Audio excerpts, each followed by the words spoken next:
Hey, so with you in a second. Chat's playing up.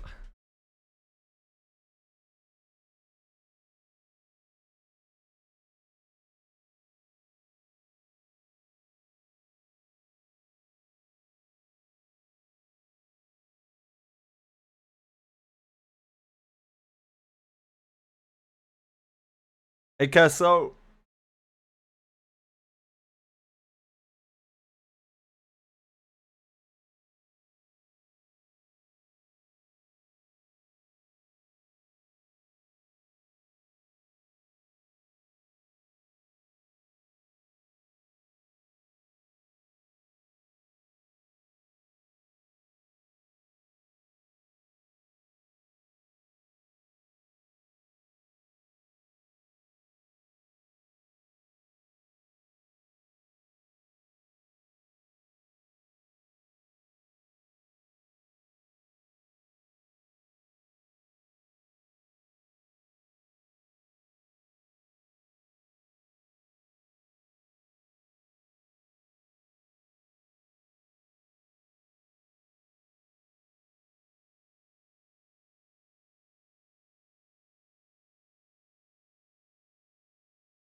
hello, darlings.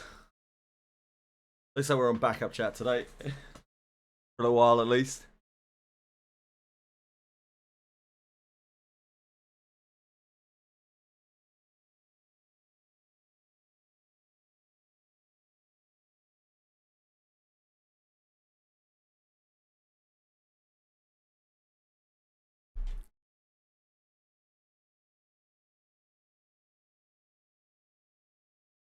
At least we have a backup chat. Could be worse.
Right. Hello, hello, hi. Hi, my friends.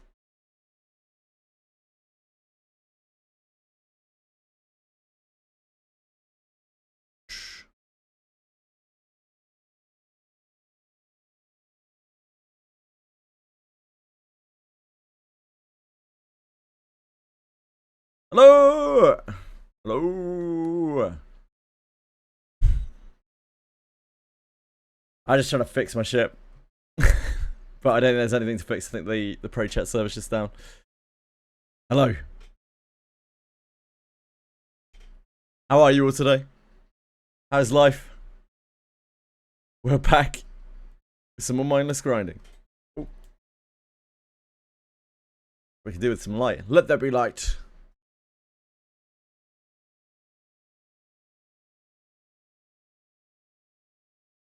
Hey, Kara. How's it going, my man? My brother.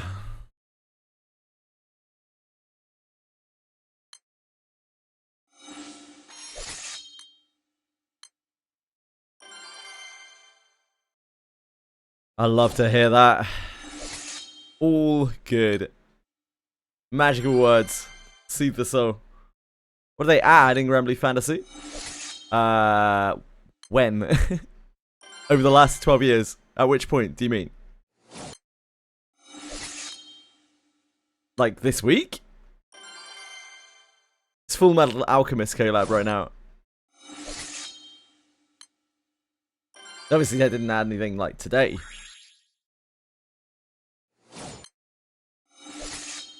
Oh, do you mean in the downtime thing yesterday? Is that what you're talking about? There was like a Wolfenrini 5-star, a random character, and Sierra card stuff. Yeah, I'm with you, I'm with you. So my brain works in mysterious ways, Akira.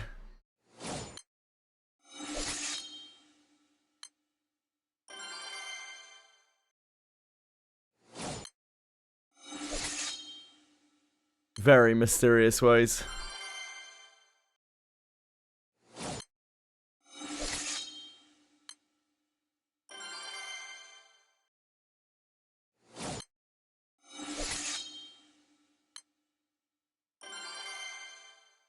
Yep, it goes chapter 1, or chapter 8, chapter 54, and then chapter 132 very quickly afterwards.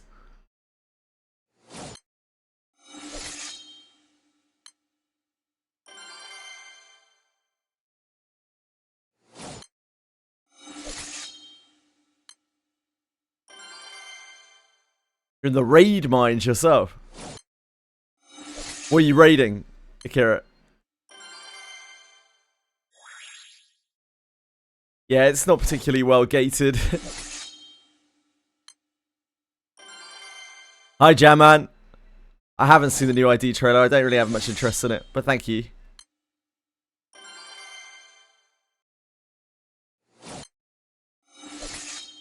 I'm sure it'll be cool.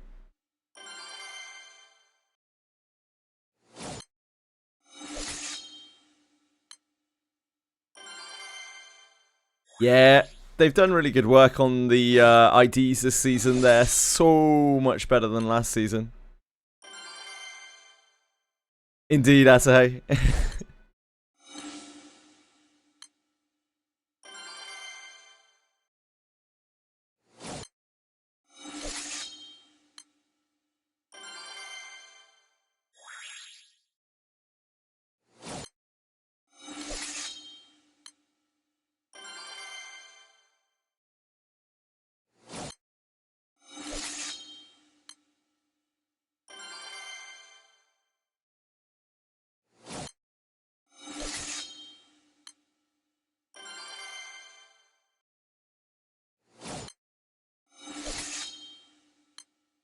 Can't believe we missed 6 hours of grinding yesterday.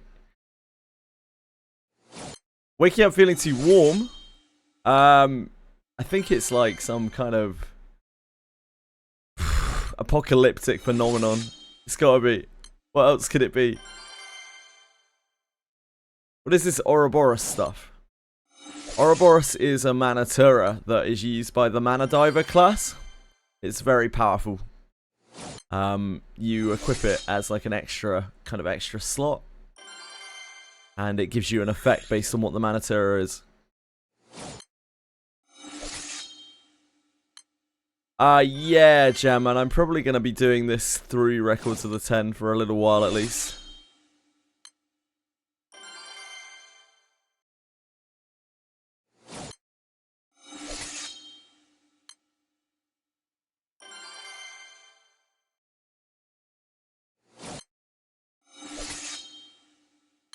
How am I doing today? Pretty good, thank you. Yeah, not too bad at all.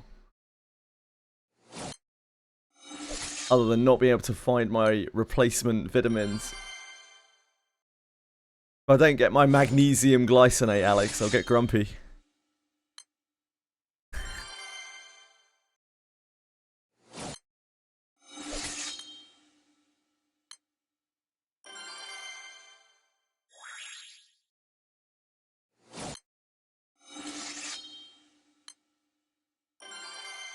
Looking forward to Clock Tower later.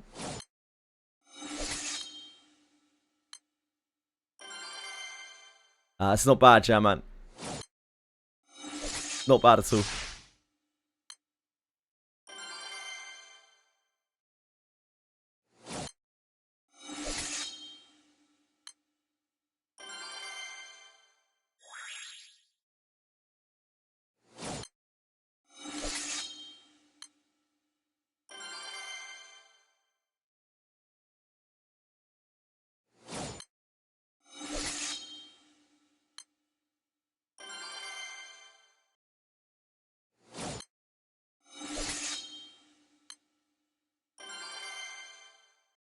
Your friends, maybe, Alex. They're all scum. Murderous scum.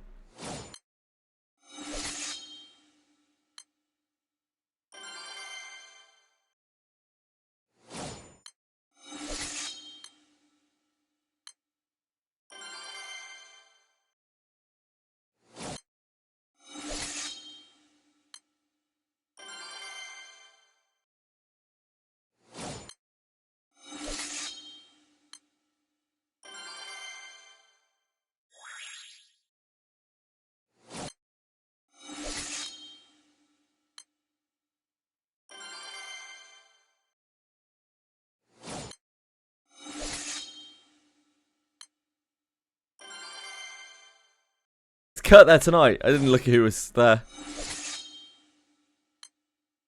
Kurt would never. I don't think Kurt's got killer yet, has he? Has Kurt been killer yet? Kurt been baddie yet?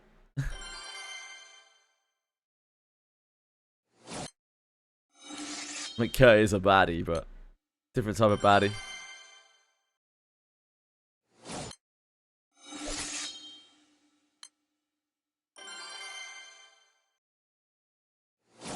I better go.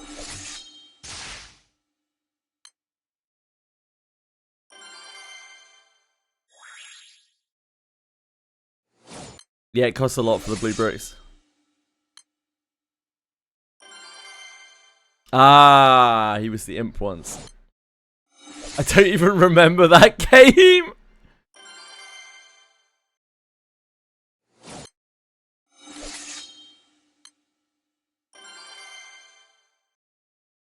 Ah. Yeah, I kind of remember. It's coming back to me.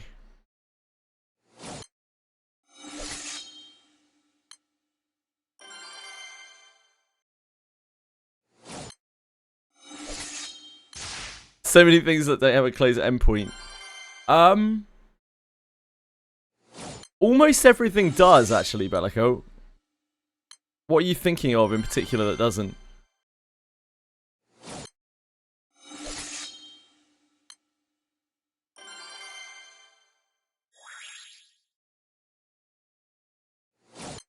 Oh, unless, sorry, you mean one that is quickly achievable. I thought you meant maybe close endpoint, but maybe you mean close endpoint. Good old English.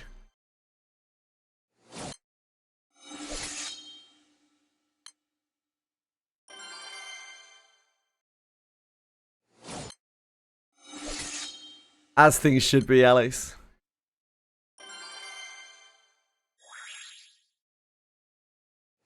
I just want to be a humble villager as well. That's all I care for.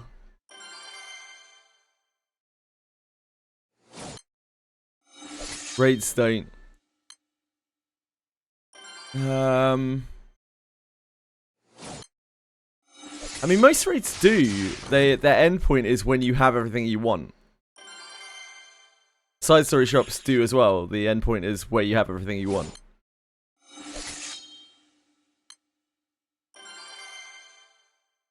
Oh yeah, that does happen. Yeah, absolutely that. But like, oh, it will happen for a while. It's only I've gotten to the point now where the list is shrinking, but it takes a long time.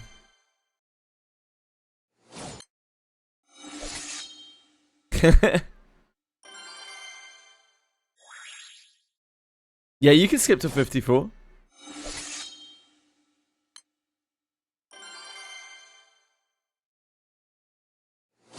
That's not endpoint. It is for me.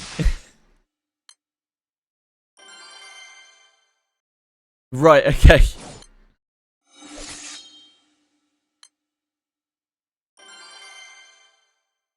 Nah, there's... Honestly, as I say, there's not really much to 54. And again, the recap will be better than the actual story. I guarantee you. I'm on 103, Shadow Akira.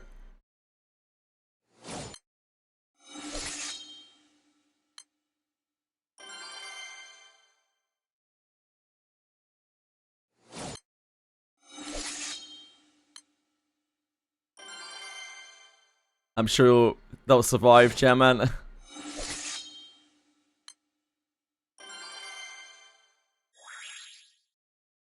Yeah, just say it a few times and you're pretty much there.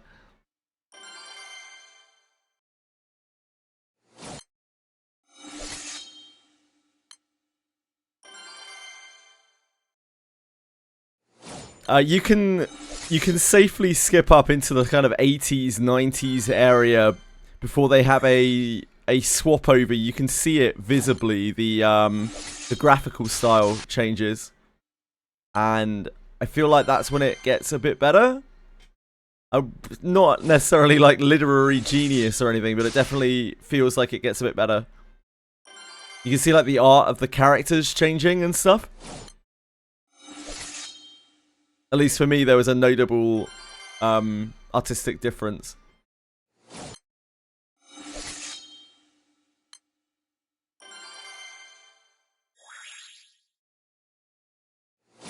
At which point you might want to try again and just see whether you enjoy it. Like, and if you don't, of course, I think skipping is always a potential option due to the way that the recaps work.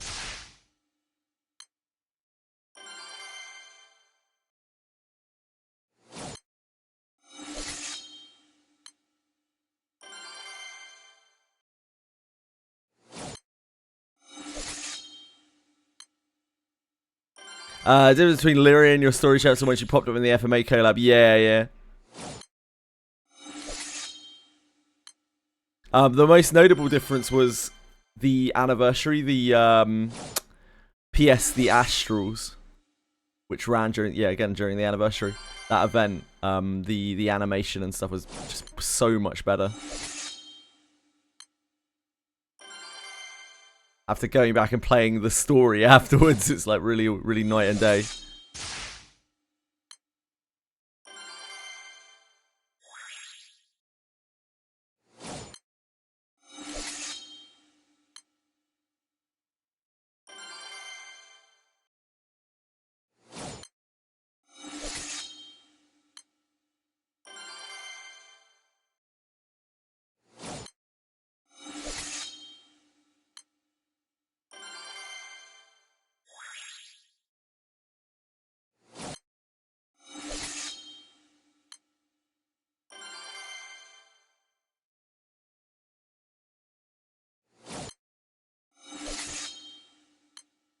Skipping a bunch, yeah. Don't feel bad about it.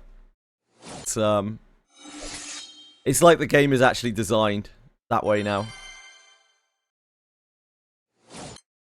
I think you're actually going against the grain by reading the story. Like it's designed to be skipped at this point, at least that first bit. Once you reach a certain point towards the end of the story, the skips, they stop coming. I think it's like 180 or something around that area.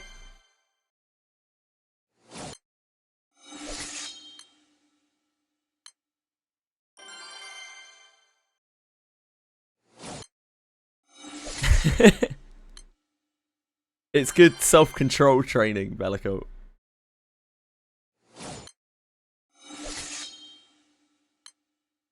But yeah, most of the stuff in the shop is not really something that's very important.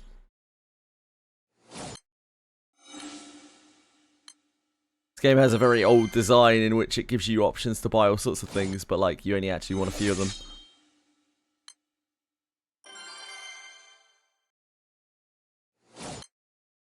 Yeah, they're legitimately telling you to skip, and like before you get to the end of the second series of Sierra cards, which is not really that long, it will tell you that you need to go to 132, which is where I'm stuck at right now.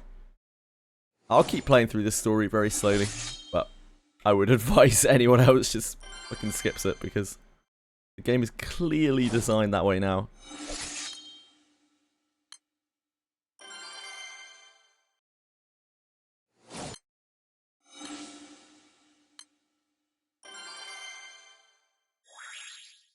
And I don't even know if it's that, like, I don't even know if it's bad. After seeing some of the recaps on YouTube,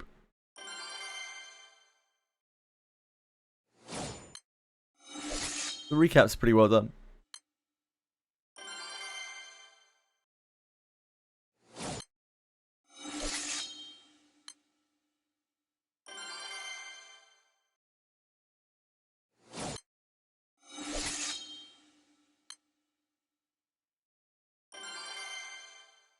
Problem? Problem, Chillith? Chillifer?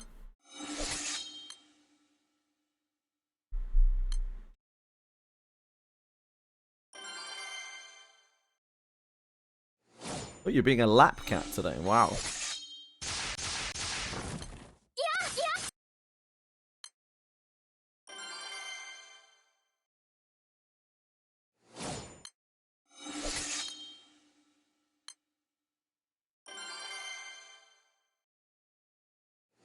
To keep me warm on this very humid day. Thanks so much, Chili. So kind of you.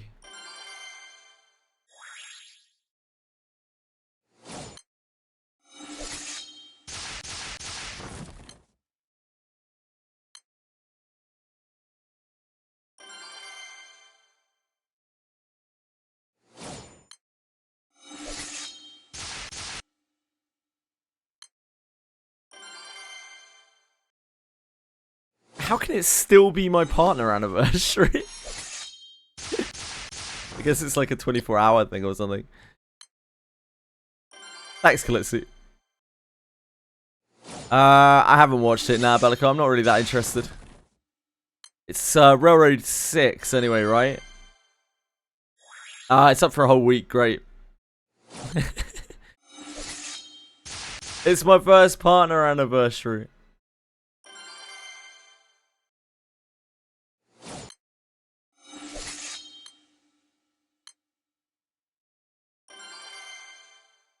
Fuck 7TV, yeah, fair. Fuck 7TV, are we removing all emotes? Are we removing Pete? I'm so glad you finally come around to my way of thinking, Marshmallow. Stole your chat input box, damn.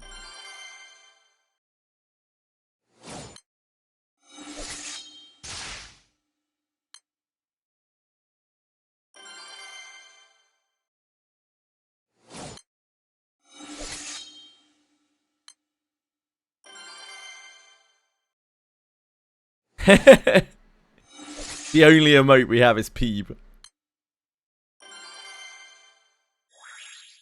Unnecessary sacrifice.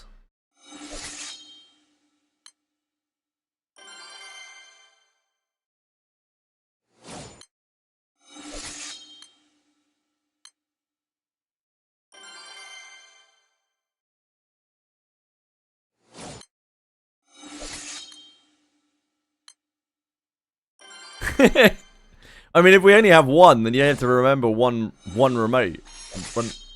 One emote.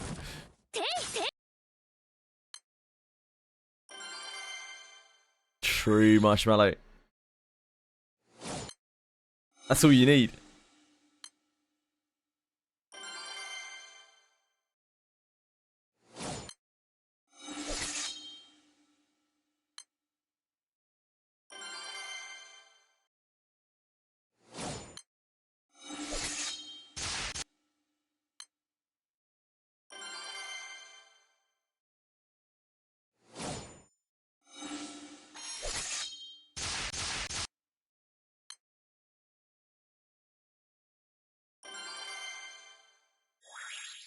We pro-chatting it.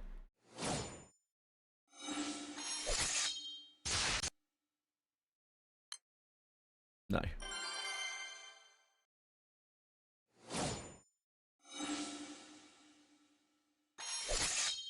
Not today, apparently.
such a small little thing, Chili. Really.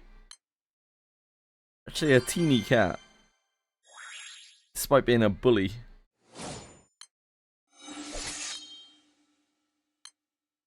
You already got an counter of the... Oh, an altar. An altar of the character you have.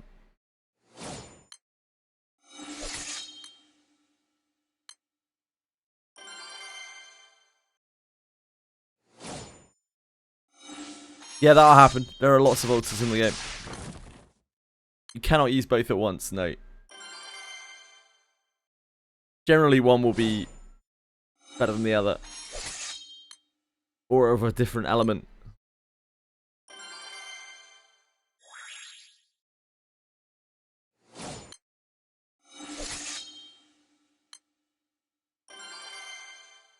A different elemento.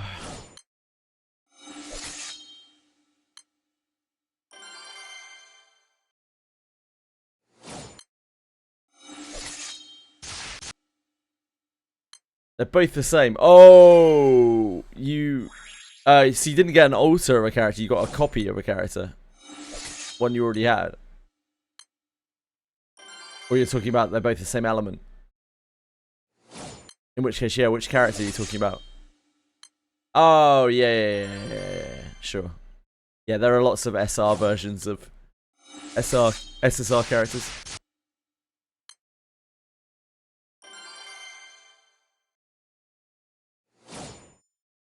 Regular tennis stuff. Yeah, apparently it's more an endgame focused event.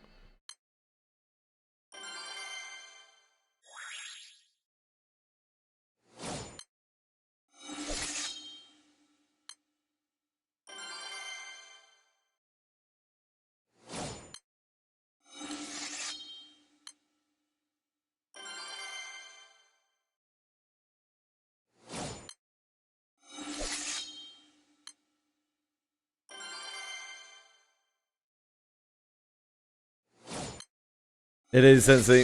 It certainly is, sir.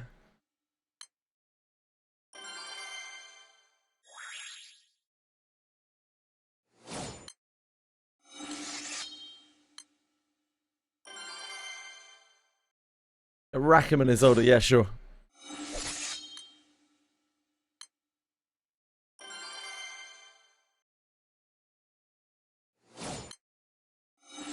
I would imagine the the SSR version is probably considerably better than the SR version. I don't think he's particularly good, but I don't know for sure.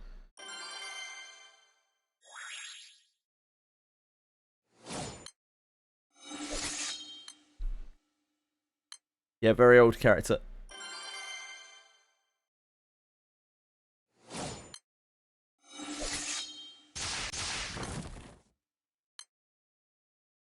Yeah, it should be a lot better than his SR. All the same.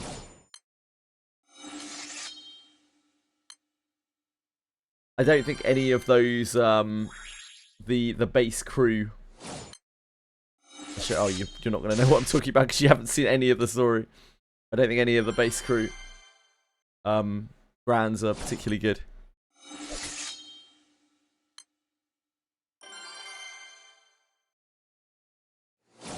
Generally, yes, Bellico, but not always. Also, they update old SSRs sometimes. Oh, new SRs. I doubt it. I don't think they make them anymore. Oh yeah, Flubberich just said. I think it's like Limbus, where they've just phased out old rarities.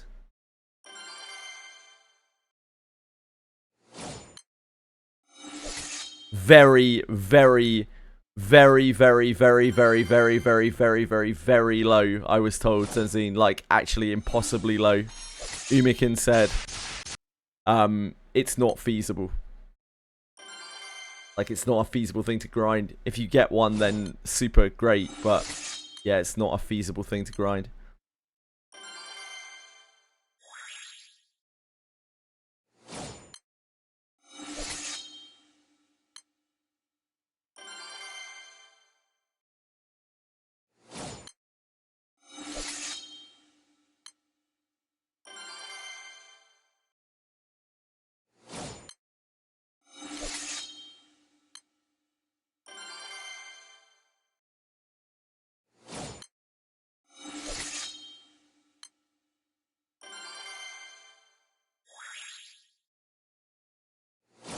Yearly new free R version of the Zodiacs. Interesting.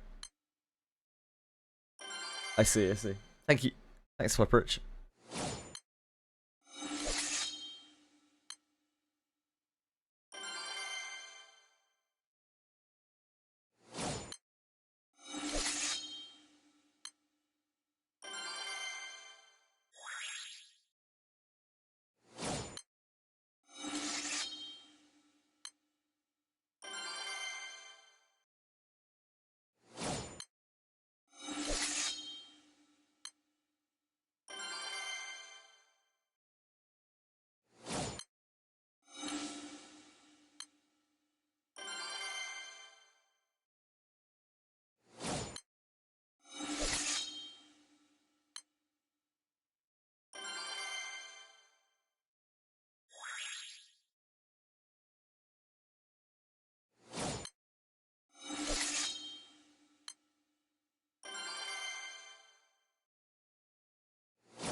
See if I can fix my pro chat quickly. Whether it's an issue on their end. I think it's an issue on their end, I'm pretty sure. Yeah, it looks like it. Back to the campaign mines.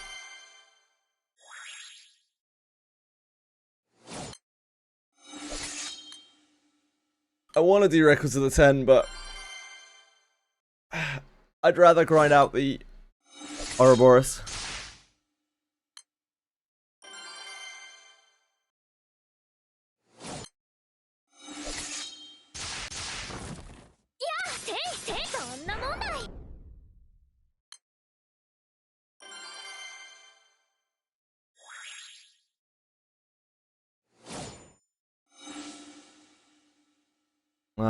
I'm still really bad at recognizing characters.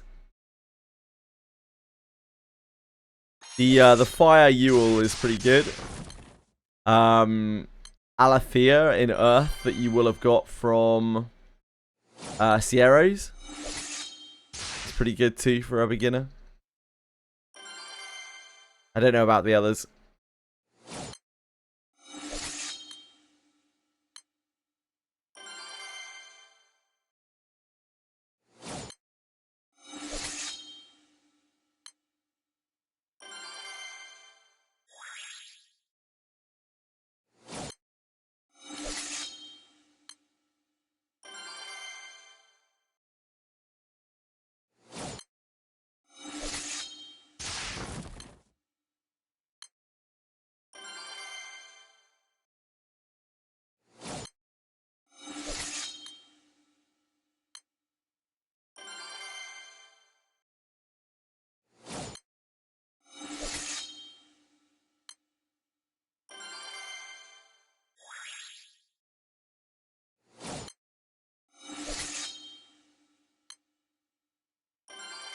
Maybe just try picking whatever you have the most elements. It looks like you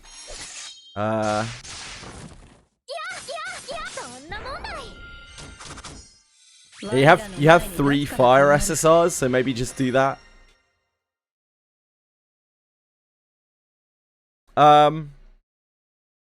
You could do Earth as well, right? Because you have maybe Earth, because you have Elric and Alethea. I presume you've got Alethea somewhere there. You should do, because you've gone past them in Sierras, I think. Maybe you haven't done it yet. You probably haven't done that bit of Sierras yet. Elric's pretty good. Edward Elric, sorry, is pretty good. I don't know what the third character is there, unfortunately. The dual character. I'm pretty silly when it comes to... Yeah, it'll take a while to get there.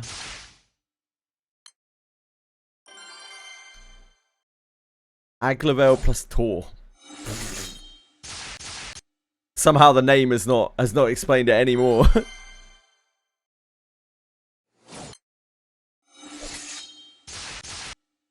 I think the water character at the top is Charlotta.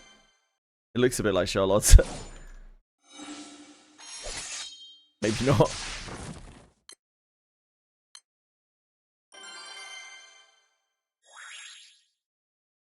Well, the darn characters look the same.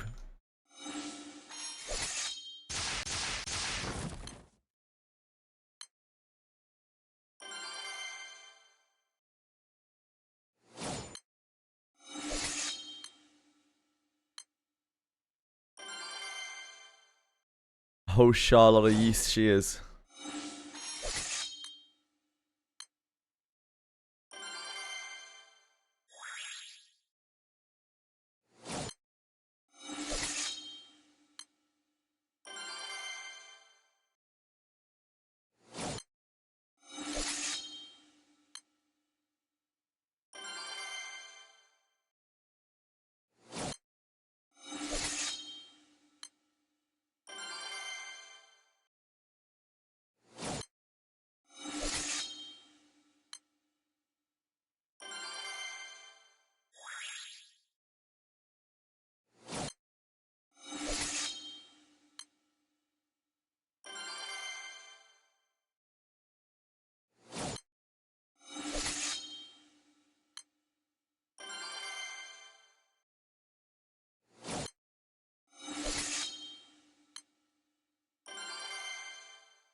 I think Icarus is alright, isn't he?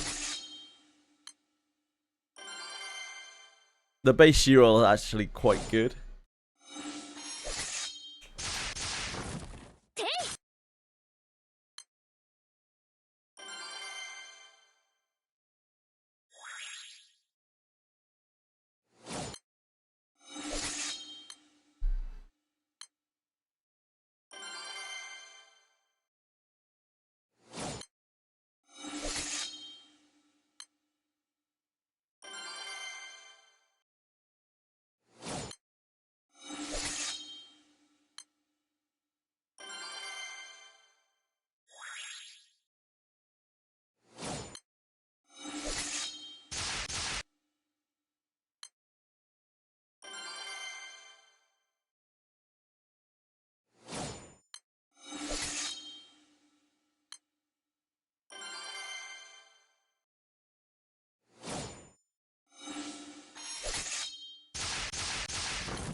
Certainly for the first two cycles of Sierras, you can pretty much use anything.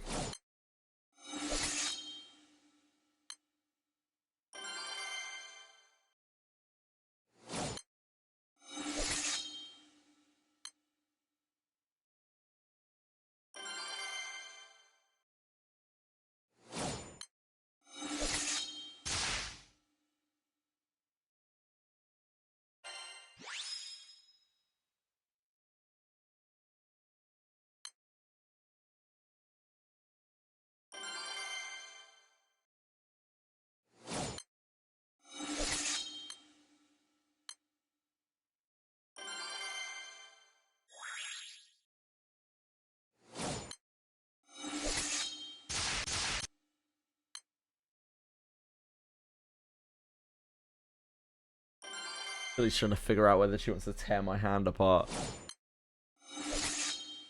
Not sure about it right now.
That's my hand, Chili. That's my hand, thank you.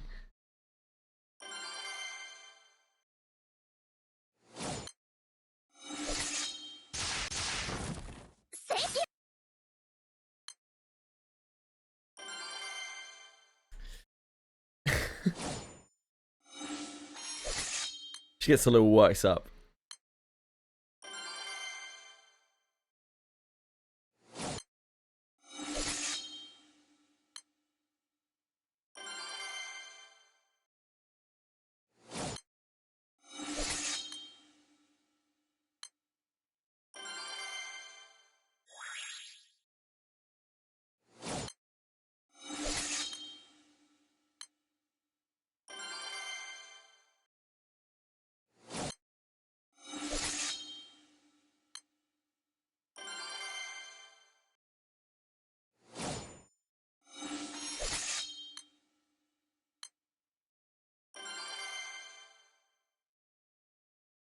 Right.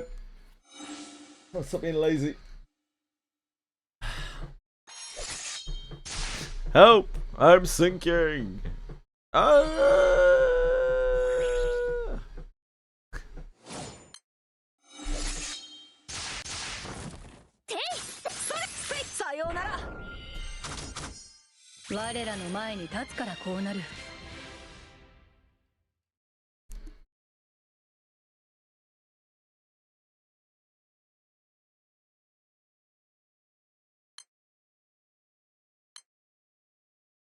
Right.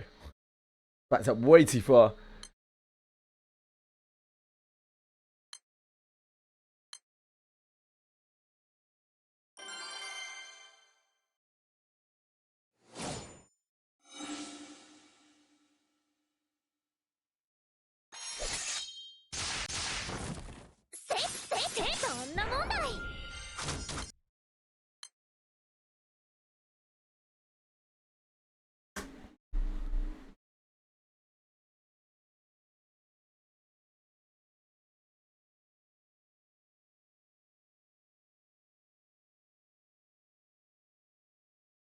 There we go. Beautiful.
Oops.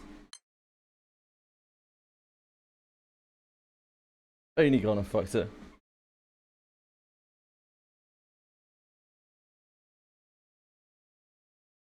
One second.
Sorry guys. Gonna be a fire main. Oh baby. How come, Bellico?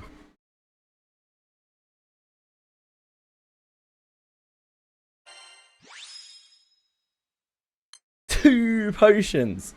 2. Oh my god. Way too excited.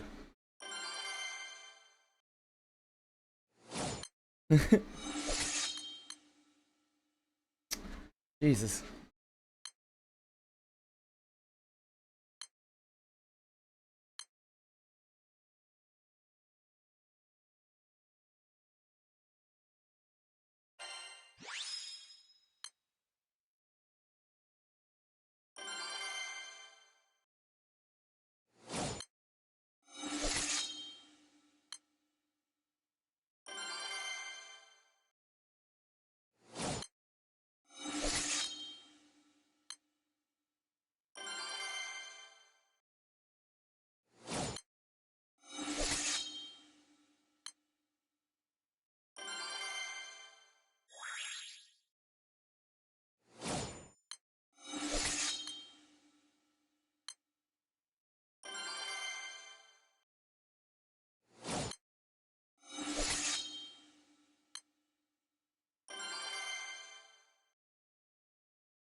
Red is my favorite color. I mean, it's as good a reason as any.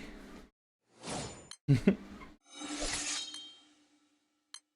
think fire's a particularly bad element to pick.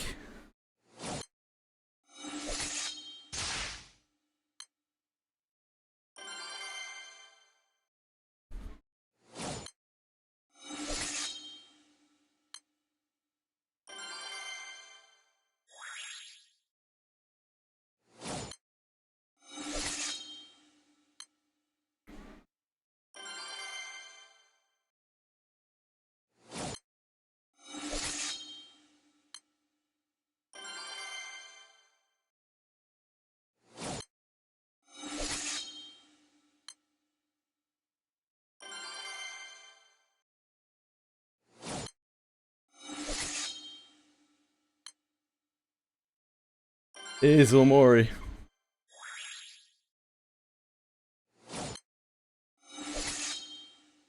Well identified, sir.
Radical Fish Survey on JRPG Reddit began.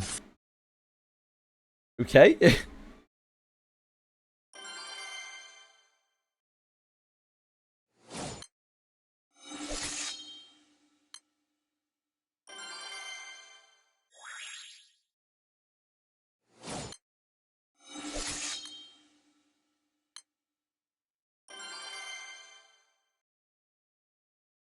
Oh, is Radical Fish the company that made Alabaster Door?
Hey Quantum! What's up?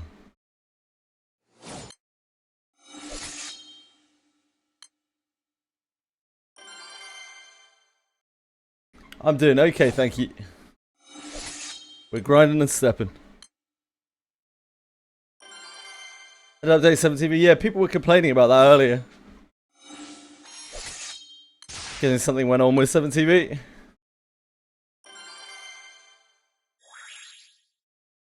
Just remove all emotes, mate. It's the best way.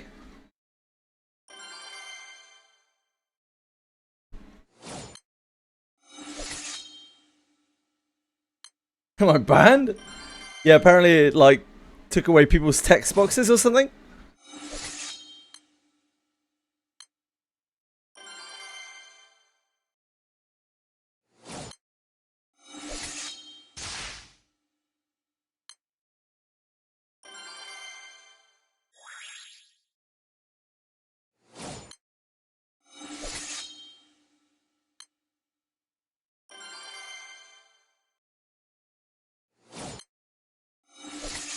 It's cool, Bellico.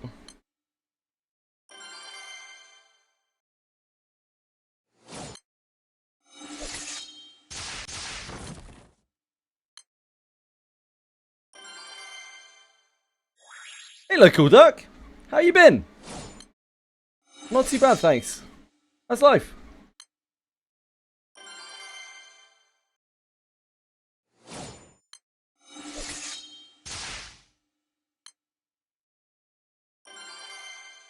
Been good, awesome. What have you been up to?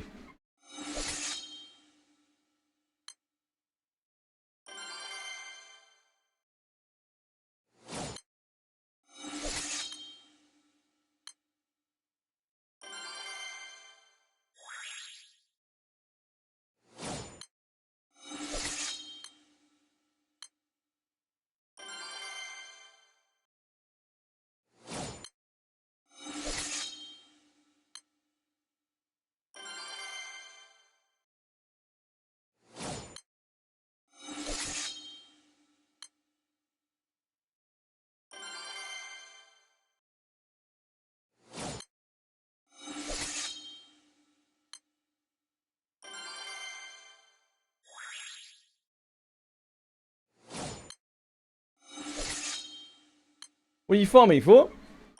I am farming ore for Ouroboros. And kind of half elixirs as well. It's a nice byproduct.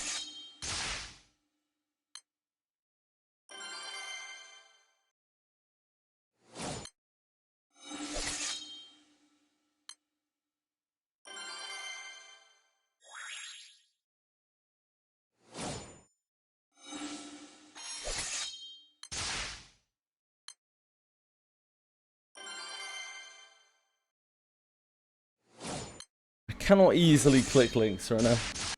We're on backup chat today, I'm afraid.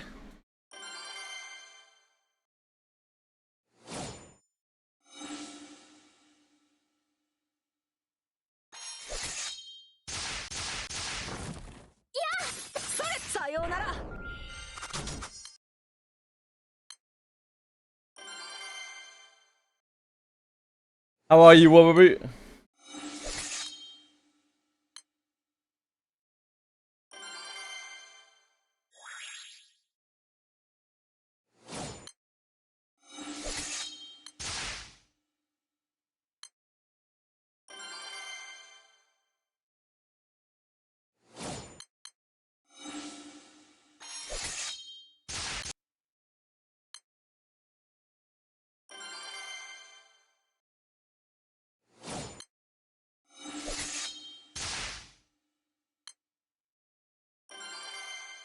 Still fairy cave farming to change codex. Ah, nice. Love the base crosscode and alabaster dawn I made on HTML. Yeah, it's pretty impressive.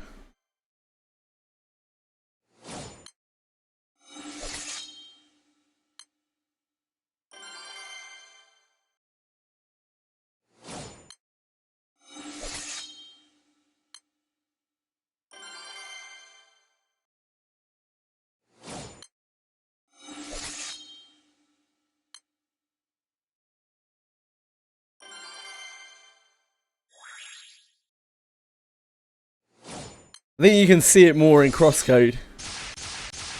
Like crosscode kind of looks like a browser game. Alabaster Dawn doesn't really at all.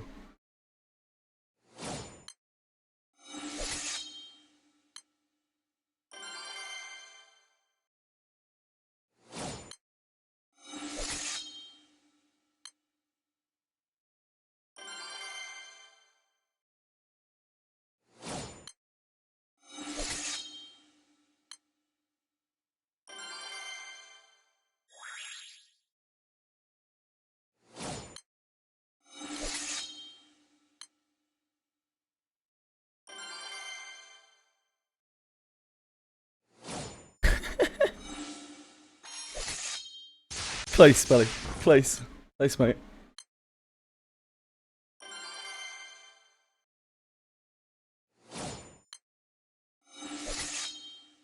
The hit Arknight Enfield character. TN.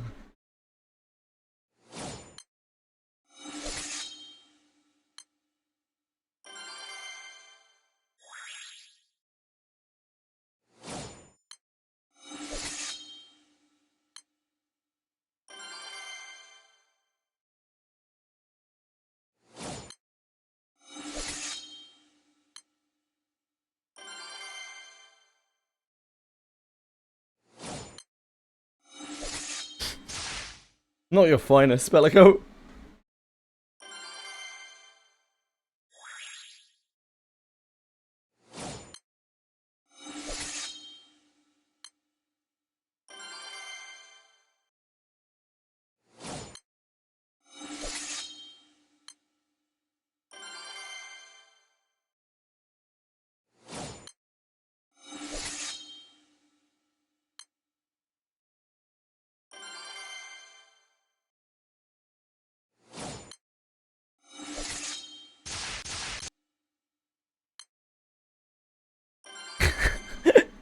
It's okay, Quantum. There aren't any actual real spoilers. It's all right. Plus, I mean, like, when are you actually going to get to the end of Limbus Company? Literally never. Let's be real. I think the worst song in terms of spoilers is probably the season 7 one. Probably Hero, my hero. Because that song actually like kind of spells out the entire thing.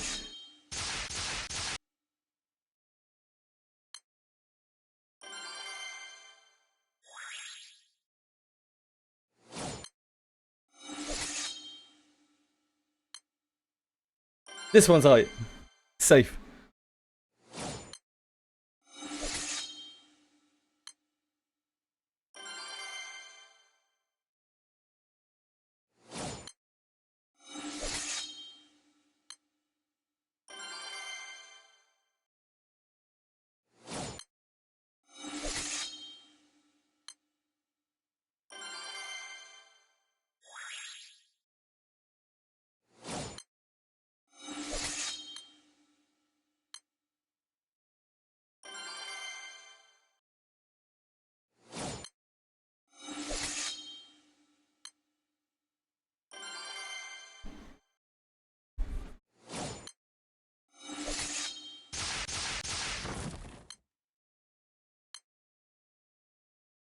Did you just make up the question? How did they get to that point and jump back into the game? I do not understand. I'm sorry, Bellico.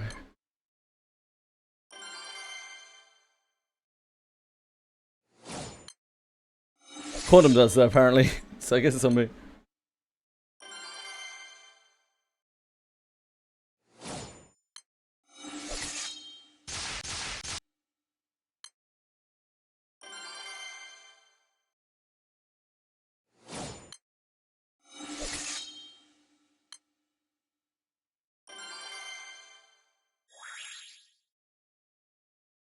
Ah, I see, I understand.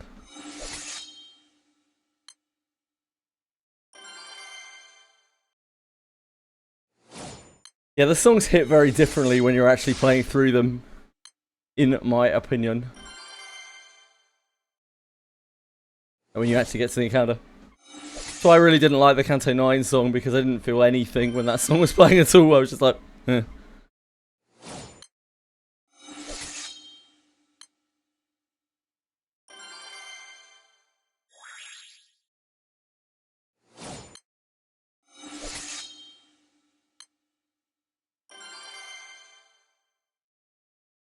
Yeah, TN's pretty peak.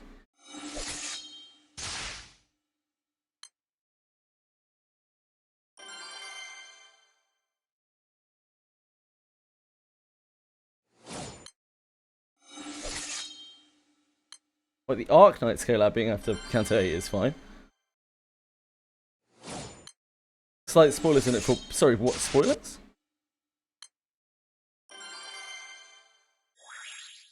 What does the Arknight Scalab have to do with anything?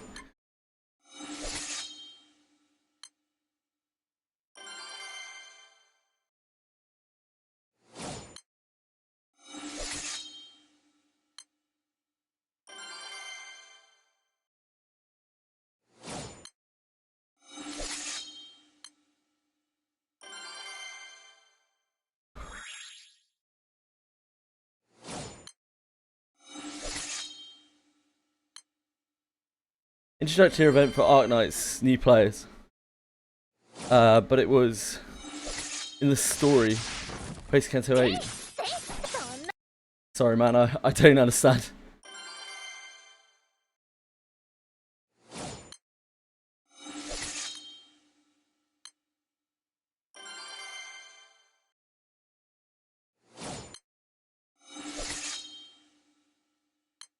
Well, most of the cantos and intervallo for new players. Go from Arknights to check out the Caliab. Did it? What kind of spoilers did it have in it? I don't really remember any spoilers.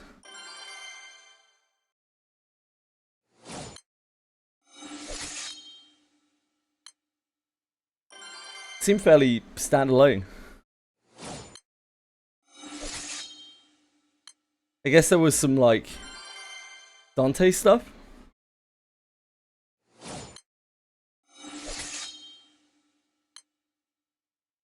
I think. Cool pictures reminiscing. Oh really? I didn't know that. I didn't remember that.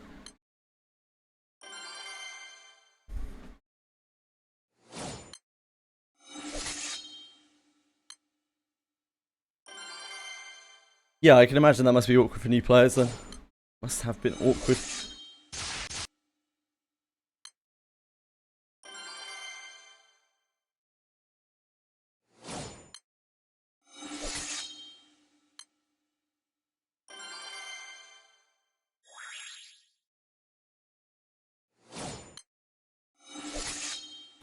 Yeah, of course.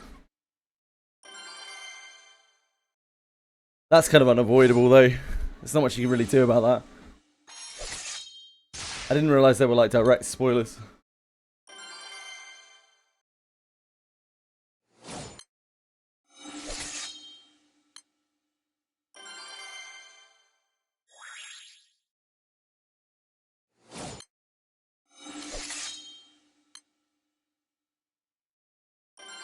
Yeah, sure, I'm with you.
Just reminded me of playing through Limbus for the first time. How frustrating it was to be gated on the mirror dungeon. It's probably one of the most annoying things in Limbus progression. The hard mirror dungeon being gated so late on.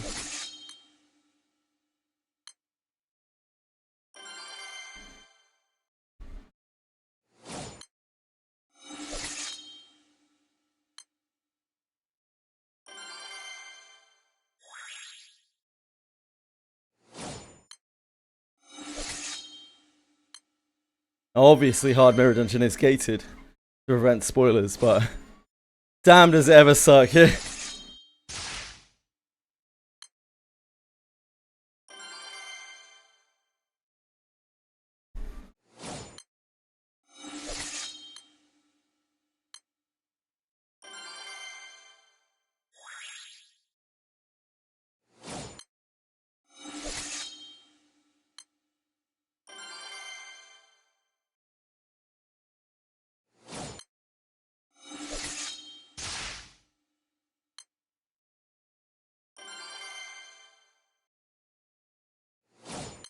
It's not like this game is innocent of the new player experience thing. We were just talking earlier about Sierra carts, gating. Very, very difficult to wrap your head around, like, why they would do that.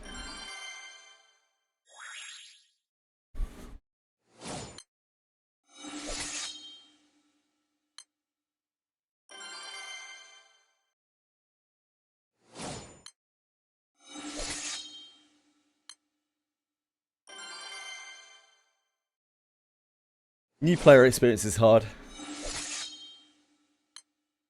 for a game that's already been out for a while.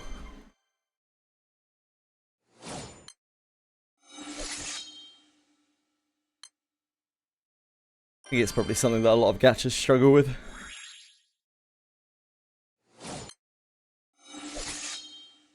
And it's probably something that affects gachas more than anything else, any other kind of game. It's just years of piled up content.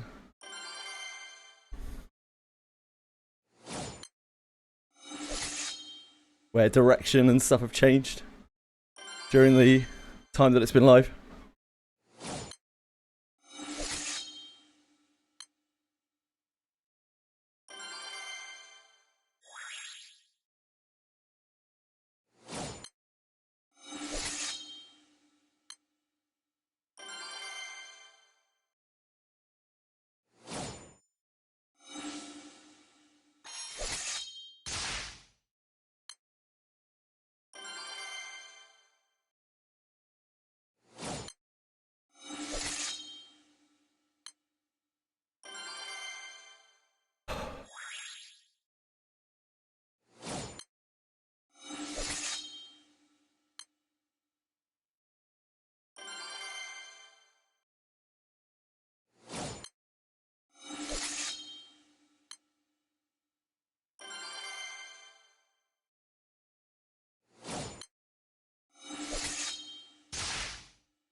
Cool, one question I want to ask the devs. Cool. I hope they answer it.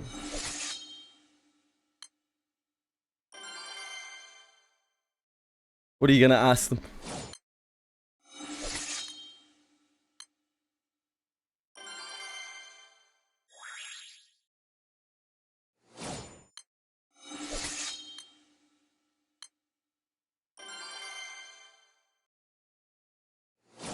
Ah, good question.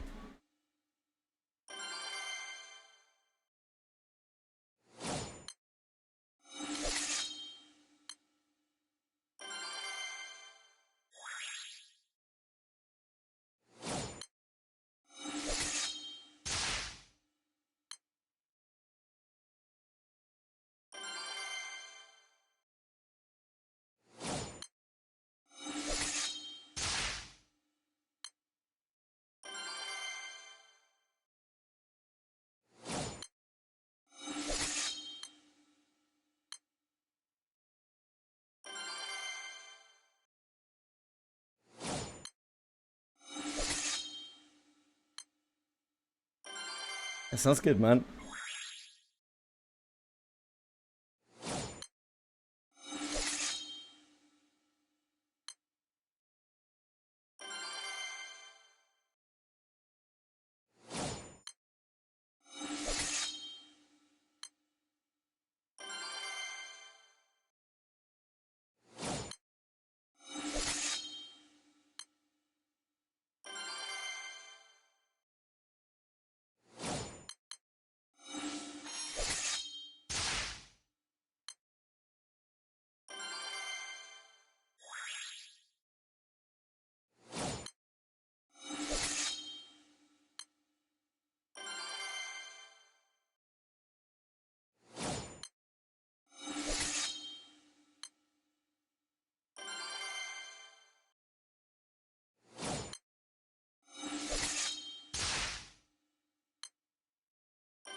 Back to Granblue skipping. What are you skipping through? Side stories?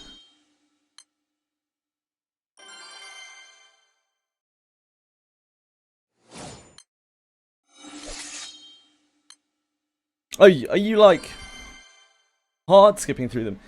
Are you not clicking the button to let you skip through huge amounts of the story at once, Bellicoat?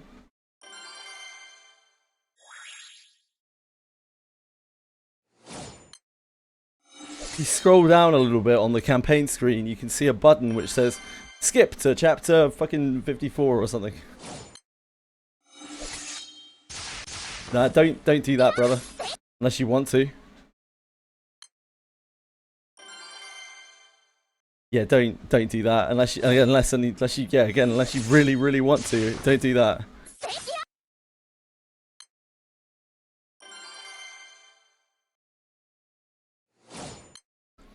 There's a button to skip huge portions of the story at once. You scroll down a little bit.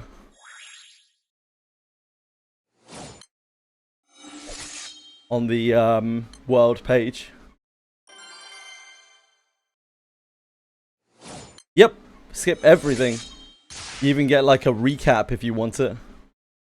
Like a 5-minute or less recap of all of the story.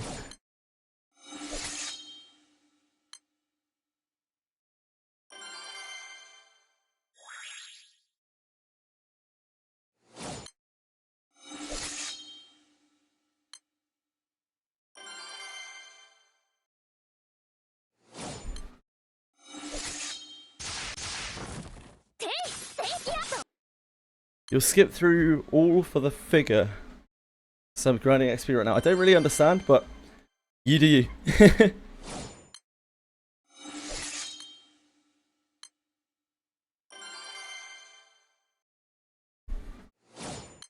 Ah, the fights, I see. There are just much more efficient ways to grind XP.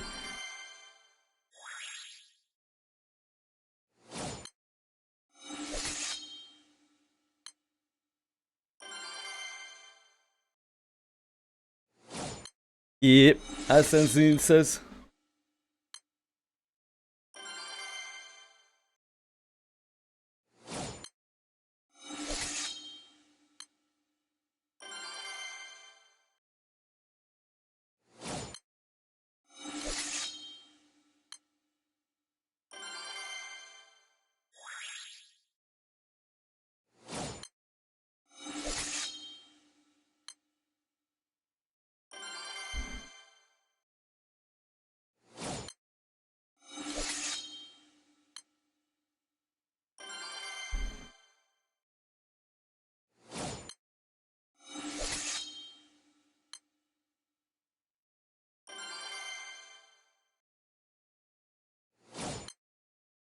Even if you are in it for the story, I like.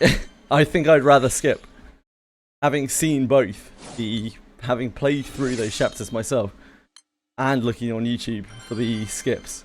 The skips are better. Like, they're written so much better. It's the best of both worlds.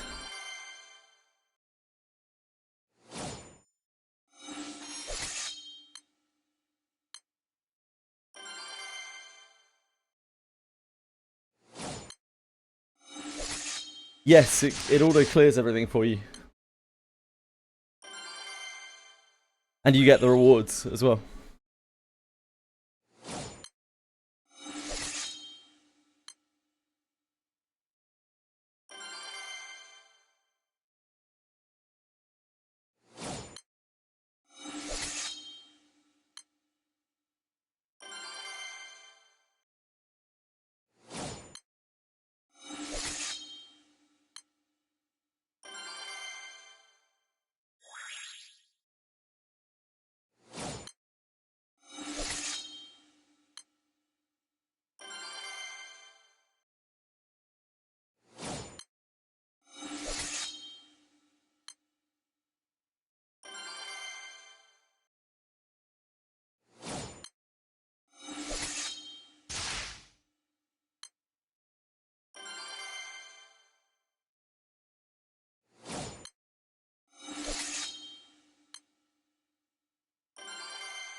don't think I could recommend manually skipping to people.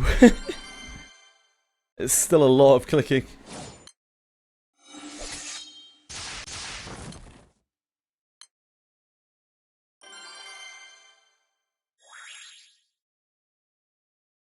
Double collab in 3 months. There's a double collab in 3 months? There's Bleach in July, right? That's in 2 months. There's another collab?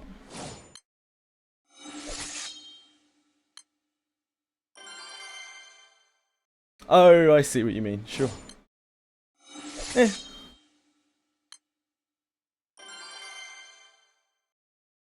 Just content for people, innit? Keeps people busy.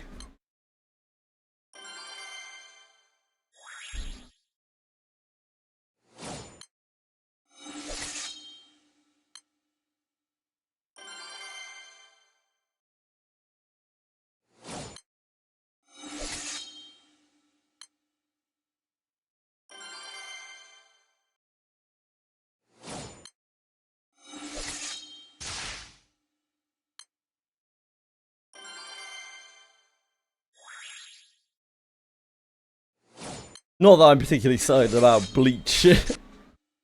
Admittedly. Might be fun. Who knows?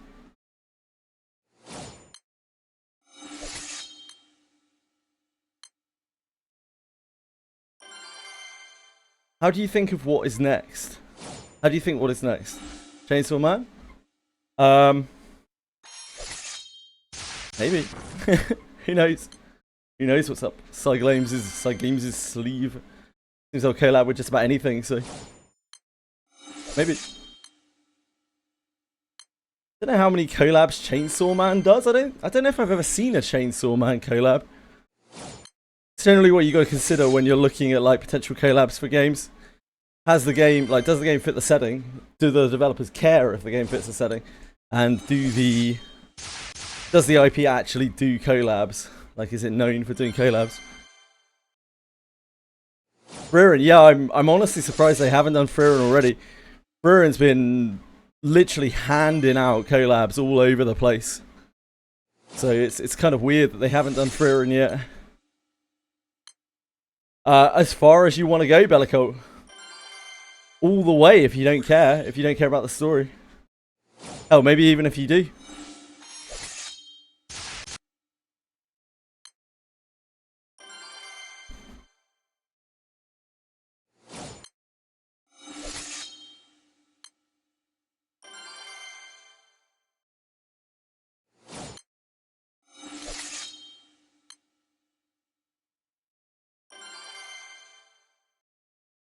This is too free. Believe me, there is so much that you will need to do. It's not really that free.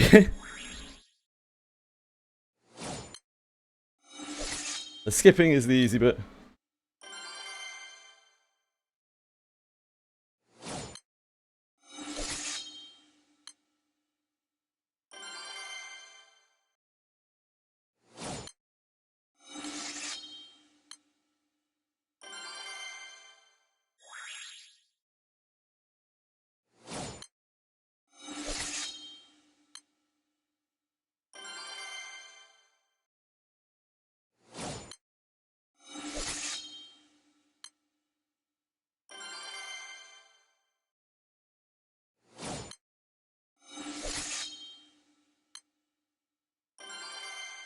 How do I change the character on the main screen? I can't remember off the top of my head, sorry.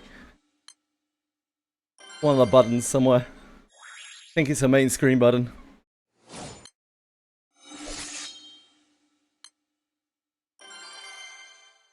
Ready for the Eternals event? Nah, I'm farming Ouroboros right now.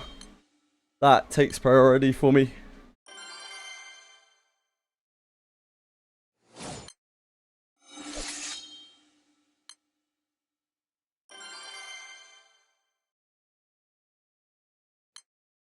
But I will do my best to do the Eternals event as well once we're done.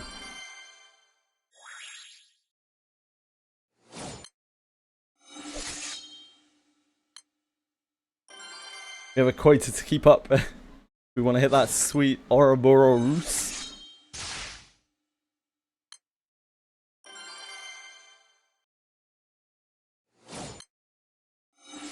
Hi, Cruz. How are you?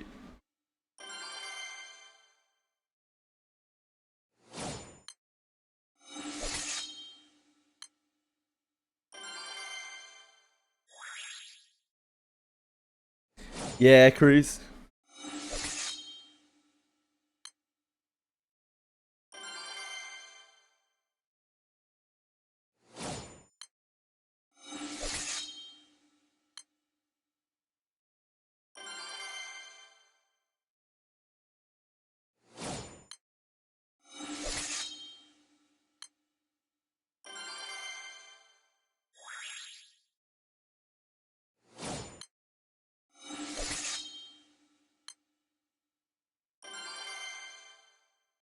After this, it should all be fine. New Limbus ideas say lame. I thought you liked it, Capital. Not fat.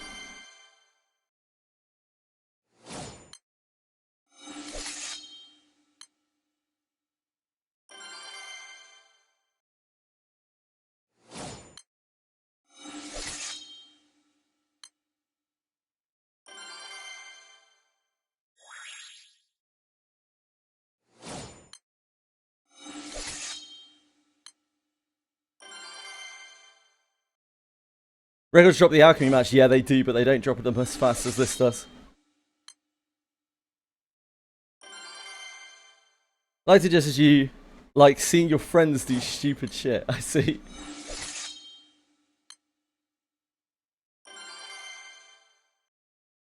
The speed of this farm and the AP efficiency, i.e., it's AP positive, is too good.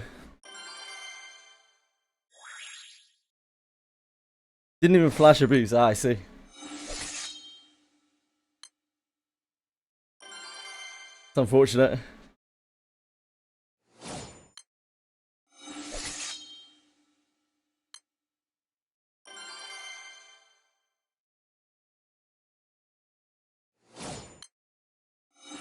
Yes, Cruz.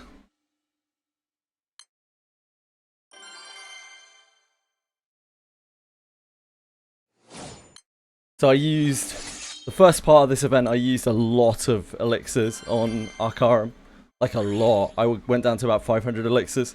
This is helping stabilize me. Eternals is all AP as well, so kind of need to do this.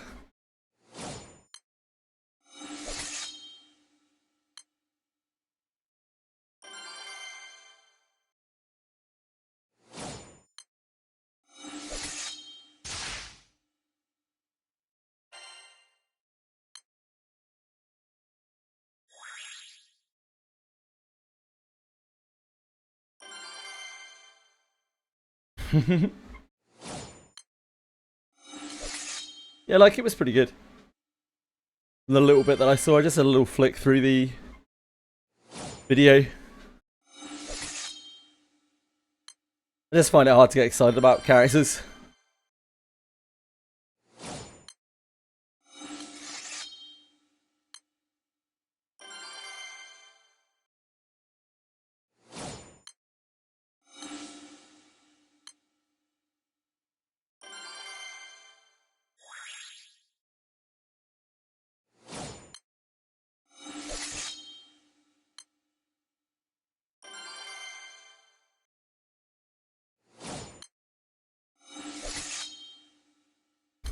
Monsters and Memories had some major server issues last night. That game was meant to launch in, what, 9 days? Guess they probably made the right decision.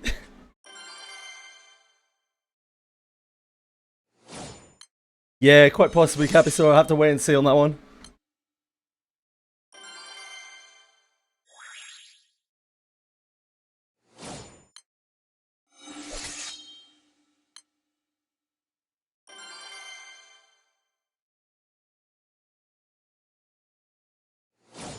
I'll have a look at it at least.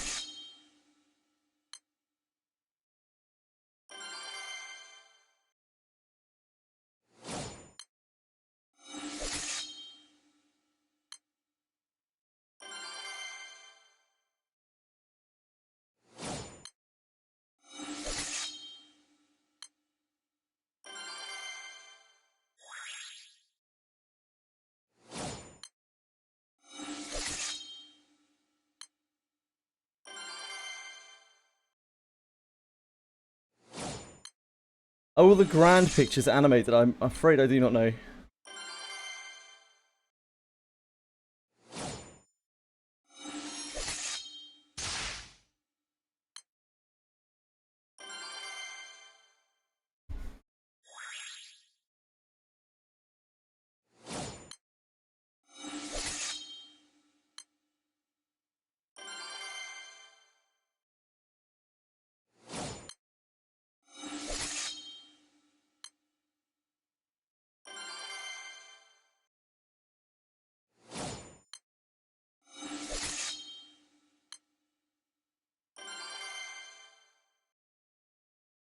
Ah, thanks, Cruz. Obviously, the wiki has a page just for that. Of course it does. Wiki's useless though, isn't it? Shit ass wiki.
I don't recognise the name.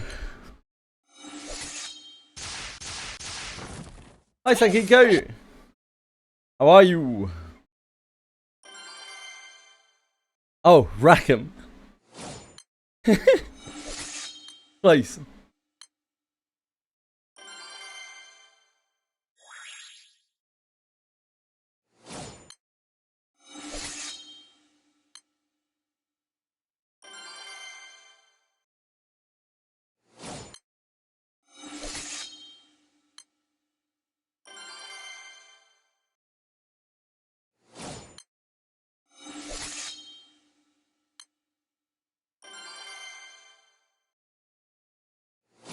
Yeah, I'm not too bad, thanks. Getting on, getting my grind on, getting my steps on. What more can I need?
kills Kira Ish when she loses the clash. Damn.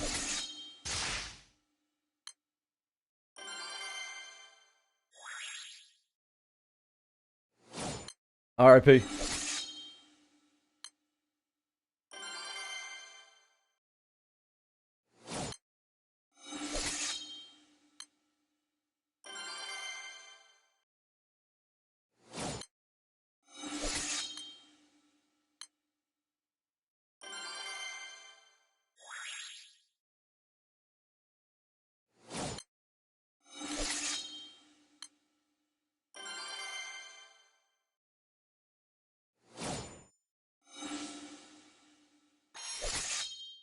Little pointless sacrifice, yeah. Nothing.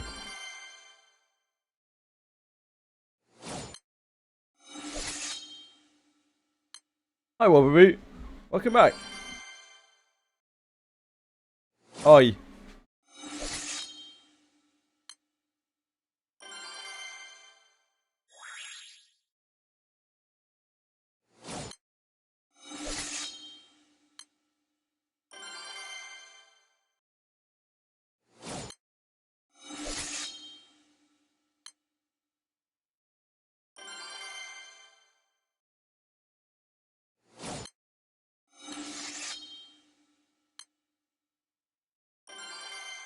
Does the blessing reset every day? Only if you touch a Harken again. The blessing falls off once the day cycle's over. So you need to pick another Harken if you want another blessing.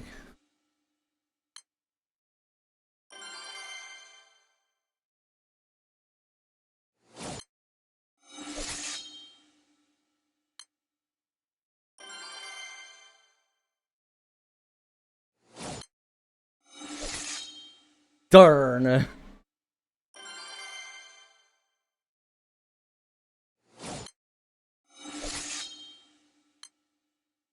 Foiled again. Terra Academy all about fire? No, it's about all the elements. You just do fire first.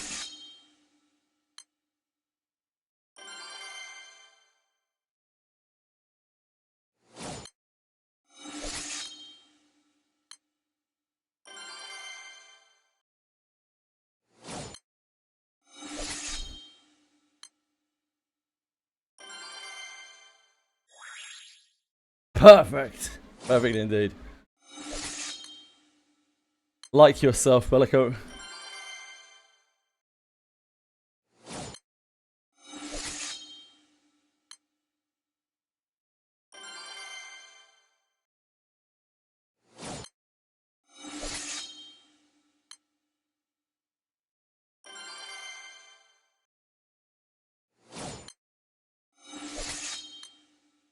When you do all the elements, give stronger weapons each new one. Gets close to the same as fire, very close to the same as fire in each element. And you'll cycle through doing higher and higher weapon tiers. Talking about Sierra Academy, made me realise I never completed my seraphic weapons. Did you just skip across them, Sankiki? Because obviously they're replaceable, aren't they? Seraphic.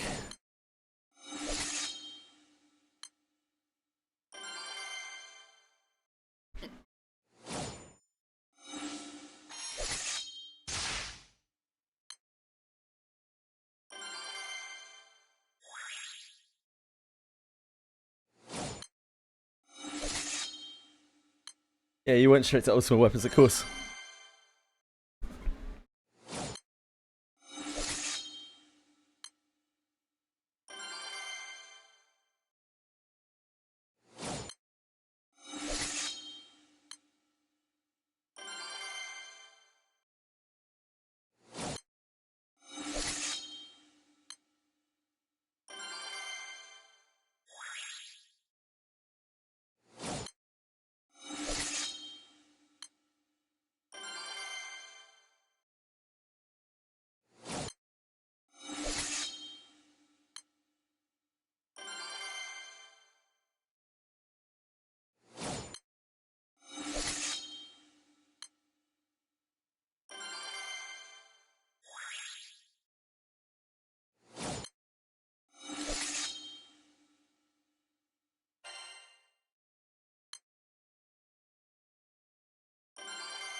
So the new Sunset replacement has other uses? Yeah, it seems good. I won't be able to access it for a very long time, but it seems like it will still have a use whenever I do actually get there. Which is great.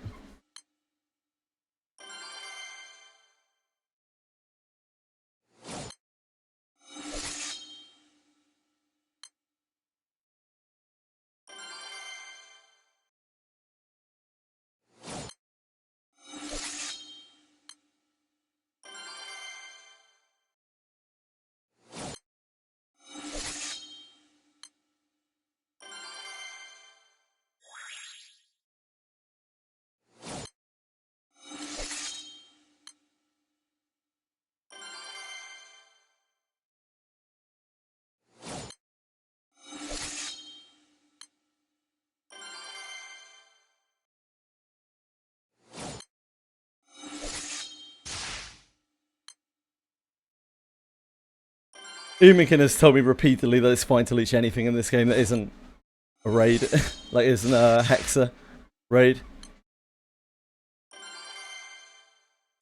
Really slammed that home. That you leech what you can get. DY as well. Told me a couple of times. Just gotta leech wherever you can.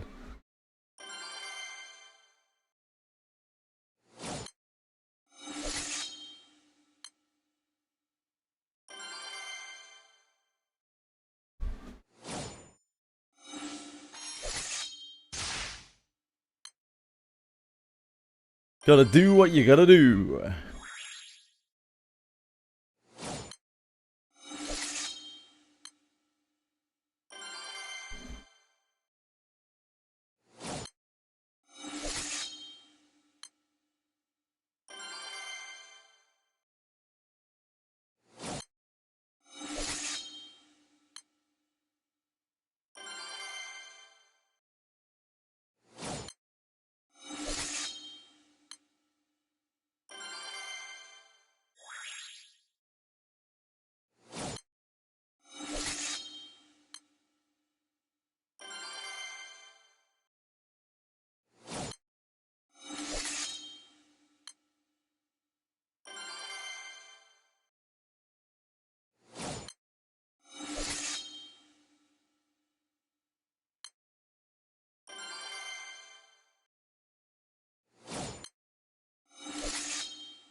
Change your profile picture from MC to a character? I don't think so.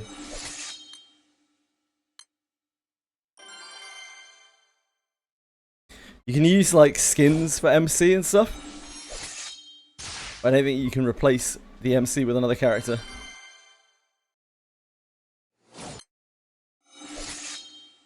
I wish.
Hello. Can you only have 4 active buffs in Wizardry? You can only have 3 active buffs in Wizardry. The ones that go into the replaceable slots.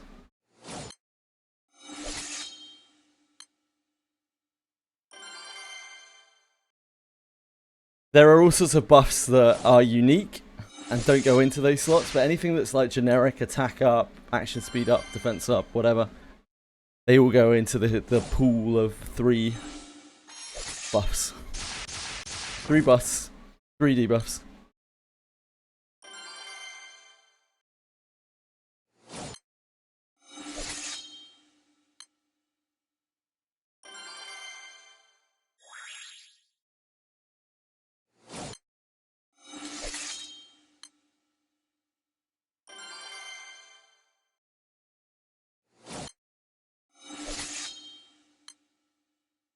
Why'd you ask, Ouroboros?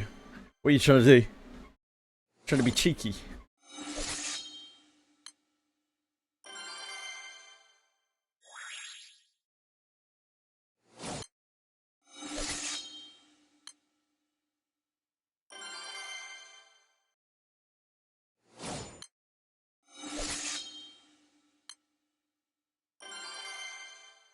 Static buff disappeared, yep, that'll be why.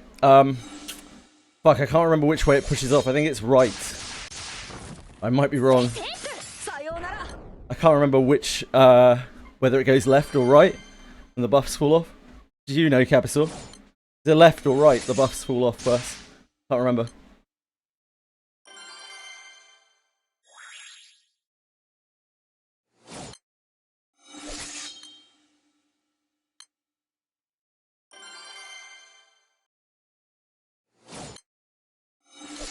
I want 10 buffs. I fucking need 10 buffs to deal with the modern content in Wizardry. I remember, yeah, it's all good. Probably be pretty easy to figure it out. So, trial and error.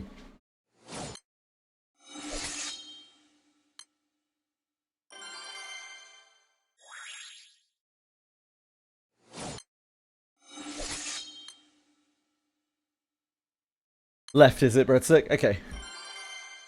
Breadstick thinks left. So, probably left. But if it's right, you know, it's probably pretty easy to recognize.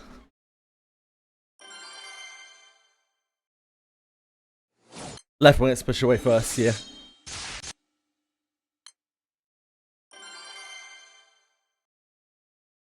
Yeah, the resistance gets pushed off first from Prayer of Rebellion.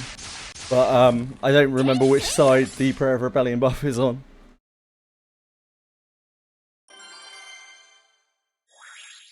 The resistance buff is on.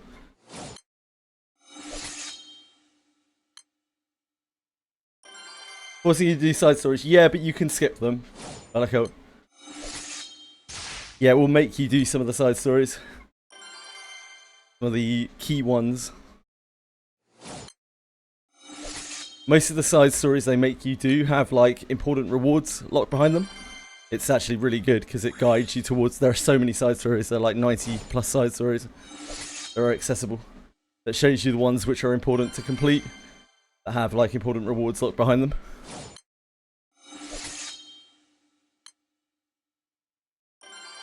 You can, yeah, Dark Chaos. But that isn't a buff pushing thing because it's... Oh no, wait, no, it is. I'm just trying to figure out which side it pushes from. I can't remember which side Prayer of Rebellion goes on. Breadstick thinks it's left, so it's probably left.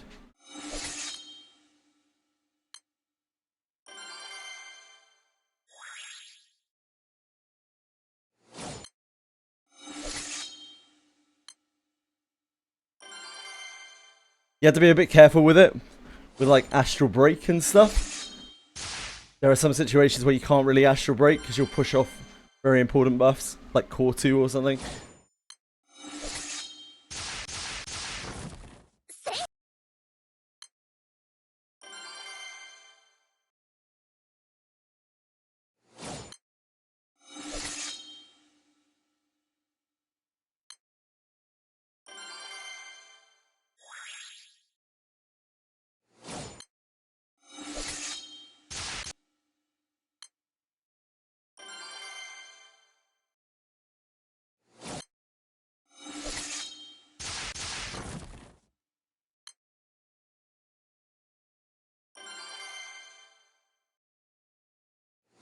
Did people beat this game with any R characters? I have no idea. I seem not. I mean, someone probably has. I don't know. Or a lot of Japanese players.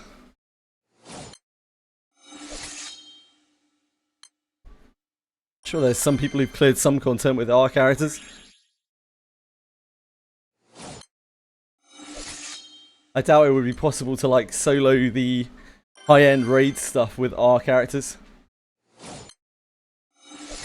Defender's Oath is one of the night ones. Yeah, I think it's the first night side story.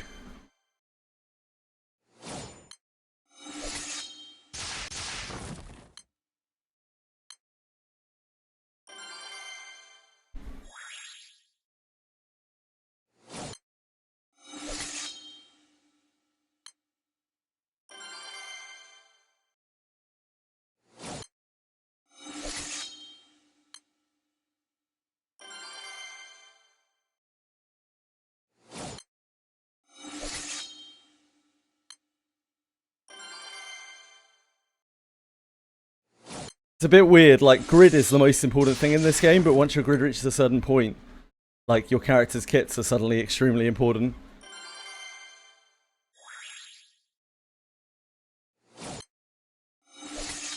And the kits are so varied in this game that they can do really, really, really specific, like very powerful things. So for the extremely hard content in the game, the kits are very, very, very important as well.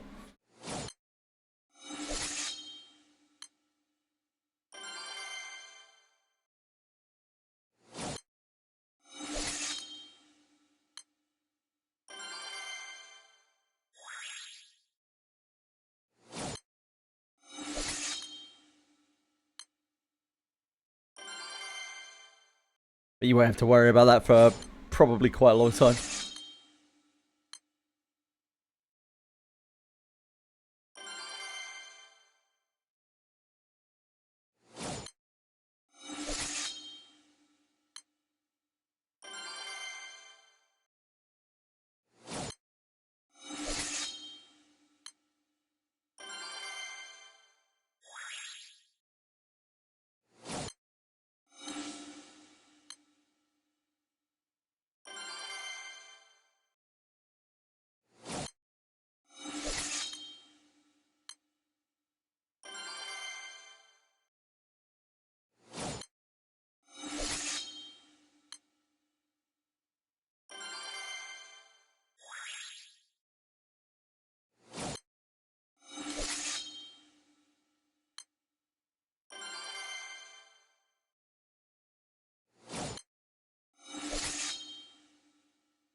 I've got so many journey drops from doing this. I'm not going to have to worry about journey drops for a while.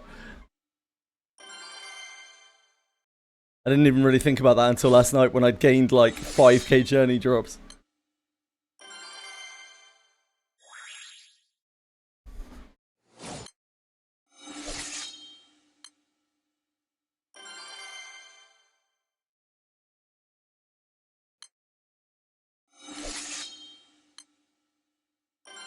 I can see how people end up getting like infinite journey drops and can just leave their buffs on 24 hours every day.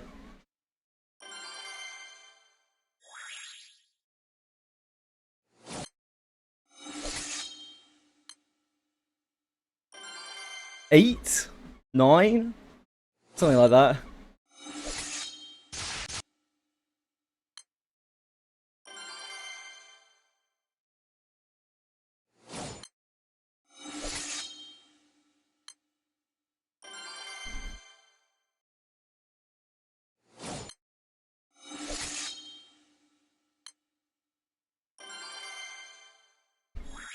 Anyone know how many stages there are in Sierra's Academy? Obviously not something I'm very familiar with.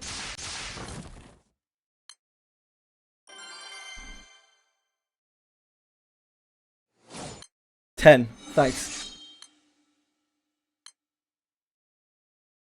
Thank you, Cruz.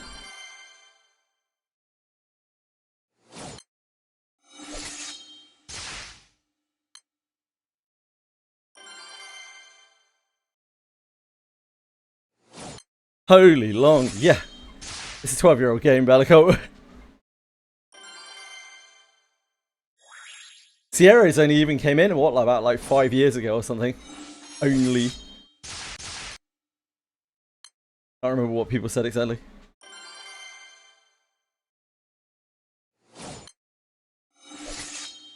Before that, I imagine when as a new player, you were flying so blind.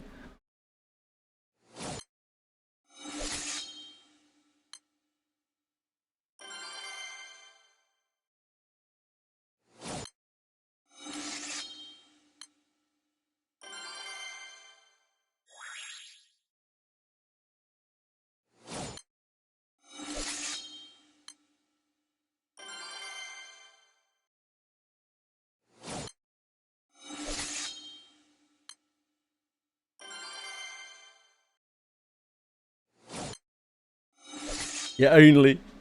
A mere 5 years ago.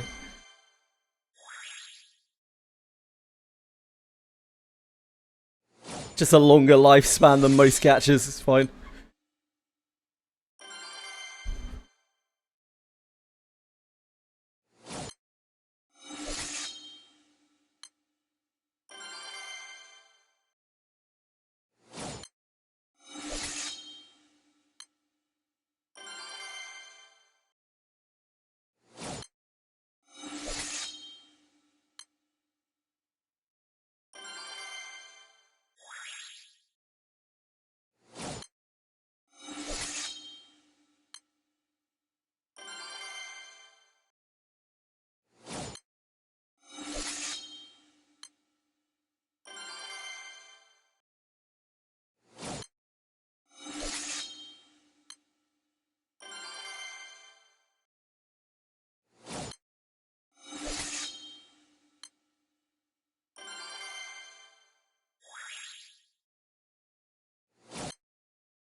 How again do you know you win? You don't. You have to trial and error it. You don't know if you haven't won and you try to do the backup trick, it will just bounce you back to the fight. That's a good way of knowing. You can also do it to skip to the end of the turn. Like even if you know you're not going to win, you can do it to skip to the end of the turn to save a load of animation time. You can also use reload for it. Depending on the situation, reload is going to be more useful than back is. But yeah, there's no way of knowing that you win other than experience that you know that you can clear it.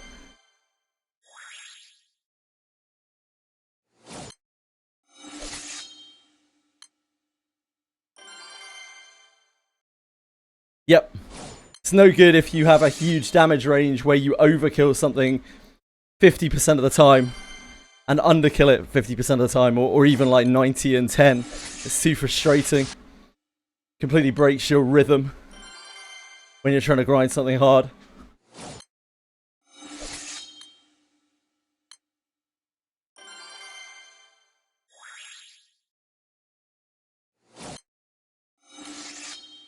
And often it can take a lot of fiddling around with setups in order to try to hit that like that sweet 100%.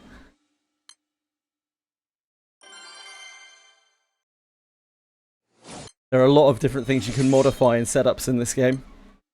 Grids, characters.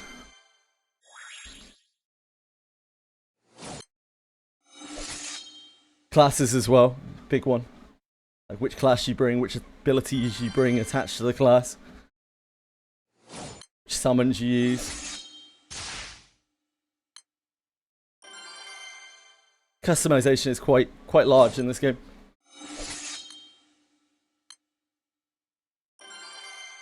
Hey Miani Flakes.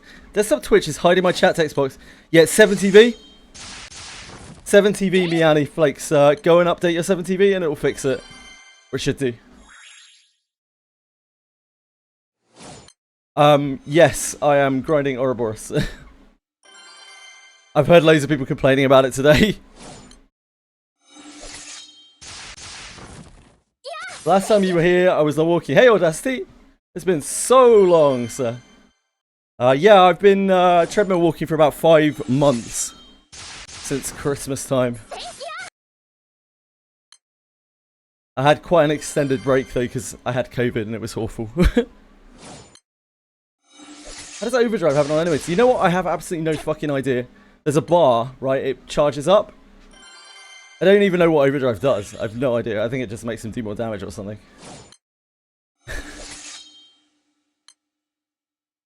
Yeah, 5 months, Audacity.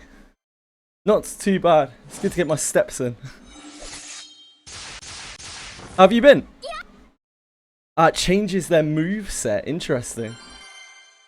So yeah, it's quite important to break them out of it. That's all I know. There are even certain things that deal a particularly high amount of charge bar. Of, what the hell's it called? Something bar. Whatever the bar is that you have to decrease when they're overdrive. Overdrive gauge? Terminology's hard, man. Is there a way to go down a league in Battlefront? No, there's not, unfortunately, Wobbaby. And yeah, the Elite League is a big step up. And the Hero League is an even bigger step up.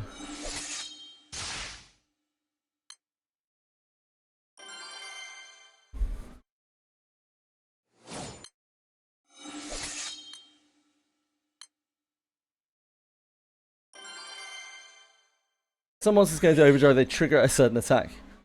Good to know. No more remotes? You should be able to update your 7TV, Mianiflex. Maybe you just turn it off.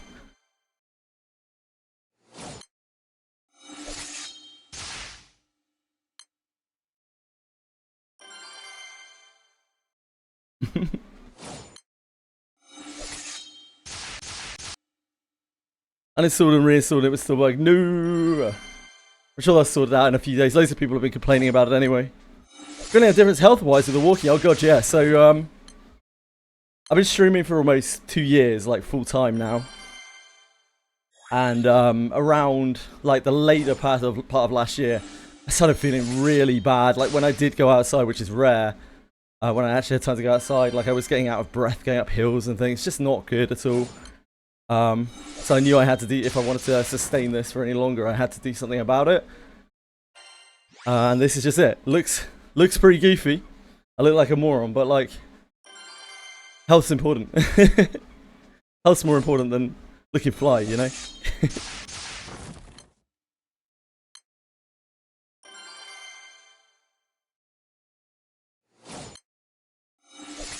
I'm not a great streamer. I'm a pretty shit streamer, let's be honest. Yeah, there's a new 7TV. But I haven't touched it, so I have no idea. Shit. It's all good. So, weirdly enough, like, I think quite a few people that come through here have gone onto treadmills. Gone onto, like, standing desks and treadmills since watching me, which is kind of nice, at least for all of the gacha poison that I peddle. Some people out there are walking on treadmills, maybe keeping themselves a little bit healthier. That's a win in my book. You take the little dubs, you know. Fuck. I'm the worst.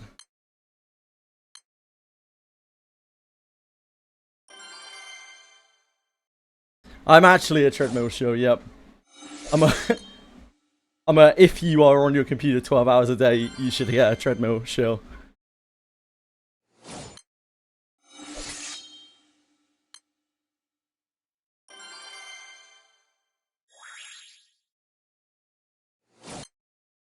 Yeah, indeed, I know. Gacha poison is what has got me the small viewer base that I do actually have, so there's that, I guess. But I'm kind of drifting away from gachas. I say as I grind a gacha endlessly all day.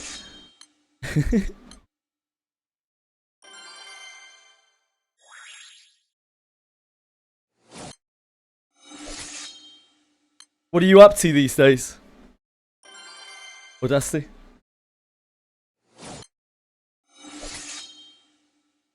It's more grind than gacha, that's actually true.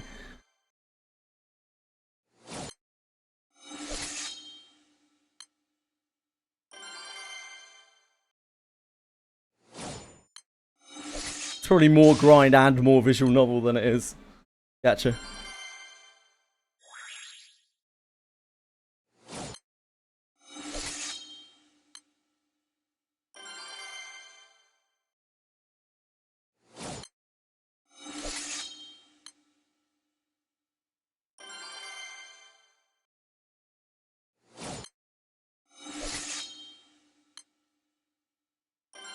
No, there's no similar way to skip the side stories, Bellicott. You'll have to manually click through all of the chapters. Sorry.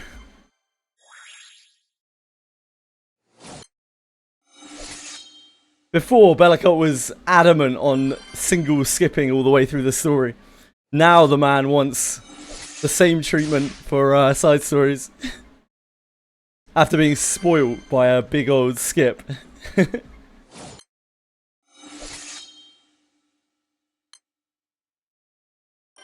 Are the bones resetting after this week? The bones reset based on when you last picked them up, Wobaboo. Unless you're talking about Mausoleum. Mausoleum resets, not this week. Sorry.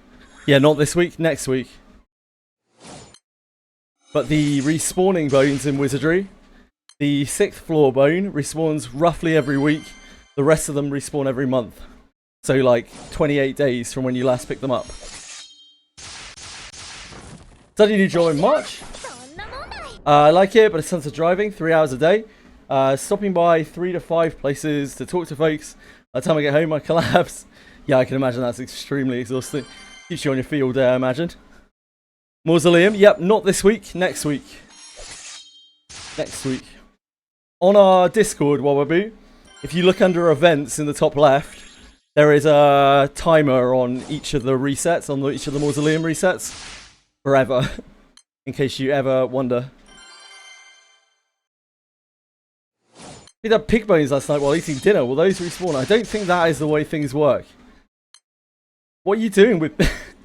What are you doing with pig bones? The only place. There's something that I should need to know about you. Are you conducting some kind of ritual somewhere? I'm pretty sure the pig bones are meant to stay on the plate. Did your family not question? They're like, Ramflakes, what are you doing?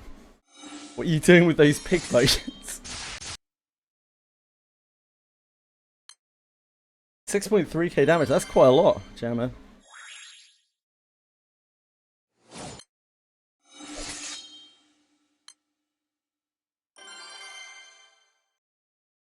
Delicious bone marrow.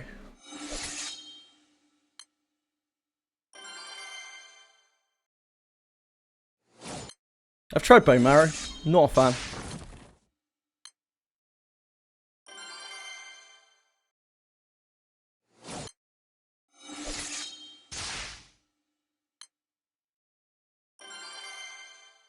Never picked up the chicken bones while eating chicken wings. I mean, yeah, I guess so.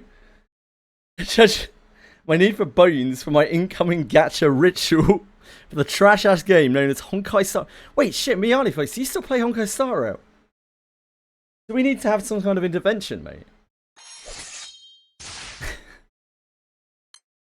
What's the collab coming in Honkai Star Rail? Is that Evangelion? Is that Honkai Star Rail? Which game is Evangelion? Oh no, that's Wuthering Waves, right? What's Honkai Star Rail doing?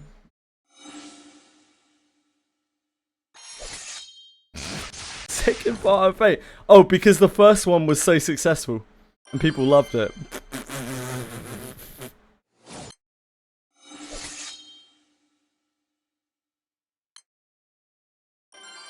I'm surprised they didn't take another 4 years or whatever to launch it. Yeah, I know, man. Like, gacha players are fucking stupid as shit, man. I genuinely... It annoys me so much. Like, people just say one thing and do completely another because they're just so fucking hopeless when it comes to gacha games. It drives me mental, man. People all like... I see people come through chat talking about other games particularly, but even talking about the games that I play, where they're just like... They're like, oh man, I hate this so much. I've just spent $800 on it. It's like... The fuck do you think they do it for?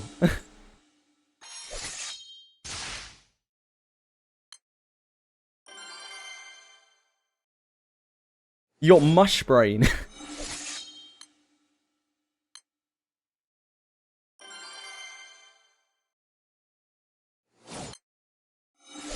Started playing Honkai Star Rail April last year. Played through most of the story. I was kind of diligent through that particular planet.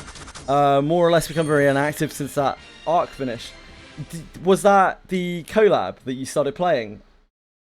At Miyani Flakes. You're a big Fate fan. Is that why you started playing? Love a good waifu collector. Started playing before the original collab was announced.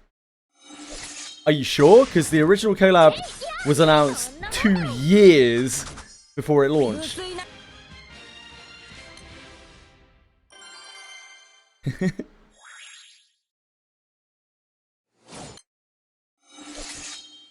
Limbus memes are so good right now. Otis and Ryushu rushing to Killish first for the buff.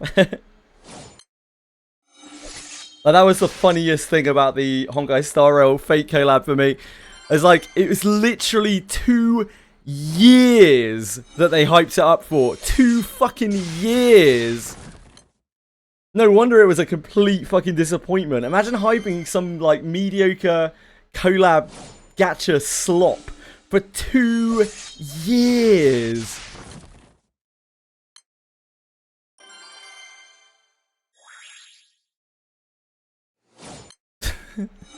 Insane. Yeah, now they're just dropping the next patch. They're just like, hey, here it is.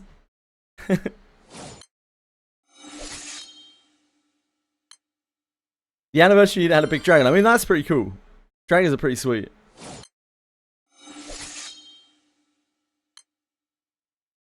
Seems like the real collab. What, the second part Cappy saw is more than the first one.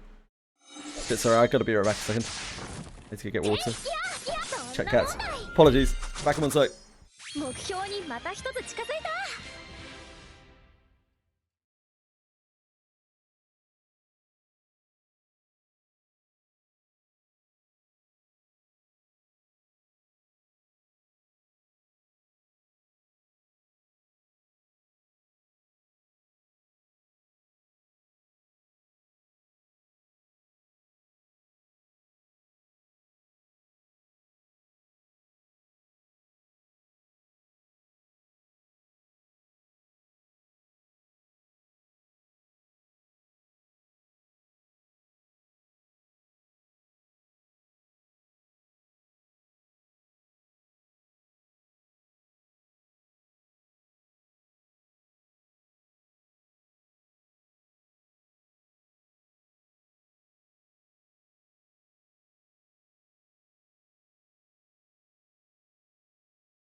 Sorry, guys. Gotta keep moving. Keep on moving, baby.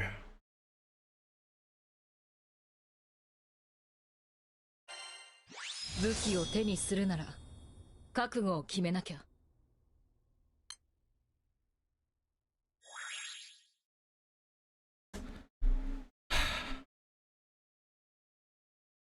Yeah, so this Honkai Star Rail collab is like the real collab you were saying, Capital.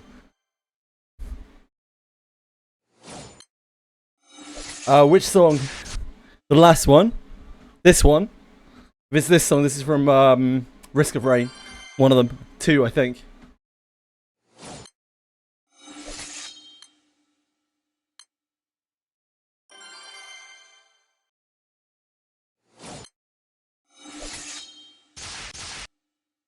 Yeah, Risk of Rain. UBW is Rinroot. What's UBW? Oh, Unchained Blade Works. Unlimited Blade Works. Unchained Blades is a video game.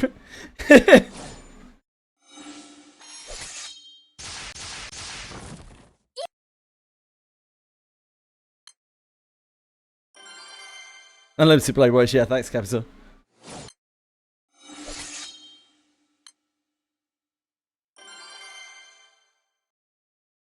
Risk of Rain. I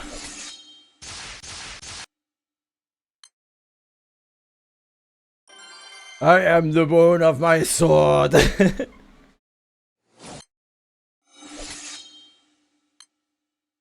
Yeah, the Risk of Rain 2 soundtrack is incredible. Both of the Risk of Rains, honestly. Both incredible. They got remasters of them too, and they're incredible too, strangely enough. Plus, it's a pretty fun game.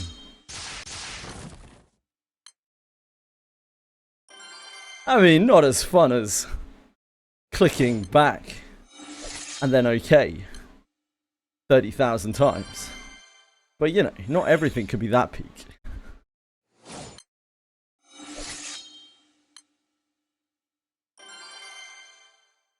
Gotta have realistic expectations out here.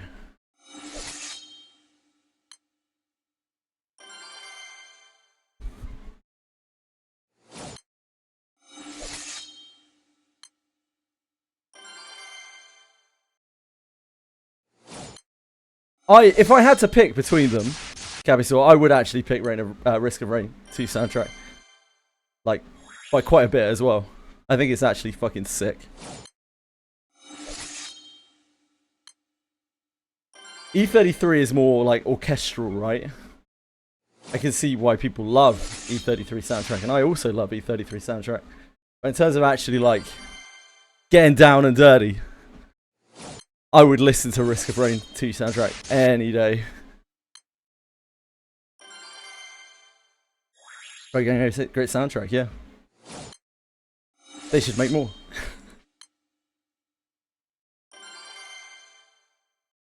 Whoa, yeah! We don't have whoa, yeah in party right now, unfortunately.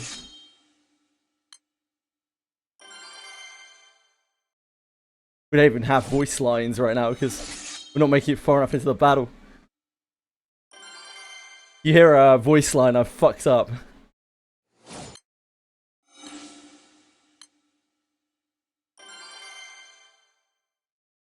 Oh, 97. Oh, Risk of Rain. Risk of Rain, definitely. For me. Risk of Rain's right up there for me. Yeah. I'm using that as an audio cue. I turned that off, but I'm actually using that as an audio cue to back up. I'm a big audio cue player. Especially when I'm like looking at chat, when I hear it, I'm just like, yeah, out.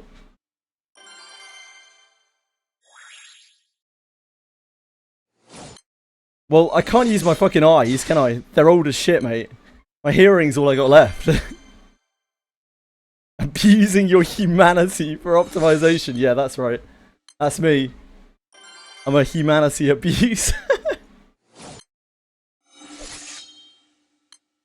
Maybe we do. You know what, Miani? I think you might have a point, mate. I think maybe we do. If cards on the table here.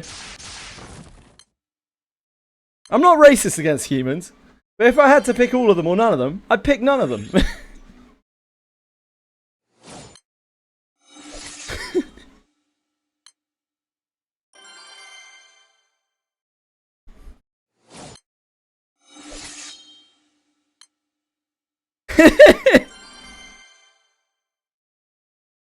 Get it on a live stream, fails. Fuck yeah. Dude, the cats have ruined the world. Cats have fucked it up so bad. Probably worse than we would. We need to get the dolphins out here. We need the dolphins to take over the world. Maybe they could do a better job.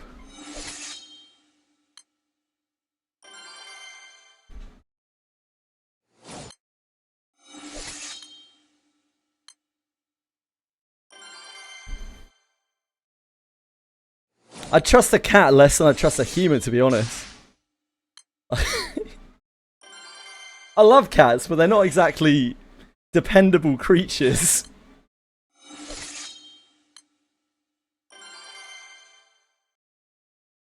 I'm not sure whether a world run by cats or a world run by dogs would be worse, though. A world run by dogs would literally never get anything fucking done. They have no direction. We condition the poor things too much.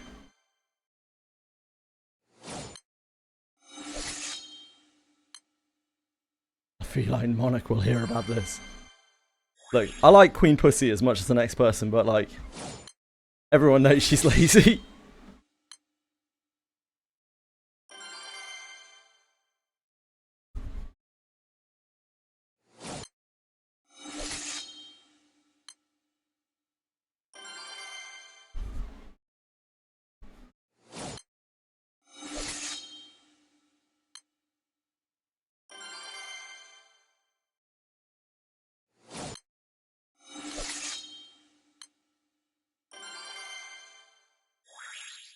It's alright. I've been on the chopping block for years, mate. It's always just a matter of time.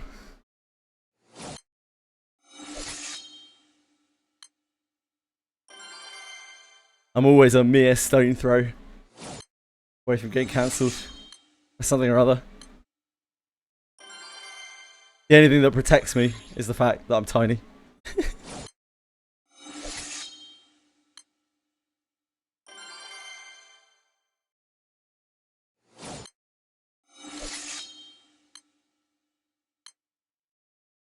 Ah!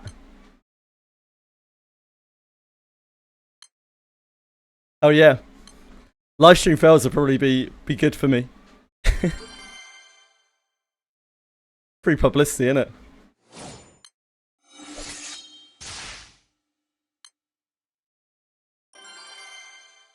You know how I love drama. Can't get enough of it.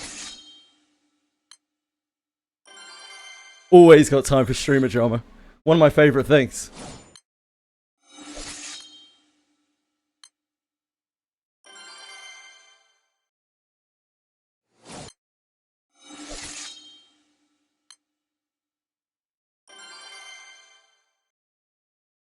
What do you mean meaningless? The trials and tribulations of streamers are fucking important, mate. Please don't diminish them.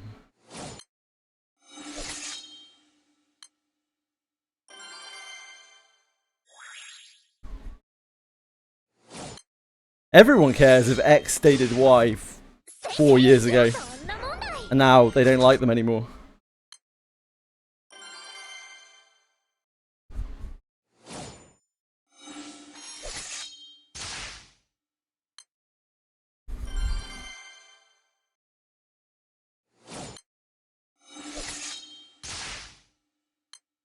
Mate, that was one time Umikin had to save my grid. Now, just because I haven't built another grid, that doesn't mean that should indicate that every grid I'll need Umikin to help me build. Thank you.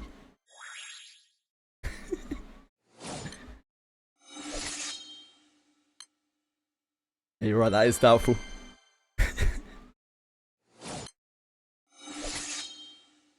Without Umikin's guidance, I would be lost. Lost in a sea of blue. Ah, kind of works, doesn't it? How poetic.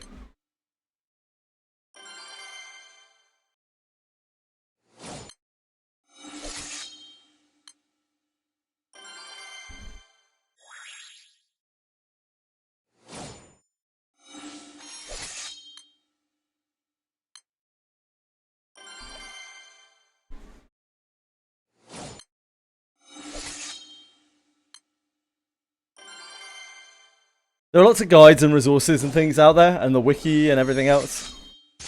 But honestly, the thing that has helped me the most in this game is Umakin sitting down with me and telling me things. More than anything else. Which is probably not an experience that most people get. Although, I think it is an experience that she would give quite freely to anyone. She seems just really helpful.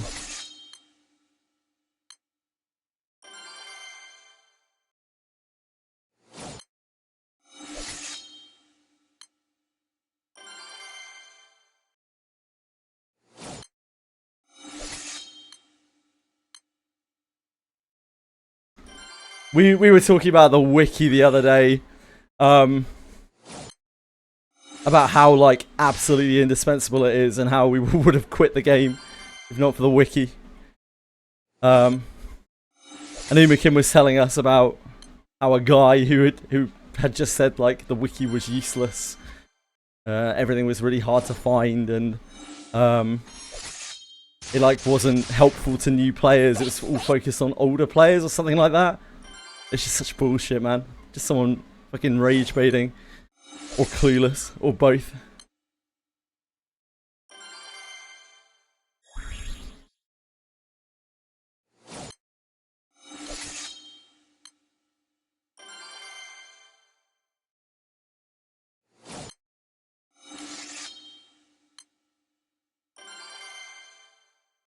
Well, I was playing Final Fantasy.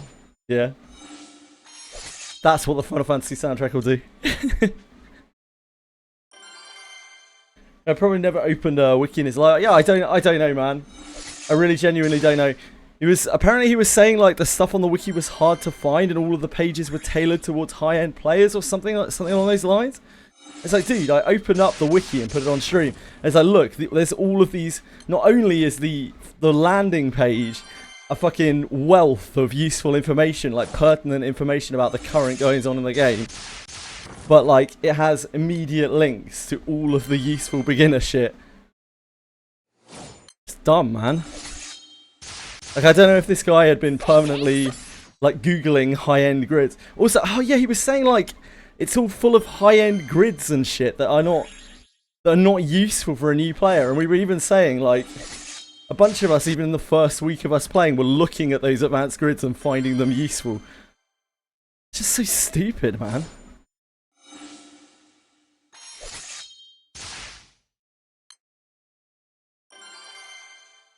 I know!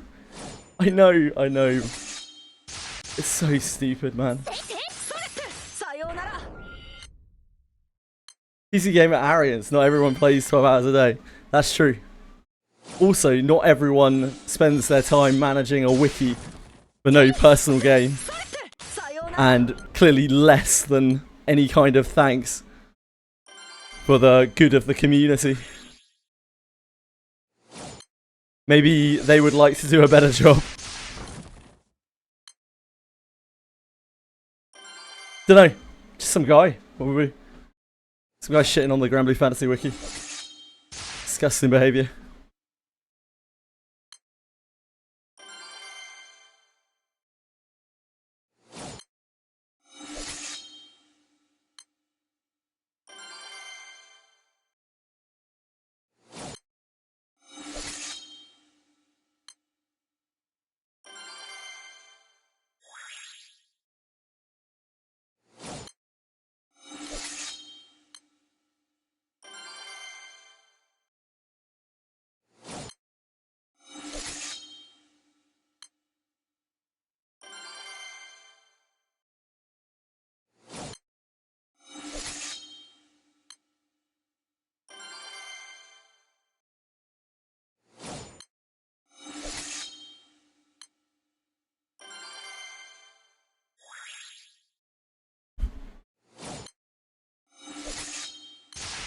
being stupid is reserved for me. Like, me and both, I can absolutely, positively tell you that that is not true. It's the Eternal event, time to farm your laps. Oh, it's Eternal event, time to farm your laps. Nah, Lord Salts, I'm farming Ouroboros right now. That is my priority. I will pick up the slack on the Eternals event after.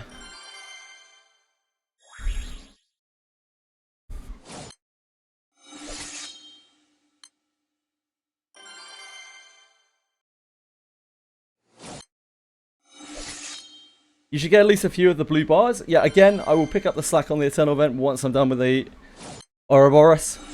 This is my priority right now. It's reserved for me and the guy who watched the internet activity. Okay, maybe. Maybe you're right, Miani, please. Is there a dupe system? No dupes in this game. If you get a duplicate, you will get a gold moon, and what you can do with the gold moon is you can buy stuff from a store. You're not really going to want to spend them until you've got 150 of them realistically. So there's no like imperative thing. Don't need to worry about that for a while. You do get an additional copy of the weapon, and that can be useful in some cases. You're probably not going to get much use out of most of the like gacha weapons in the game, as there are grids that are aimed towards new players and free-to-play players that are much more easily farmable, that don't really use many of those weapons or any of those weapons, depending on the element and your investment.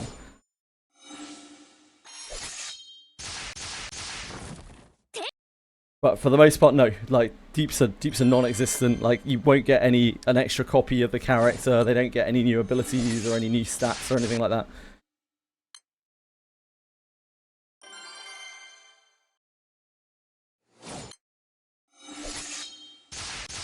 Dark. It seems that both dark and water are very dependent comparative to the other elements on their gold moon weapon. It's all I ever fucking hear about in those elements. Water apparently wants both of theirs.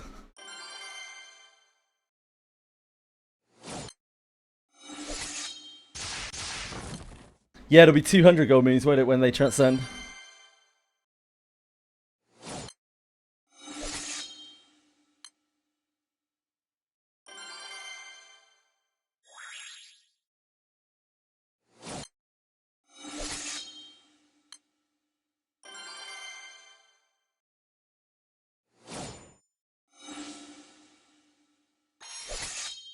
Something I noticed for the last Guild War that was really nice is they had the grid list, or like what you should be aiming at for your grids at 3 different levels, and it told you exactly where to get all of the things for each of the grids. I thought that was ultra useful.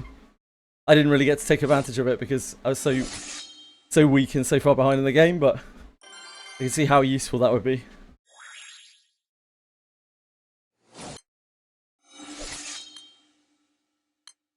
Do you have any light mains here? For Susanoo?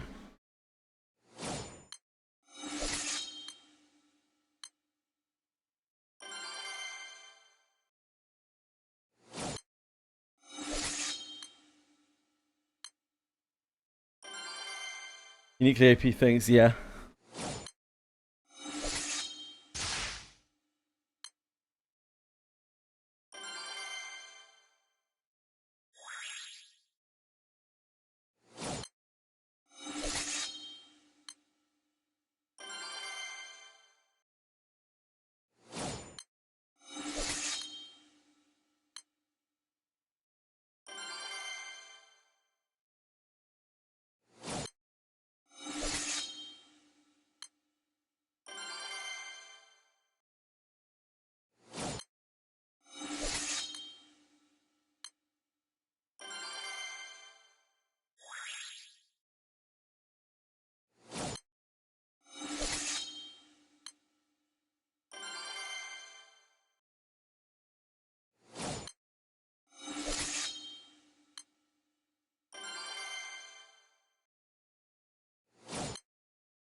Rate of the 10 event, do we pick Revenant weapon or Celestial weaponry? I do not know, I'm afraid. I know that the Celestial weapons are obscenely rare, exceptionally rare. Yumi said not to really bother, like trying to farm Celestial weapons. I don't know if the same is true for Revenants.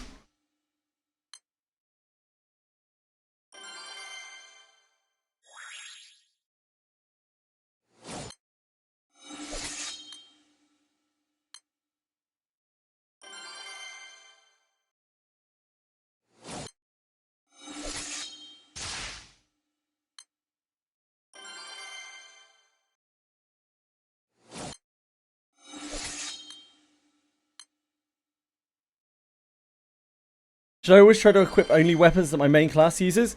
Doesn't really matter, Bellicolt. There are some weapons that have synergy with certain types of weapon, but that's something to worry about in the future. It's only a few specific weapons. Really, you just want to equip the things that have good skills on them. The grid building is quite complicated. It gets quite complex. So just for the time being, equip whatever you've got that's at a decent level. And try to equip things that give you like extra attack.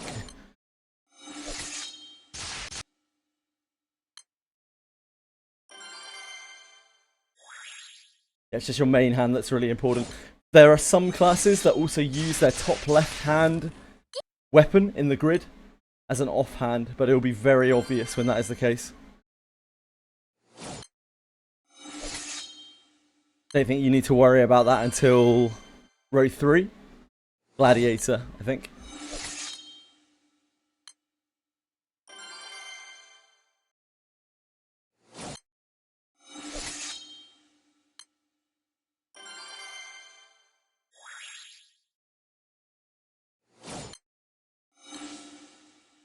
No worries. It's a lot to take in.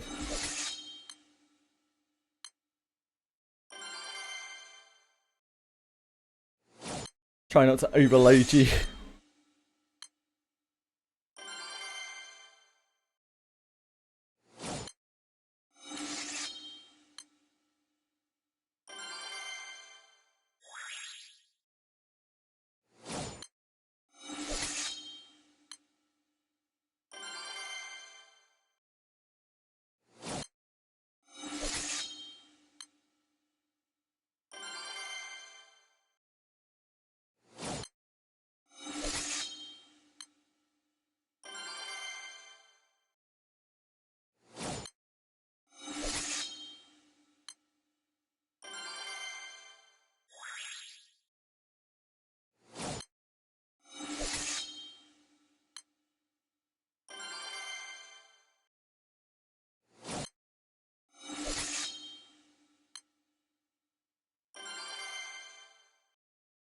No, I did the last Guild War. Blood Salts. Did water.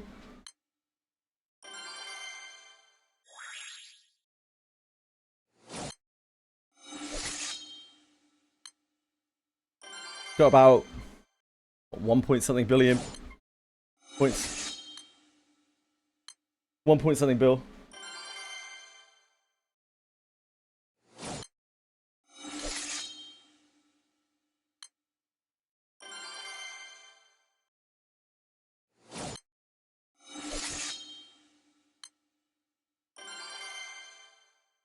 No, I was weak as fuck. I just played a lot. I had a sub M1 grid. It's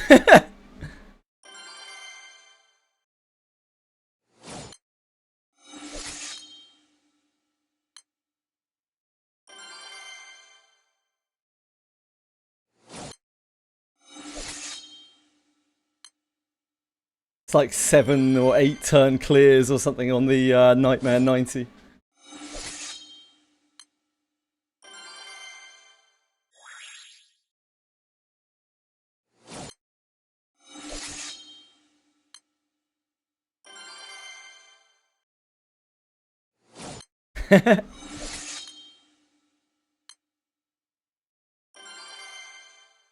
This one will probably be better. We should have like, or we will have a proper grid for this. Ish.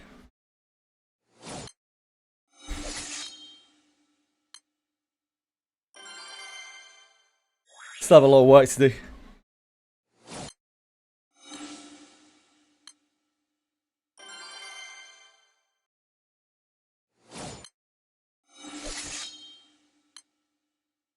Really annoyed that I need 1 billion 1S for Eternal Event Nightmare.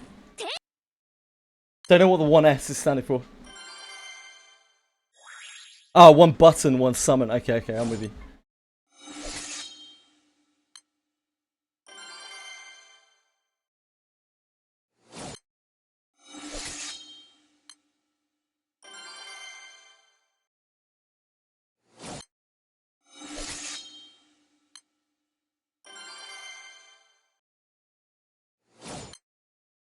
Have to get stronger, won't you? There's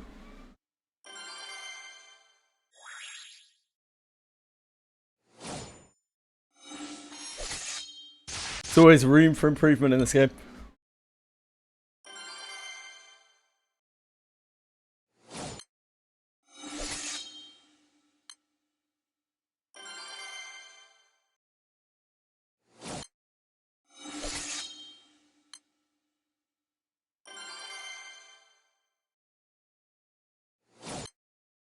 Getting outside, enjoying the sun. Enjoy, man.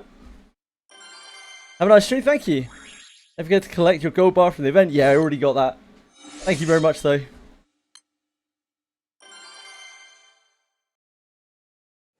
Hope you have a wonderful day.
Ah!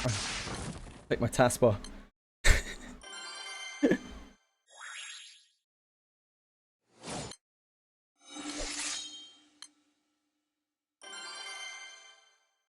These things happen.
Yep, all the way to 176.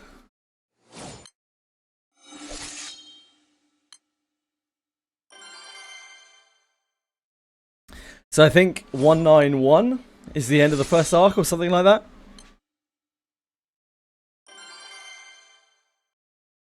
Something around there. Oh, you're way further than me, yeah. I won't be there for ages.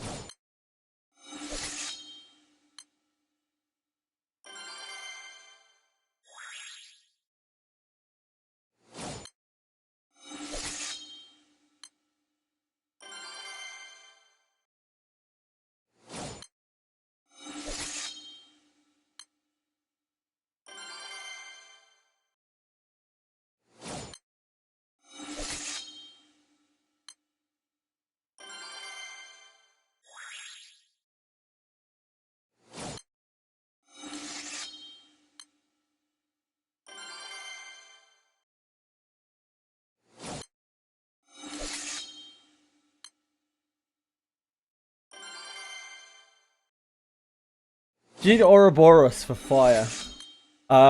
You will eventually one day, but you're not going to really be able to get it in this event.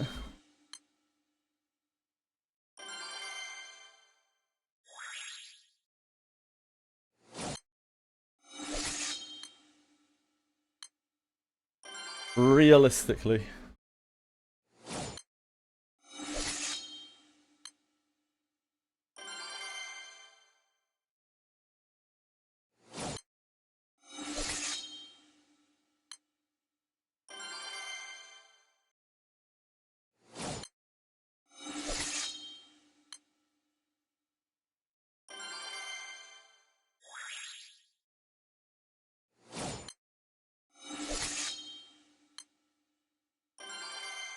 If you 24/5 this event starting from now, no, probably not. You're too weak. It's going to take you too long to kill the mob.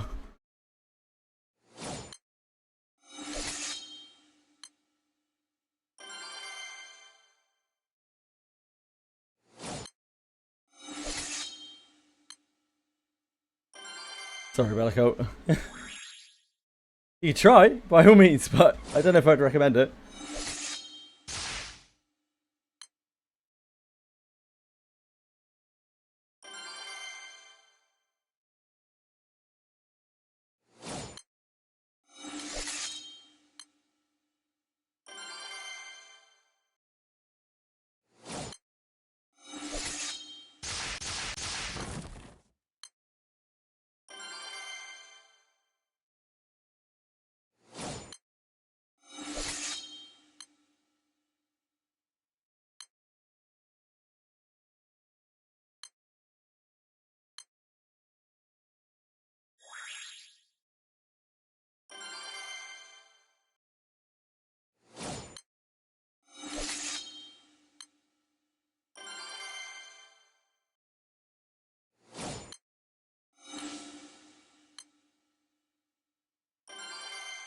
We let the sun into our otherwise reasonable climate. I don't know. It's quite warm today, though. It's been really humid here for the last, like, 3 days. Crushingly humid.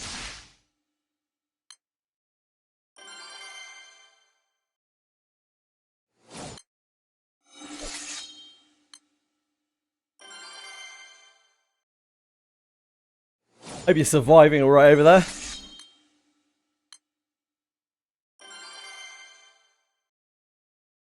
No, not really, Senna.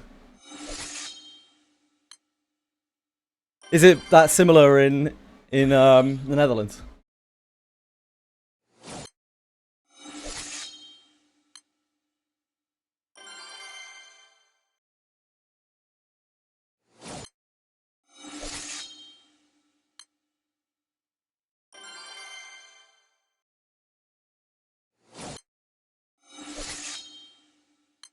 Or are you living in my walls? I don't mind if you are living in my walls, it's okay. Oh no, Senna. No. Yeah, it's the same deal. Sounds like you have it warmer as well. Probably doesn't help. Irrelevant is a summon grid? Very relevant. Every piece of the grid is relevant. Your characters, your summons, your weapons, they're all very relevant. They all come together to make beautiful music. Mate, you are not alone in there. There are a lot of people claiming to live in my walls. The only place I'm pretty sure you're quite congested.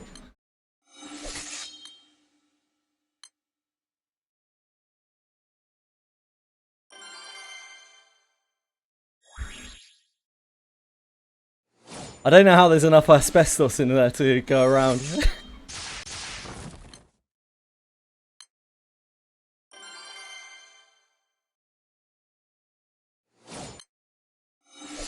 Yeah, I didn't think so, Senna.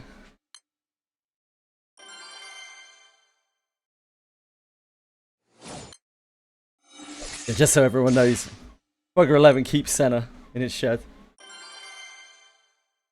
He'll deny it though. Don't be fooled.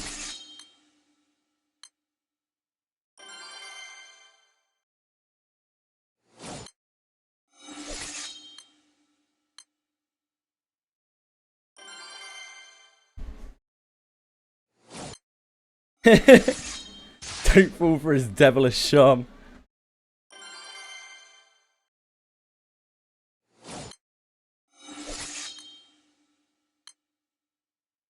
I mean, you were only born then, to be fair, Senna. You didn't exist before that.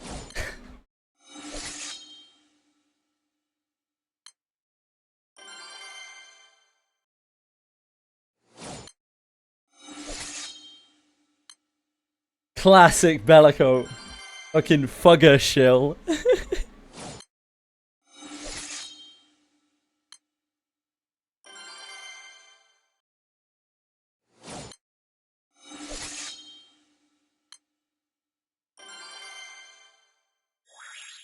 Spawned. Yeah, that's a nicer way to put it, Senna.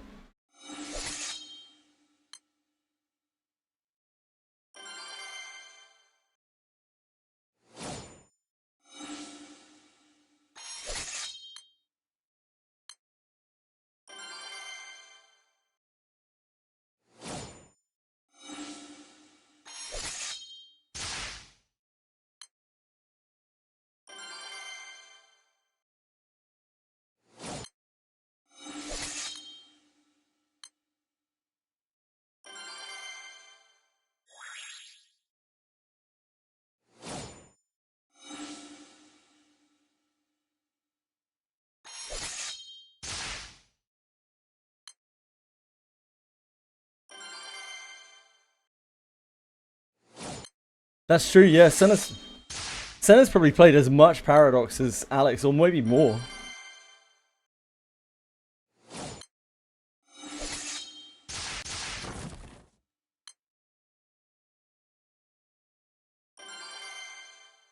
Probably Bellico, to be honest.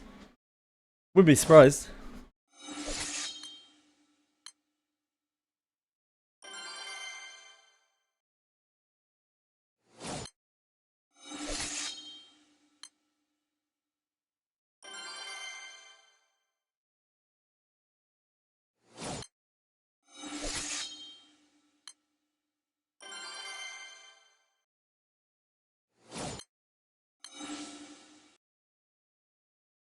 Oh. Whoops. I fucked it.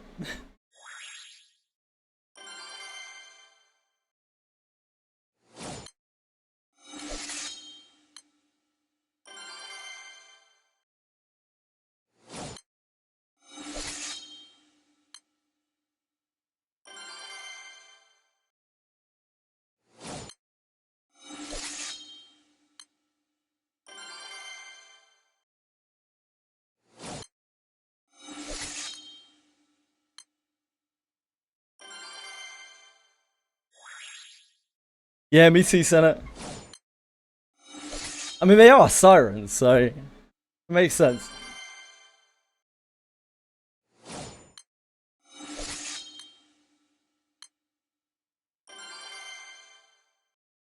Hey, these nuts.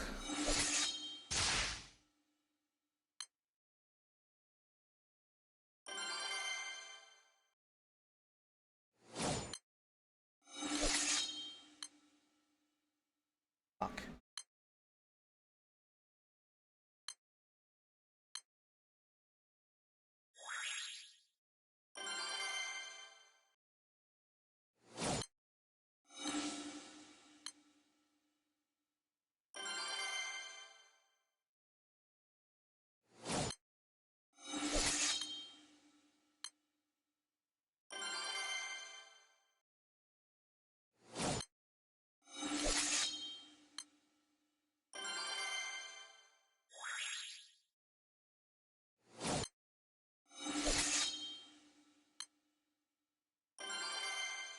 EU4, so autistic game, unlike hitting back. Okay. Real game.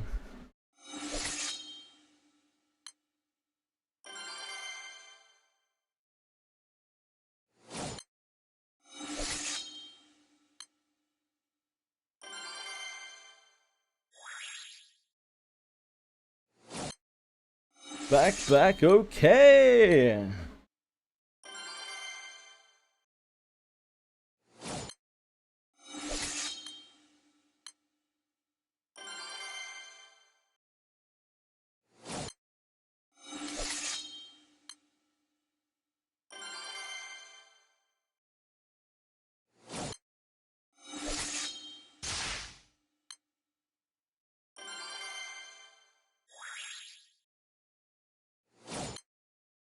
Brit. Brit.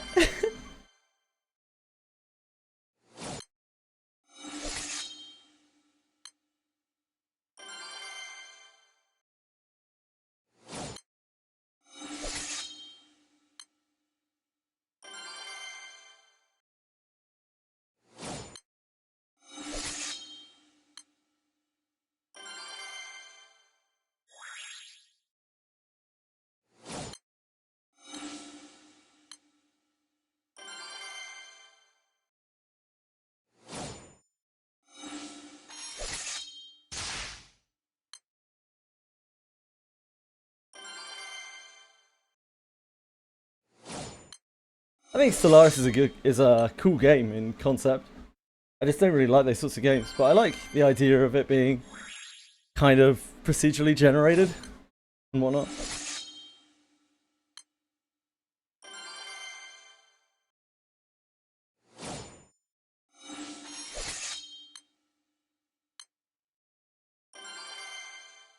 When are Senna and Alex and Bellacolt playing their Stellaris game together? You gonna play mixtape? Maybe. Not right now, at least. In the dead months. Anything could be possible in the dead months.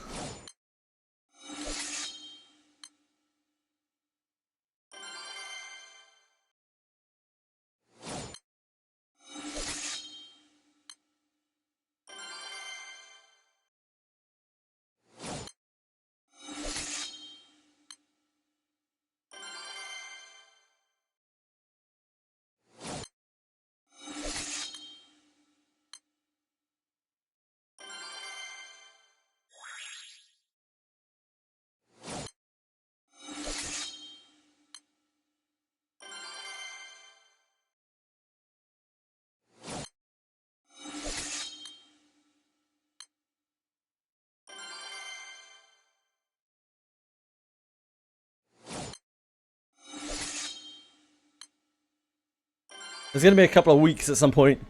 People are gonna have an overload of me playing random single player games. No doubt.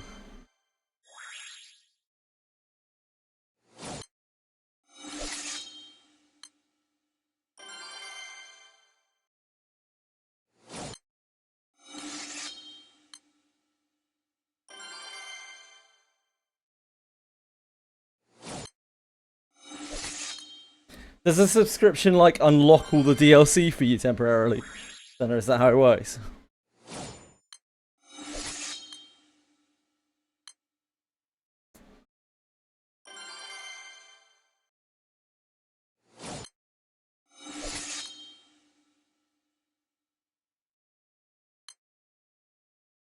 Ah, that's I see, I see. Yeah, I've seen that in other types of game. It's a decent system, to be honest. Lets you like pay for a month to access hundreds of dollars or whatever of DLC, and then when you're tired of it, you don't pay for it anymore.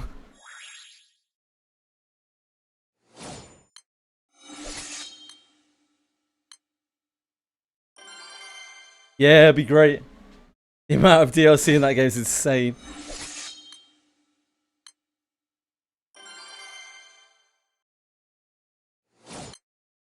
Damn, Solaris is 10 years old, that's crazy.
What's HOI for? Heart of Iron. Must be.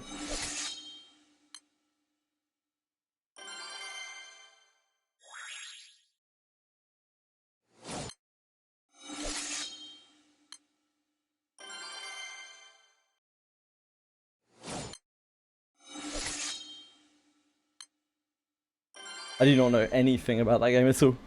Or these games. Other than they are Paradox.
You can give games on Steam, yes.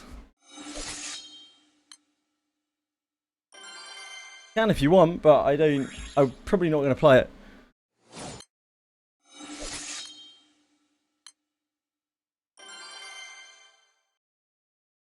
At least not while it's in early access.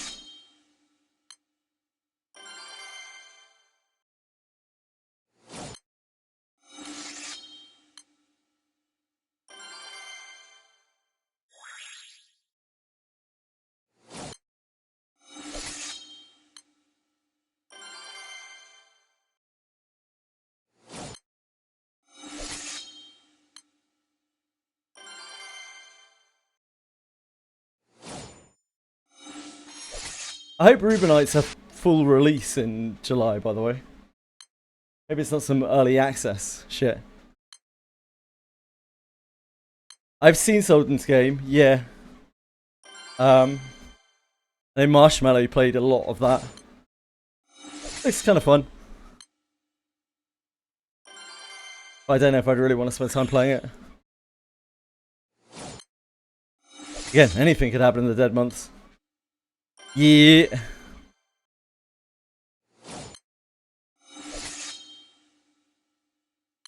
The Dead Months is a wild, wild west where anything could happen.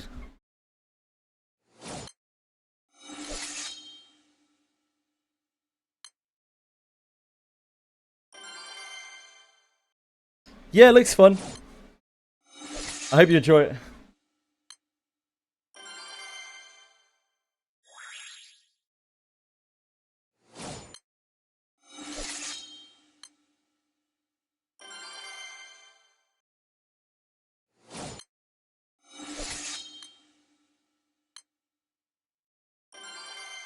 Right now I'm measuring up for a potential Baldur's Gate trilogy playthrough. Not 3. By trilogy, like that's Siege of Dragonspear and Throne of Ball. Fuck.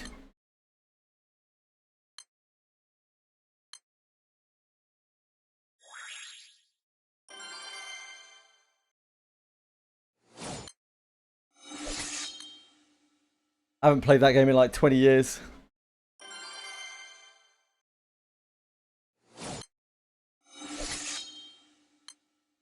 I don't know if I could even get an installation of it properly working. Like with the mods and stuff. For so long.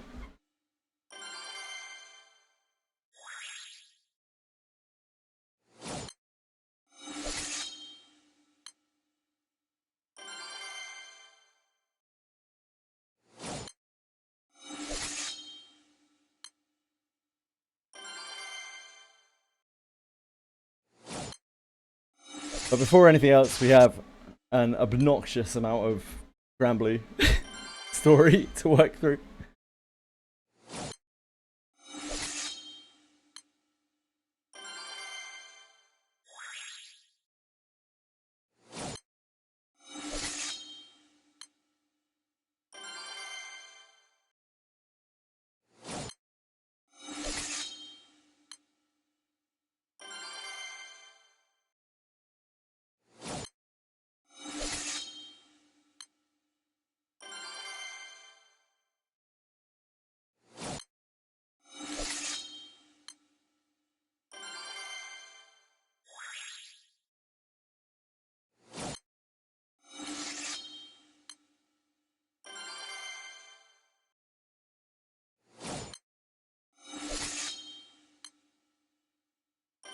What looks complicated? Sultan's game. Ah, that's all good, Senna. No rush.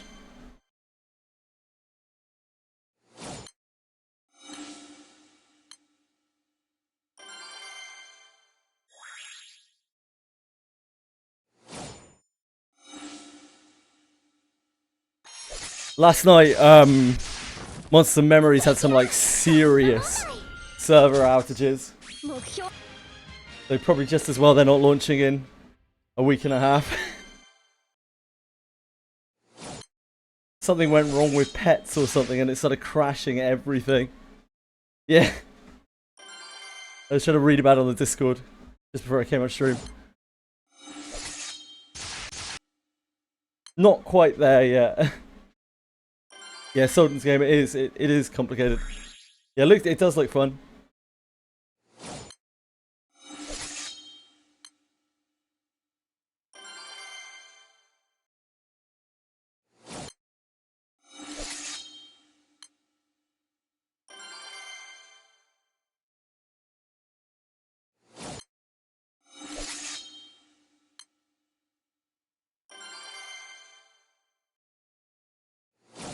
That is the way that modern trailers are, for sure. It really frustrates me. I hate watching like a 3-minute trailer and seeing 2 seconds of gameplay.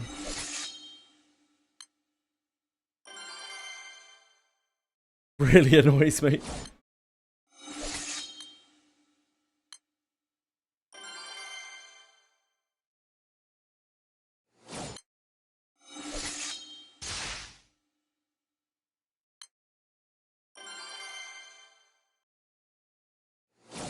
How much is Sultan's game?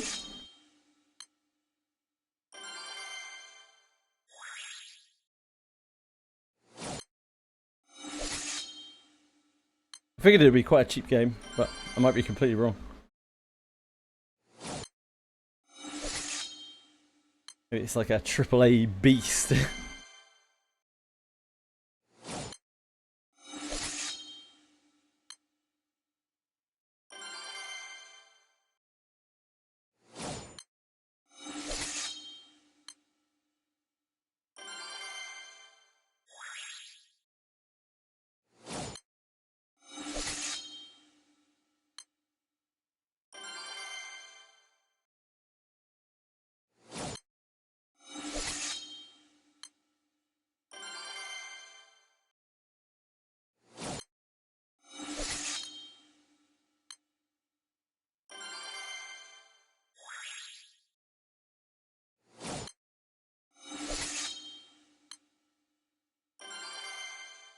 £15. Don't know about that. How much is mixtape? Don't know. You have a second to look. You seen mixtape?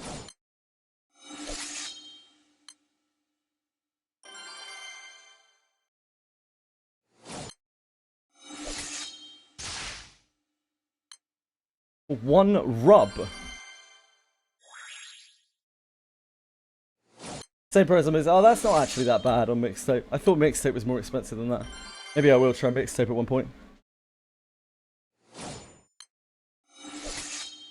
Just let it play through. Yeah, you don't play the game. It's just a fucking visual novel, basically, with no interaction, or very little interaction. Definitely no meaningful interaction.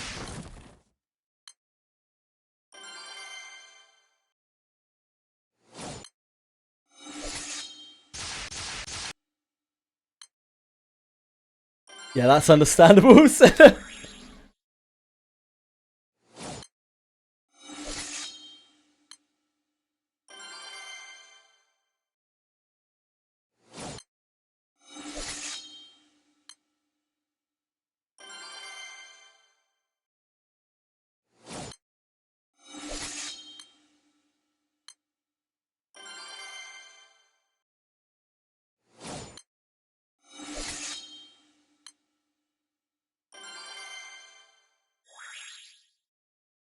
I was trying to think of ways to spice up a Baldur's Gate trilogy playthrough. Like, I can't do hardcore because I haven't played it in fucking 20 years. I just die repeatedly. So, trying to think of ways I could make it more interesting. Naked only run, that's not fun. Possibly not possible either. Baldur's Gate 1 and 2 are fucking rough. Not like Baldur's Gate 3 where you can like exploding barrels your way through things. There's only so much bullshit you can kind of pull in the engine. Because like I'd want to play with Swordco Stratagems on, which makes the AI like a lot smarter.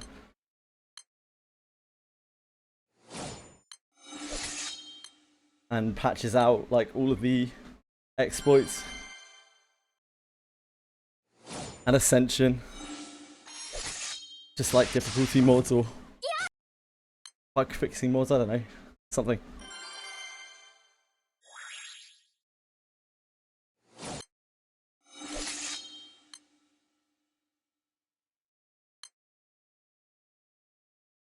Maybe I'd play without arcane casters. I've never tried to play that game without arcane casters before, it's probably fucking brutal. Mage is so broken in Baldur's Gate.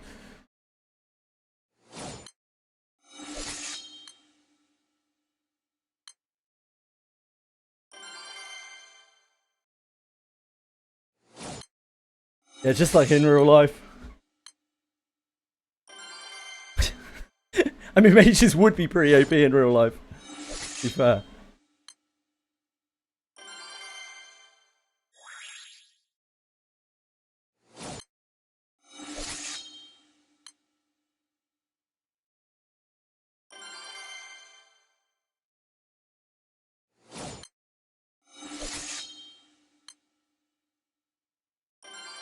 Baldur's Gate is absolutely a game where if you're playing on the highest difficulty, even without difficulty mods, playing on the highest difficulty, like you will get one shot just by archers, just randomly getting pinged by archers.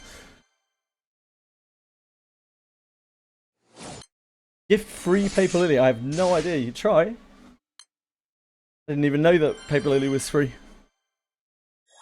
Before I play Paper Lily, I want to play, what is it? Life of Cat anyway.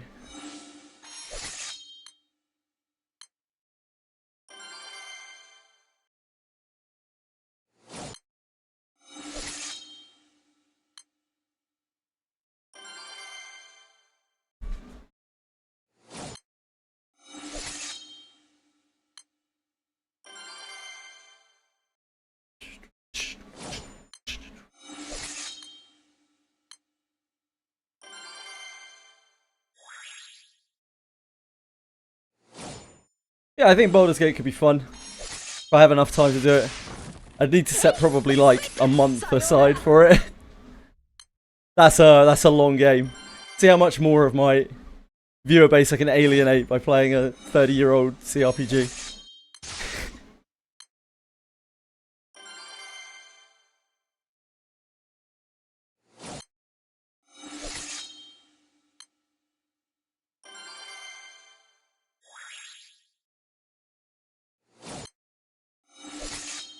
It's free. Cool.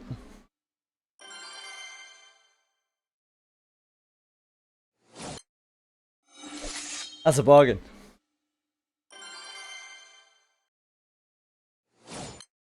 Why'd you hate Limbus so much, Senna?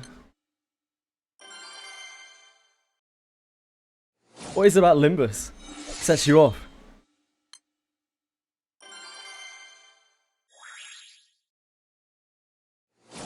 You just don't understand it. Yeah, I can totally see that. Before I played Limbus Company, I looked at people playing Limbus Company. I was like, what the fuck are you doing? What is your... Like, what is the draw of this game? What the fuck is wrong with it? I'm with you.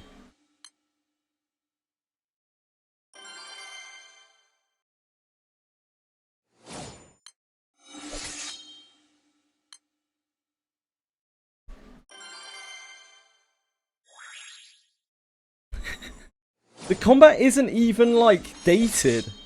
The combat is so weird. Like, the combat in its own way is, like, kind of flashy and cool, but at the same time, it doesn't make any fucking sense. When you look at it, it makes absolutely no sense whatsoever. Unless you know exactly what's going on.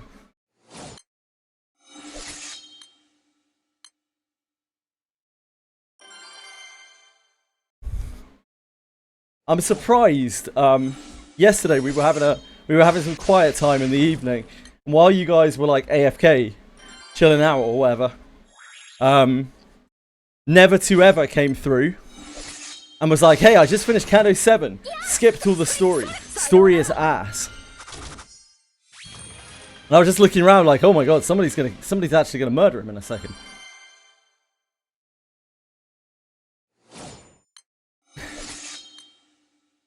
Someone's gonna be sending attack dogs.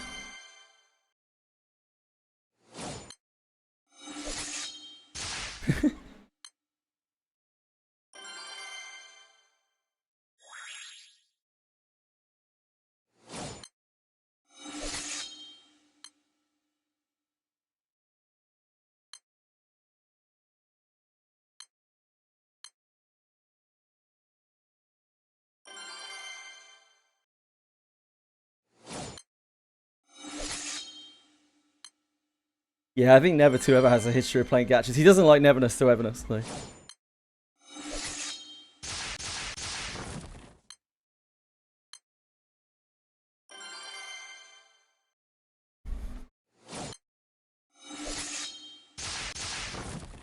I see, I see.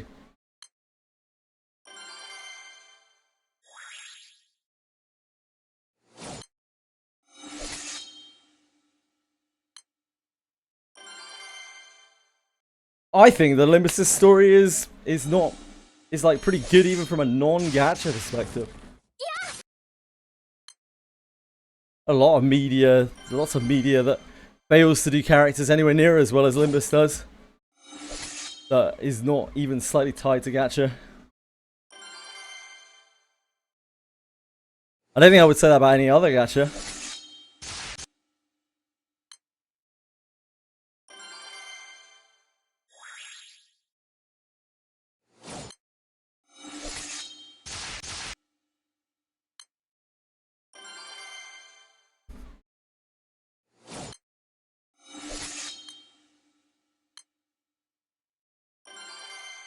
I don't get it. Why play Limbus Company if you're not going to enjoy the story? Addicted to mirror dungeons.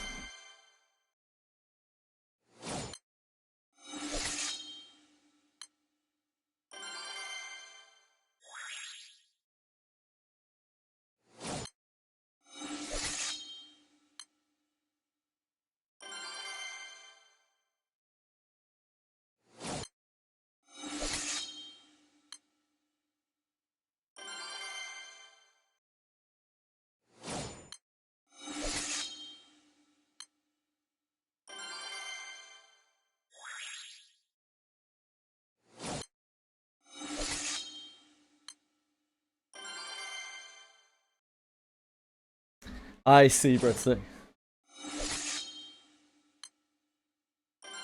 I have nothing against genocide. Nothing at all. I'm very thankful to genocide. For many things. That's more of a side towards the idea that people would allow influencers to dictate their opinions for them.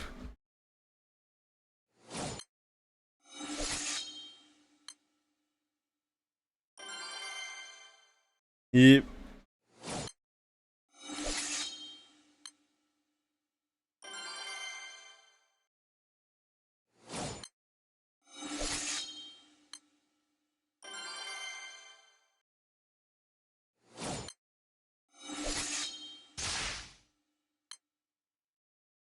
You weren't a fan of Back Go. Yeah, true. I mean, Back Go is a pretty niche game.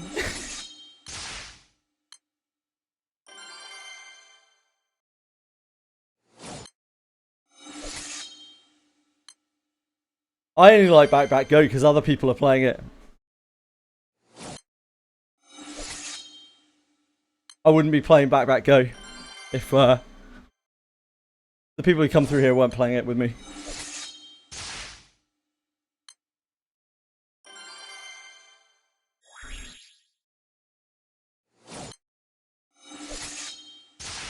Do 100 pull-ups until you saw me do it. Oh yeah, I remember that stream. Yeah, my arms were really tired at the end of that.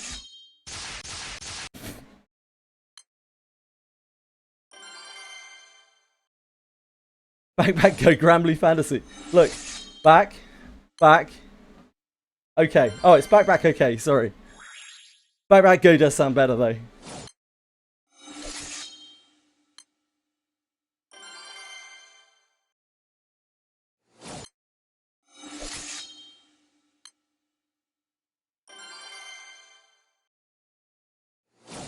Pick you too, mate.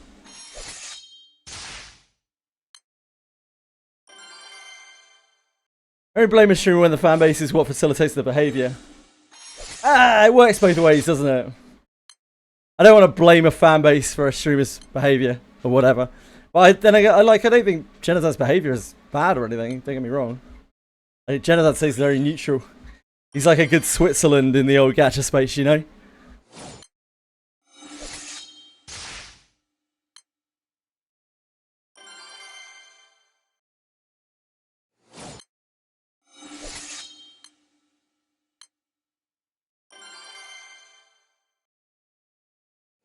Yeah.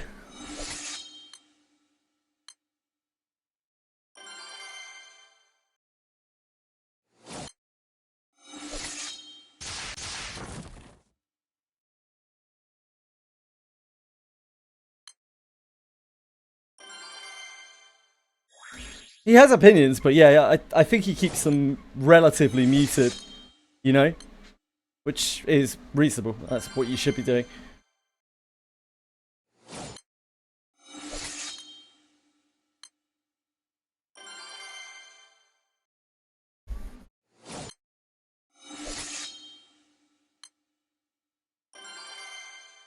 More importantly, he doesn't, you know, talk about real life issues and that kind of thing. He doesn't really move out of the gacha space. Doesn't start getting political and shit.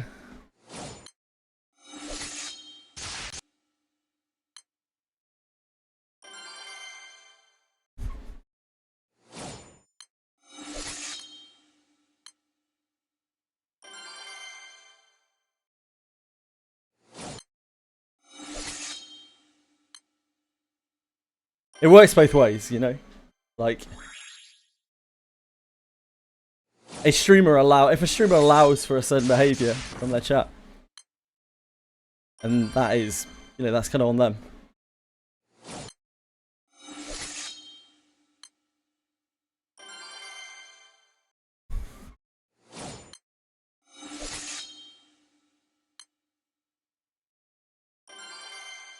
Right at afternoon, I see. Oh, I've never seen that Capisaur. I don't look too much. I sure hope not.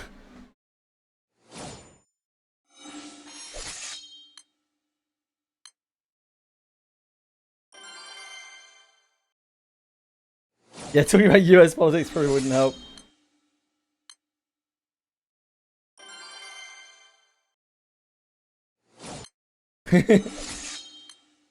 When I played Langrisser, SEA, so many of those guys were obsessed with lollies.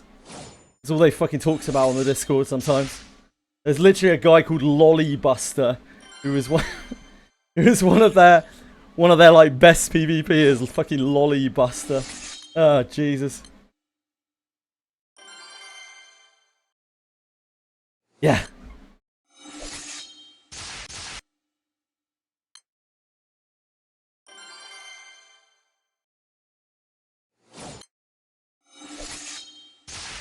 I beat Lolly Buster a lot. Oh good.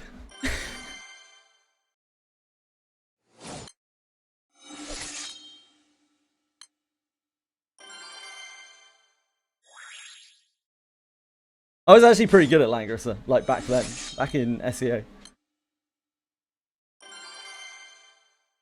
It's my claim to gacha PvP fame.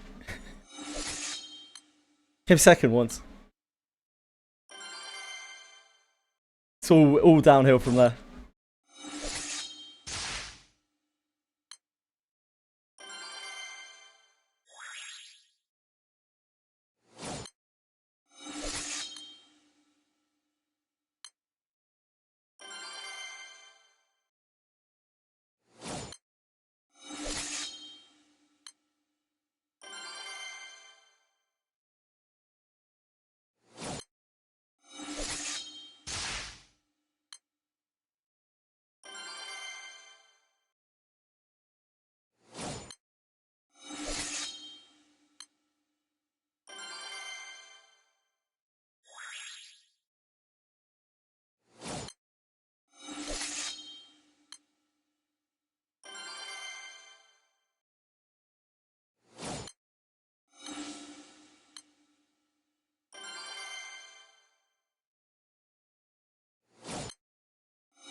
No, we never got to play Senna.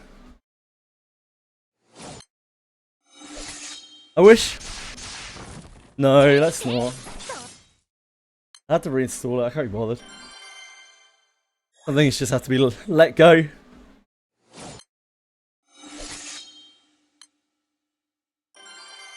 It's fine. Next Langrisser we'll play Senna. We'll duel in Monsters and Memories. How about that? That's good enough, right?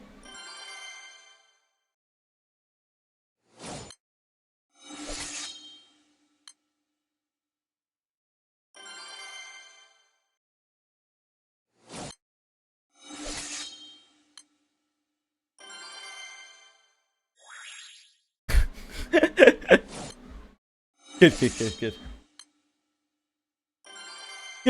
Good.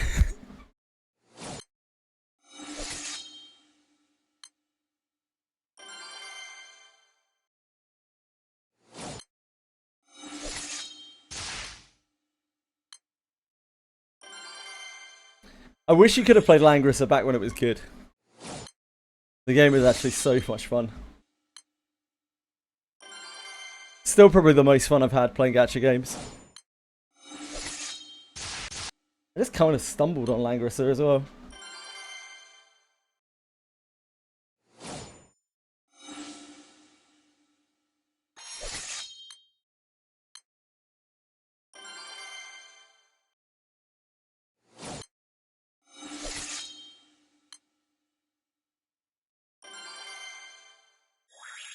Some games had like no global presence other than sponsoring PewDiePie to sponsor their game. Which is a hilarious video.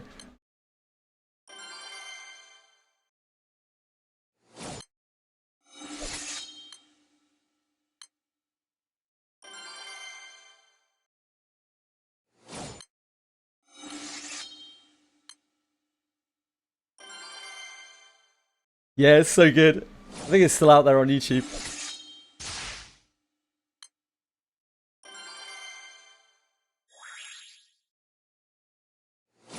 Yeah, must cost a fucking fortune. Sponsorships were not as much back then, though. Sponsorships were a lot less of a thing back then. But still, PewDiePie was huge, so... Initiate to fix our shit. So far we haven't any problems. Fingers crossed, mate. Fingers crossed. Certainly hope so.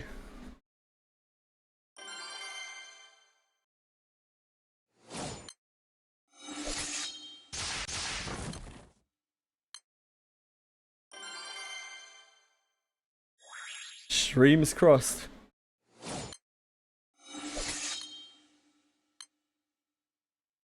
To weld something that the previous guy apparently did too hastily. Damn. On the wall at the connection. I wonder.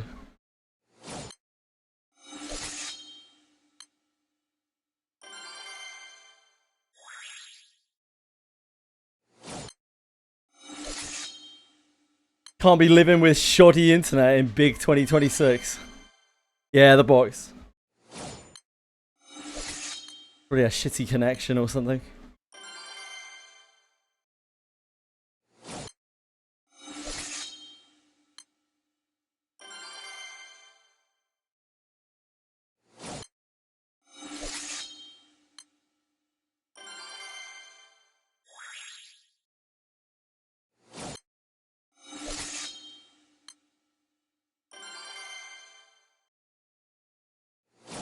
How does it feel when almost everyone in the world knows your language because it's international? I'm used to it, so I don't really know what it feels like. It feels very natural. I'm sure it would feel a lot weirder, you know, if they didn't.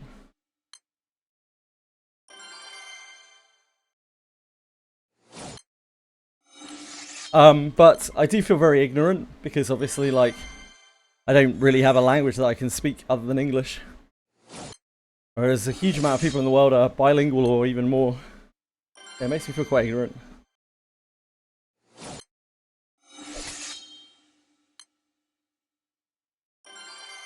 An empire where the sun never sets. I think our empire's sun set quite a while ago. At least went behind a bunch of clouds.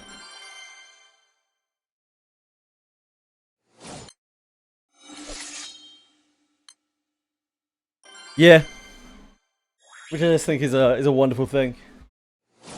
Be brought up speaking two languages. I kind of was brought up speaking two languages, but I just didn't push it hard enough and never really committed it properly to memory.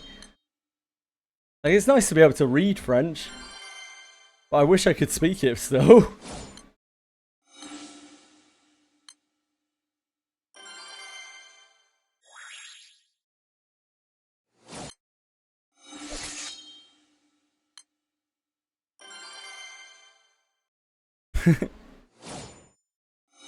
Yeah, it'd be cool.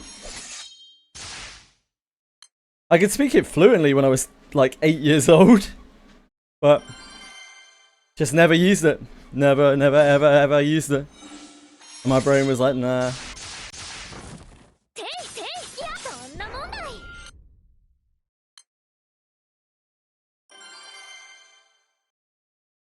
Yeah. Like, I think if I tried to relearn it, like if I took the time to relearn it, it would probably come back to me, maybe. That's generally how memory works. But until I do that, which is probably never, it's still useful. I mean, like if I go to France, I can read most things. I can read like 85% of things, which is helpful.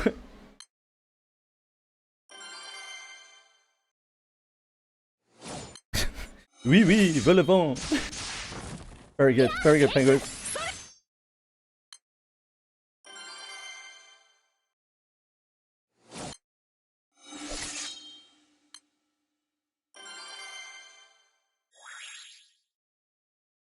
Merde. Merde. It's a good one. Putain.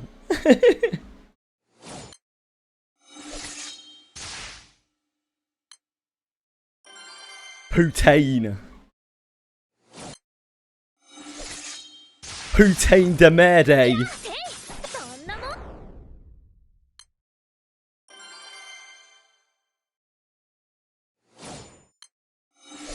C'est la vie.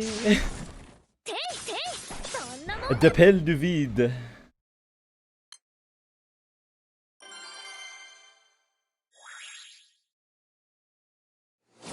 C'est la vie is something that most people will get, probably. C'est la vie.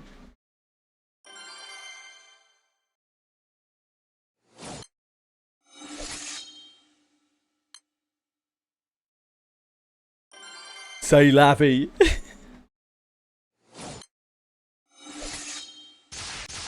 Yeah, pretty much, Bellico. It's kind of funny, like, fuck has evolved to be one of the most versatile words in the English language. You can use fuck in place of so many words in a sentence, in every sentence. Or in between, or to stress. Or as a describing word, even. In some cases.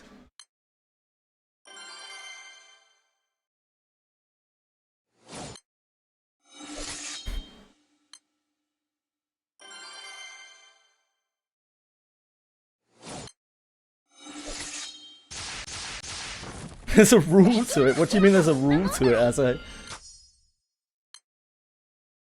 Yeah, like, fuck it. Fuck is actually one of the most versatile words in the English language. It's stupid. It's also one of the most recognized words in the English language worldwide. Which, again, is very funny.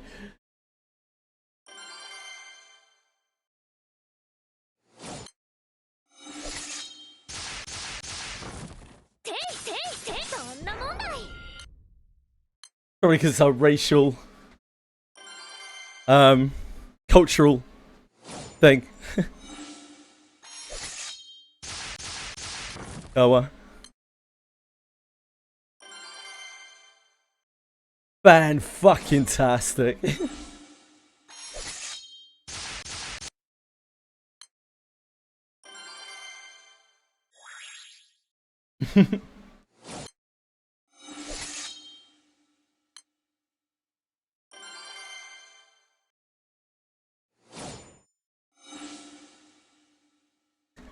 Fucking Asahe, Asa fucking hey, Asahe fucking. They all mean something, don't they?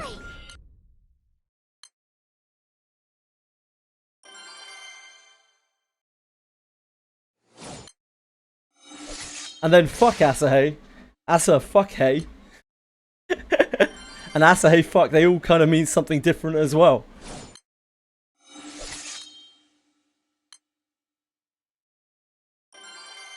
We're fucking Asahe. Like guys.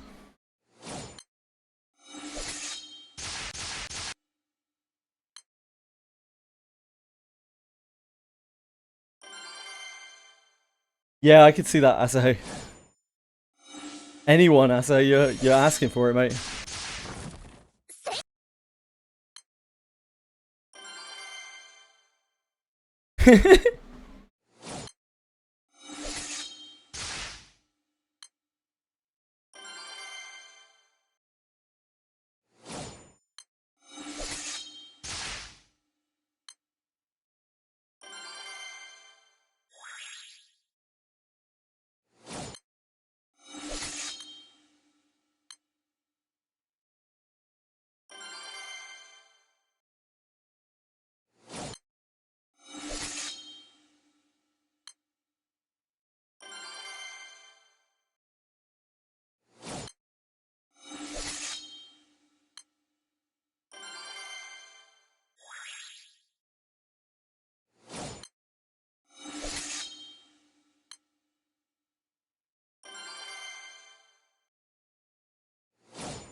There's a poll up, guys. Anyone who's awake out there? It's a very important poll up.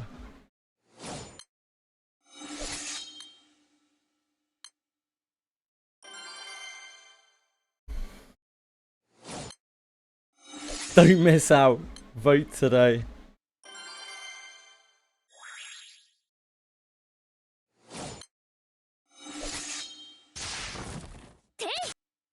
Oh man, are you feeling worse, Narcos? Is your whole household gonna come down with it, do you think?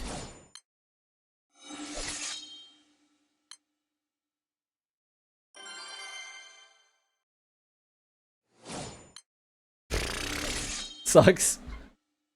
I hope you feel better soon, man. Live up here till you're over it. Maybe that's for the best. Is it your little one that's sick as well?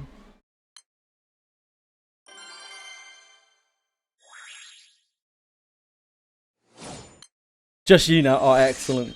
But I mean, not, not excellent, but you know, excellent.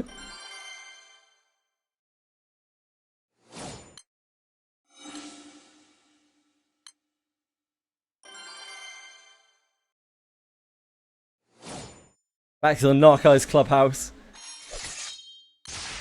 I hope you feel better soon, man.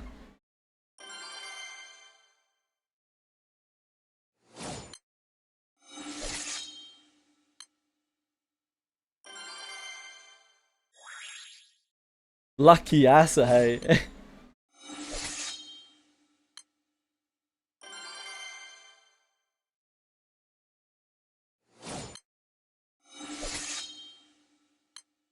Speak to you regarding your kind. What? Regarding your kind? Huh?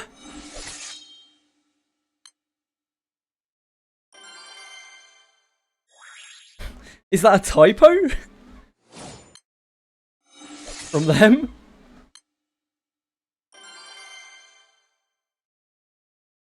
Been trained on Summoner's Rift. Oh god. The most torturous training known to man. Summoner's Rift apparently, Rio, and also Asahi getting fucked. It's just important, just vote. Like, we need to know. Yeah. Don't think, just act, Rio. The heart wants what the heart wants. Thank you, Rainosaur.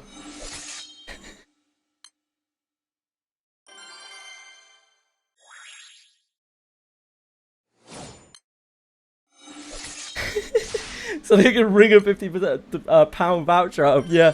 I wonder what that is even a typo of. You're kind. What could that be?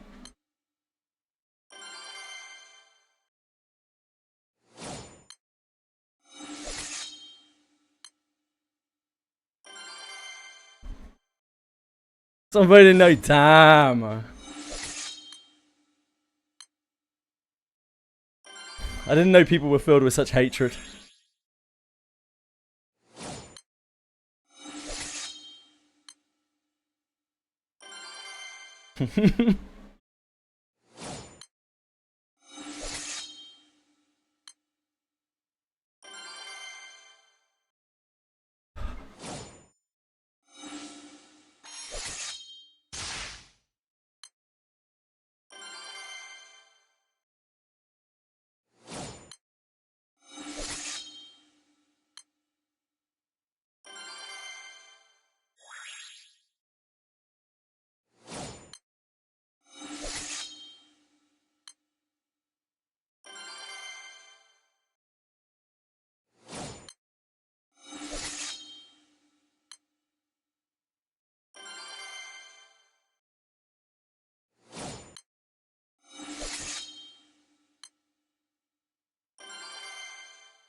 No!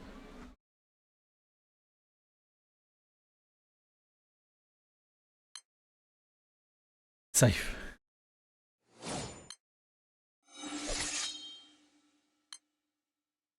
You trained with Asahi on Summoner's Rift. Jesus. I'm so sorry to hear that, Rainosaur.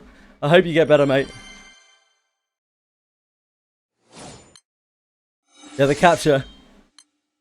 It's a difficult minigame. Backpack go capture. What a game. Hey, little Laureate. Are you today?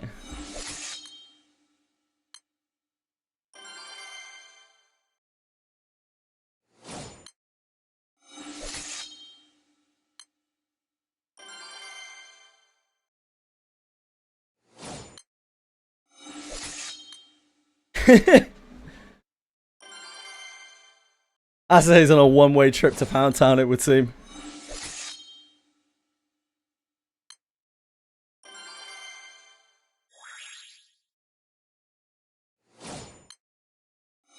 As it should be.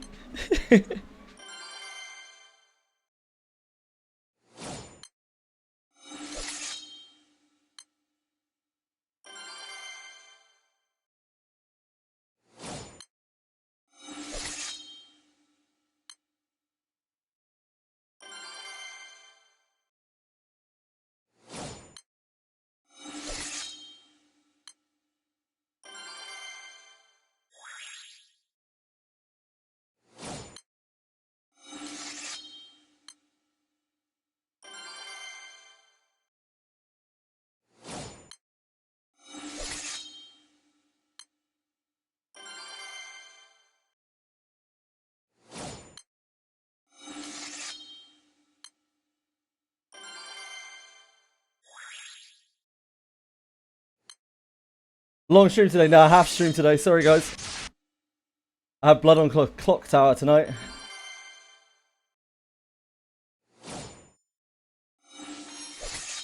Blood on the clock tower. You like blood on the clock tower, penguins? We've been playing for a little tiny while. Yeah, only like a 6 and a bit hour stream today. Online, me Auntie Flakes, but with like a group of friends I've known for a lot of years. Senna here, Alex.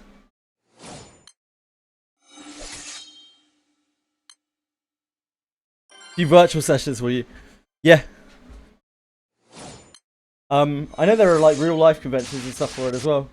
Acuben goes to them apparently, which is really cool. I imagine it's quite a different experience.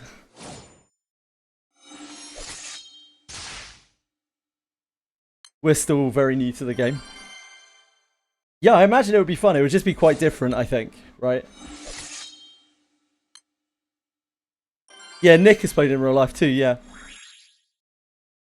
Yeah, she mentioned it, right? Half stream on Tuesday. Well, I mean, there wasn't a half stream on Tuesday today. And it isn't always on Friday. It's on usually one of the days on the weekend, but I gotta take some time for myself sometimes because, you know, don't want to get worn down, do I? At the moment, we don't have like the most electric things going on in terms of gameplay. We have three games that are all not particularly exciting to watch.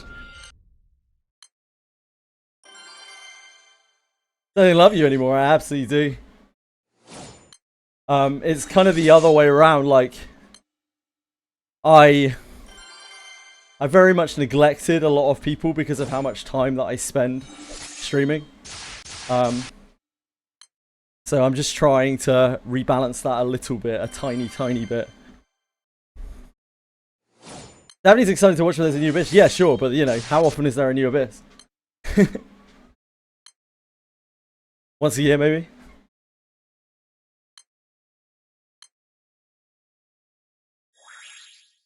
I am a degenerate, Asahi, and I like being here, and I like chatting with people. But especially at the moment, you know, it's a little bit quiet, and that's partly, you know, partly because of me. I just run out of things to say, and it's partly because of the game that we're playing. I'm not following the trends, right? So like, it seems like a good time to try to reconnect my life a little bit with some of the people that I've honestly not been very good to during the time that I've been streaming, because I've been so focused on just getting online every day and staying online every day. Visibility. And that's not sustainable, right?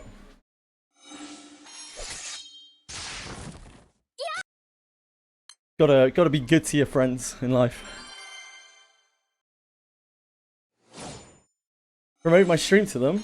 I mean, several of them do come through here and they support me while I'm streaming. Like Alex has said. Right?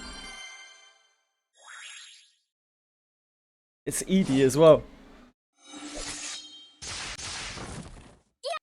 I can't stream it because there are people who don't want to be streamed, which is totally understandable.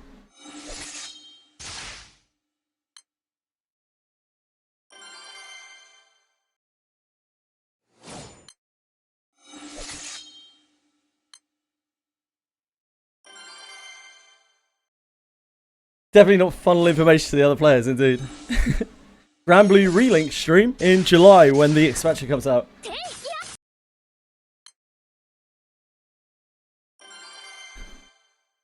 Yeah, I mean, it's good to have a balance, but like, it's not that I'm trying to exclude, like, stream from life, or life from stream, or whatever. It's all the fucking same to me. I spend so much time with you guys that I feel like I know each of you individually. And, like, you're my friends as well. It's just different, you know? Like, this is a group of friends that I've known for a very long time who want to play with each other.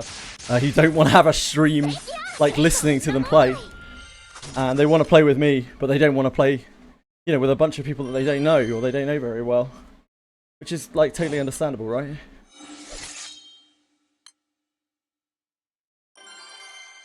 Zeta's ass in July. I'm pretty sure I'm going to play something like Vayne. So, maybe. Not on my screen, though. Not from my focus.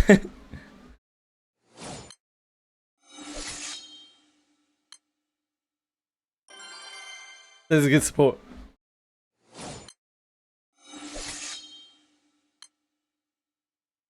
Galanza? I don't even know who Galanza is. No, I know, Mianiflex. Just trying to be honest and transparent. The base relink game? No, I've never played it before.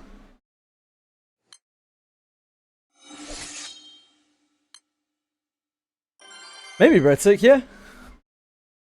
I don't know, I haven't really looked at the characters. I'll have a look when we get a bit closer to it.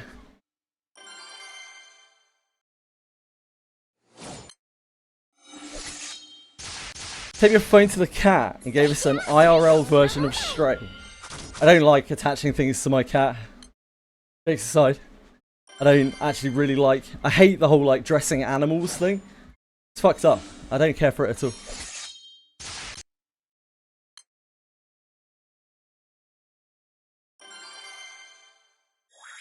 So unnatural for the poor things. I don't even like putting collars on cats.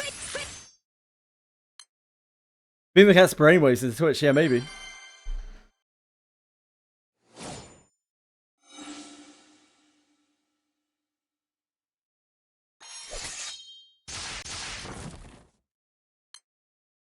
Oh.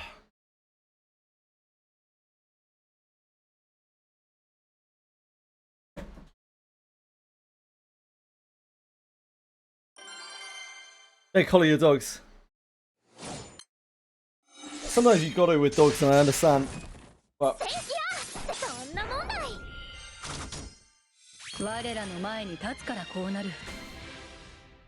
yeah, I don't know. It's not really cruel or anything. It's just they don't get any kind of choice, do they? When you take on a cat, taking on a responsibility, or an animal of any kind, right? You're taking on a responsibility. And if you didn't take on that responsibility, then the cat or animal would probably die. So, like, you're giving them a chance for life. So, I don't know, it seems a bit mean to then put a collar around their neck.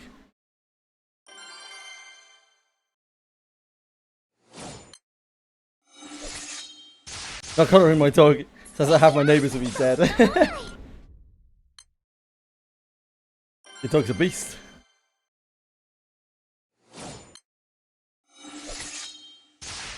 Harness, yeah, I can see that.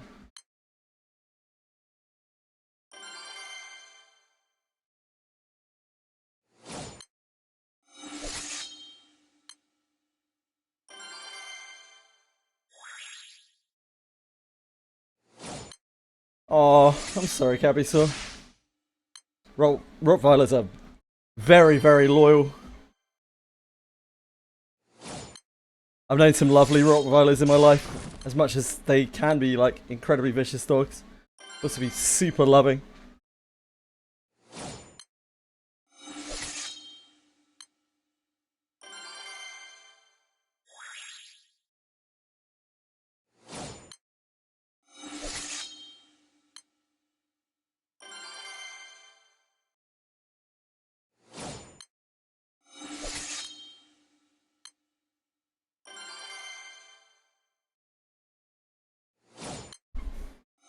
Maybe somebody said, yeah, they're incredibly protective.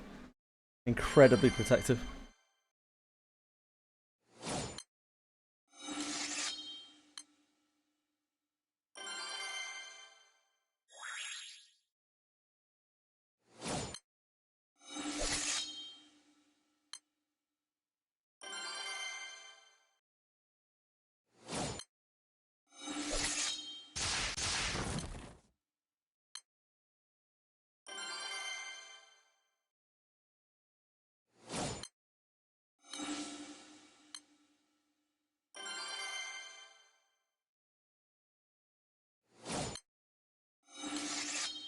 I'm really sorry for your loss, Cabysaur.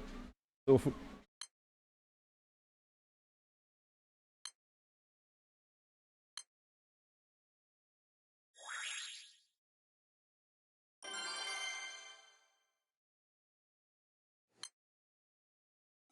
Love animals. So much better than humans. We're the worst animals.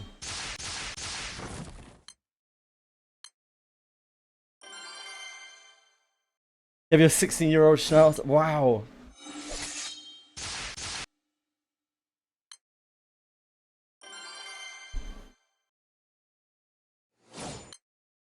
Give him some belly rubs from me.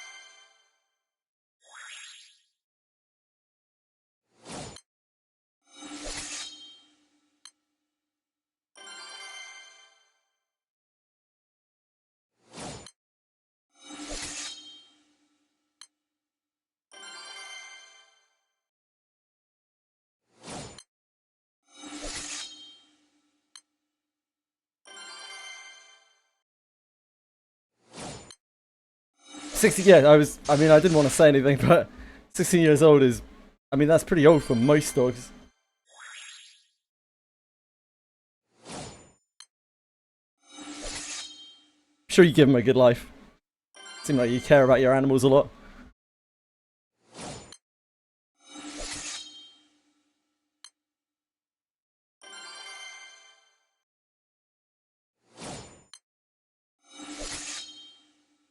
Yeah, it's like almost as old as me.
Some heart problems, of course. I'm not surprised at that age.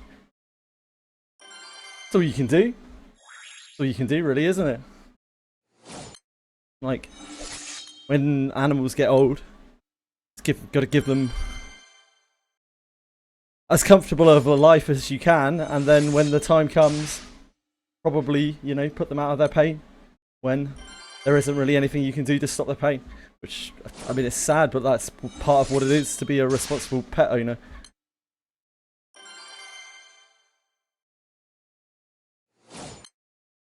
It's part of the responsibility you take on when you take on a pet. They can't handle their own pain. They don't understand their own pain.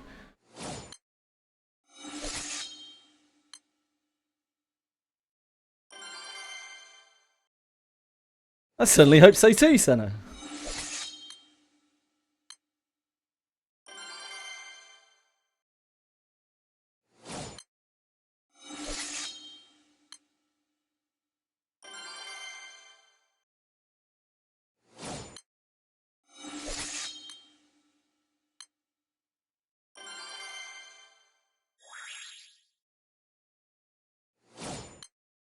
Yeah, when you talk about them, I still think of them as puppies.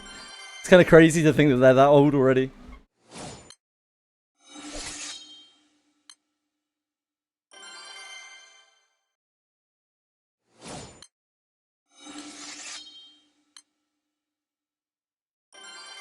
It sounds like they still act like puppies.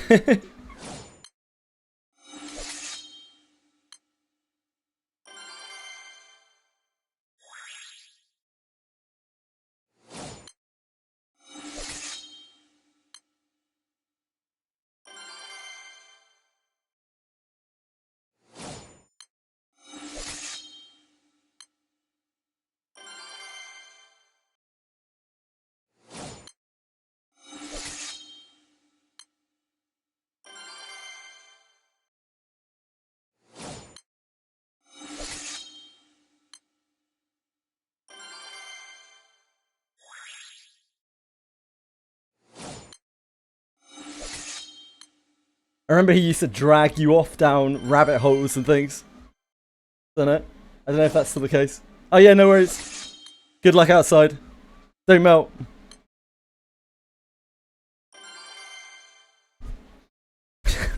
Wow, that's the first time I've ever seen Senna say that.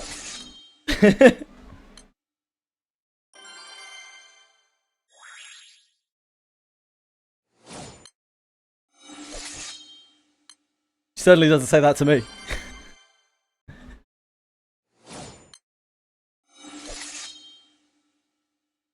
That's not... That's Senna.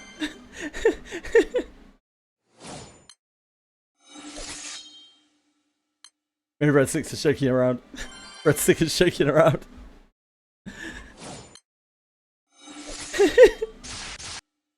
Senna.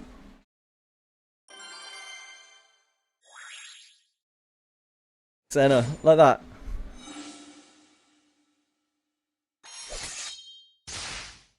Yeah, Noah. The Dutch girl's name. Like the League of Legends character.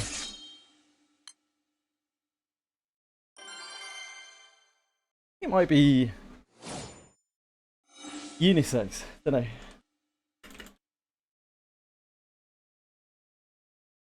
Yeah, it's gender neutral, no.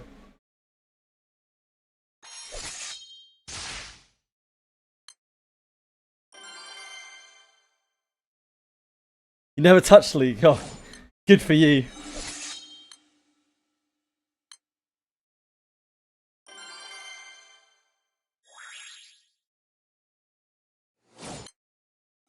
Oh, actually, even Dutch. Apparently, it's Arabic. Brightness, radiance of splendor.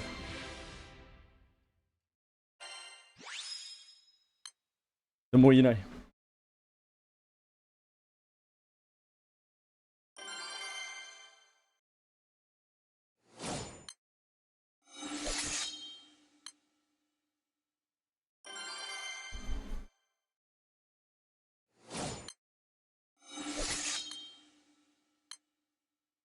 Nothing worse than a League toucher.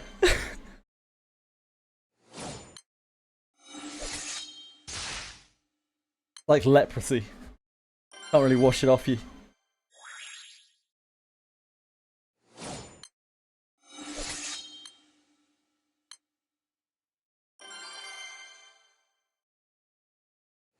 League is a good game.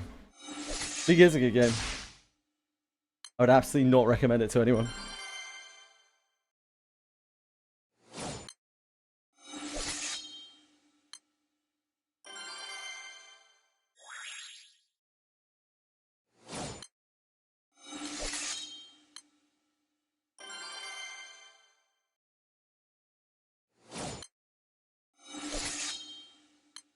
For future criminals and offenders. Nah, that's the problem with League. It turns like regular people, just your regular average fucking Joe, into a toxic wasteland of a human being. I've seen like League of Legends affect some very well adjusted individuals in ways that are akin to some kind of like weird social experiment. Just fine, Capital. Perfectly normal.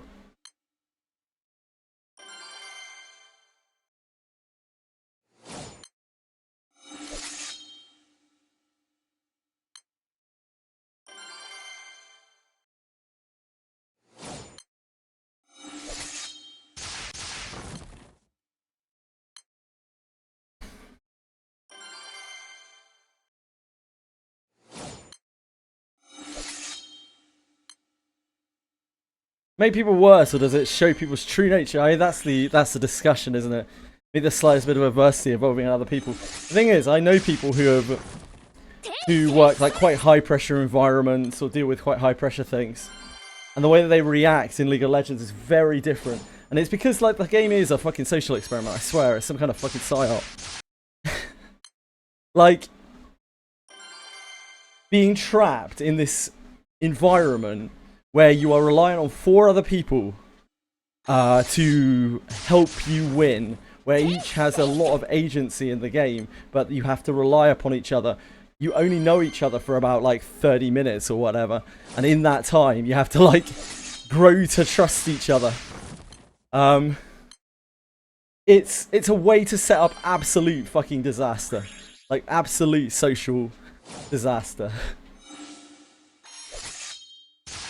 The games are too long for you to be able to just get out of it when you want to, like when you've had enough. And the games are too short to actually build any kind of bonds with anyone.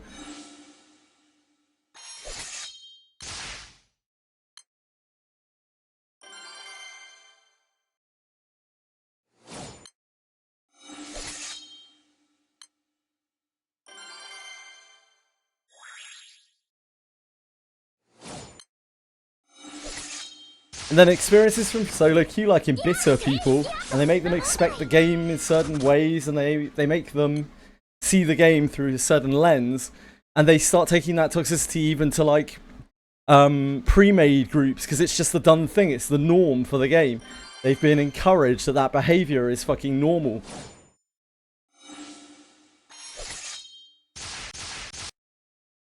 So you even see people like queuing up for ARAM who are getting like insanely fucking mad about everything in their ARAM. It's like jokes for fun game mode.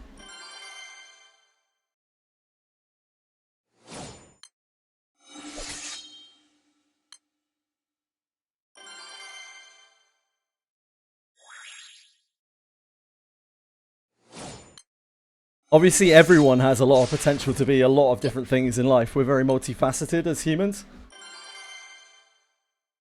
So it is bringing out a part of them, but it's a part of them that absolutely does not need to be realized in any way, shape, or form.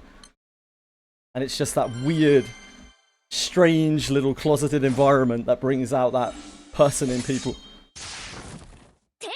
I imagine it could be similar in other games. Like you see a similar sort of thing in Overwatch, I know that much. But the games tend to be a bit shorter.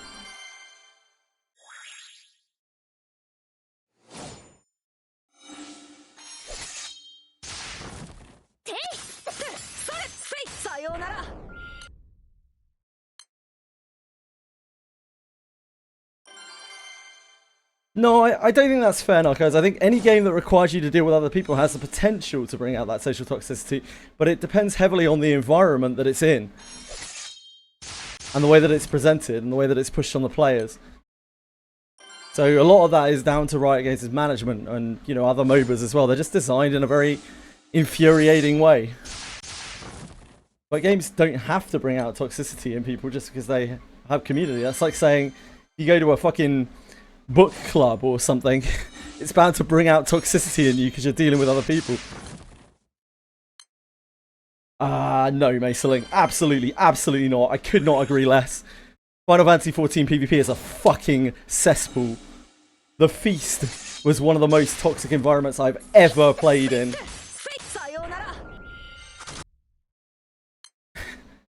I could not agree less, I'm sorry. Is it on par with League of Legends? Possibly worse.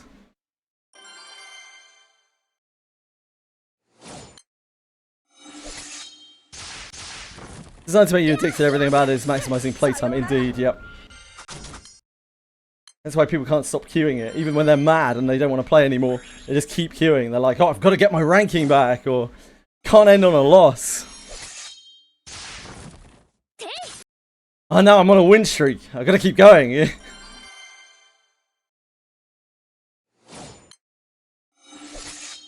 Kind of lost. Can't end on a win streak.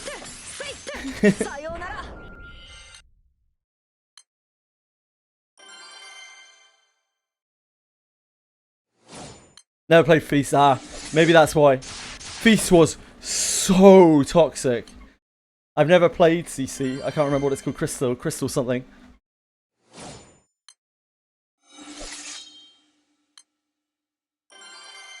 Feast. You know, in Final Fantasy you have the marker icons. The Feast favorite would be as soon as someone does something that someone doesn't like, they start spamming the ignore icon over the raid marker over the top of someone's head over and over and over for the entire match. That was the Feast classic.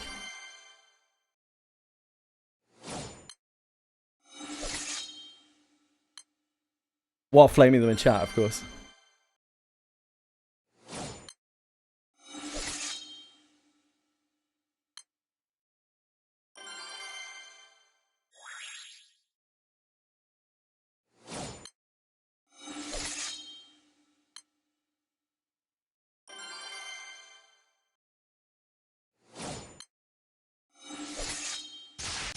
I don't think I've ever played Crystalline Conflict.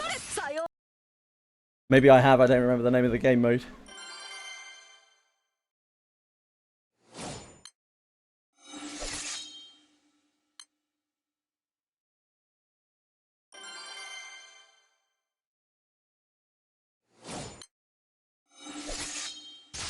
Lag switching. Good old lag switching.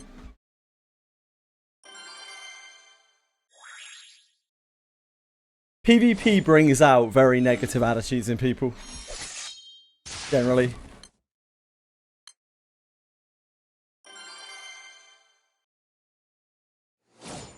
There are very few good sports in PvP games.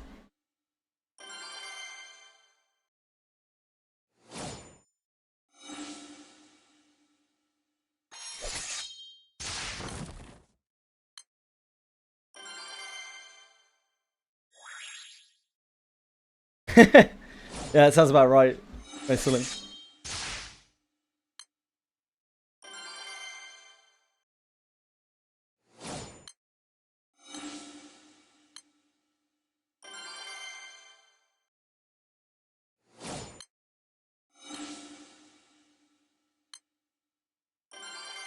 The worst, though, for me, was the WoW rated Battleground community. That was full of the most elitist, like, I'm not good enough to do arenas, but I'm a big deal in the rated Battleground scene. I think I know a thing or two about Battlegrounds. Hotbed. The amount of, like, disgusting slurs and things I heard in voice chat, long past the point where they were even remotely accepted like words in gaming communities. I haven't heard anything like it in a long time. When was Dragonflight? Like 2020 or something? It's insane that I still heard that shit. I joined some Discords as well for the Raided Battleground stuff. Mostly out of curiosity. Some of those Discords. Holy shit. It's like I'd entered 1939 Germany.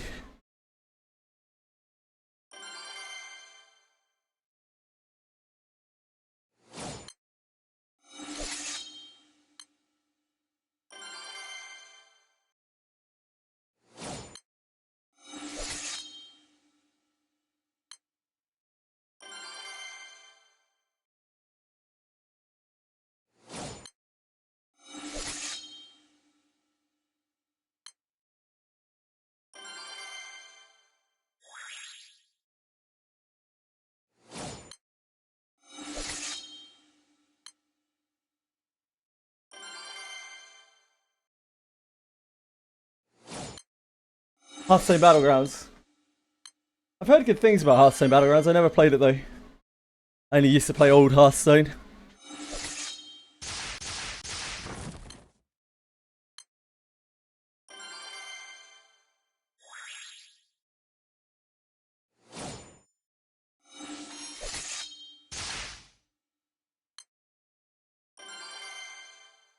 I liked old Hearthstone. It's fun. Started getting a bit too random.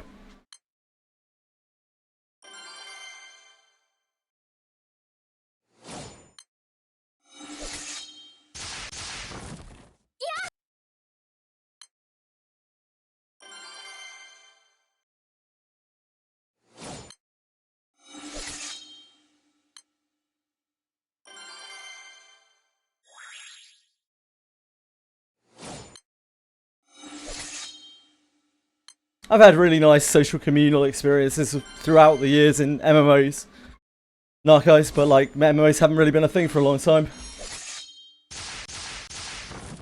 Sometimes finding like a good playgroup can be tough,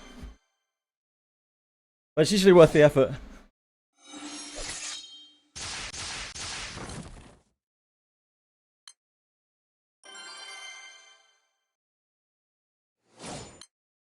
But yeah, I would say you're right for the most part. That sums up most online games.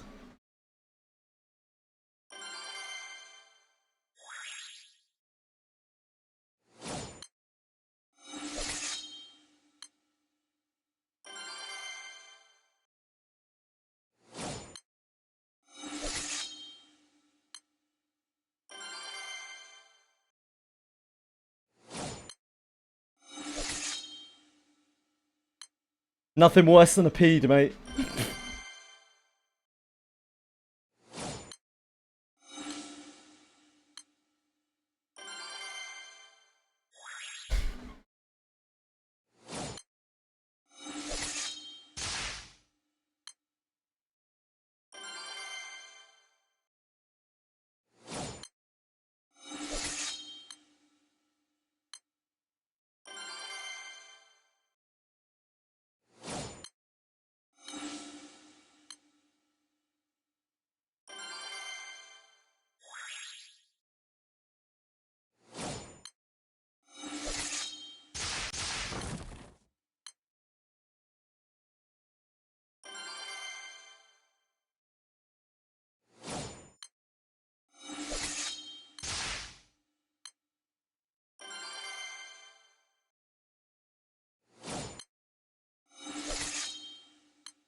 I'm a beautiful, beautiful butterfly, mate. That's why guilds take a lot of management generally, to make sure that you keep the people out who you don't want, like people who are going to bring down the experience for everyone else.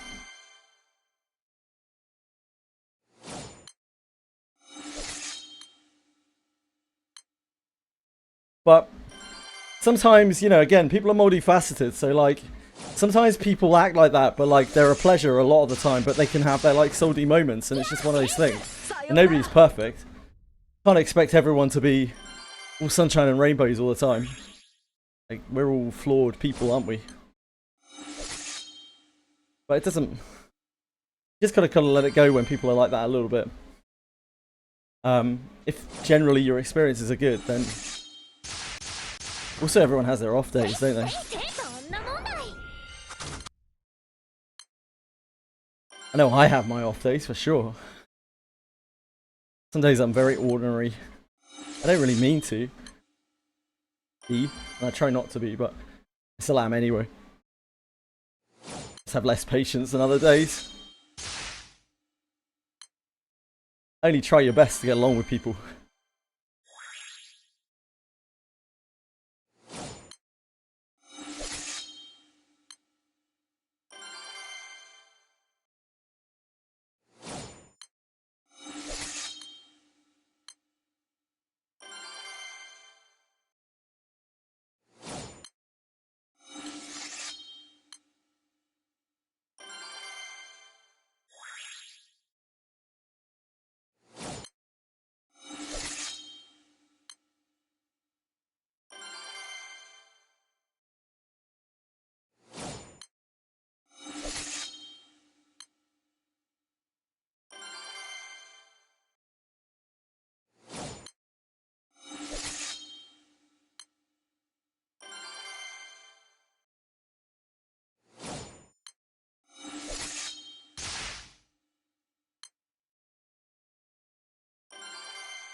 It's a big raging lol. So my roommate kindly told me to tone the fuck down after I went a bit too crazy. While he was on a call with his little sister. Oh my god. Yeah.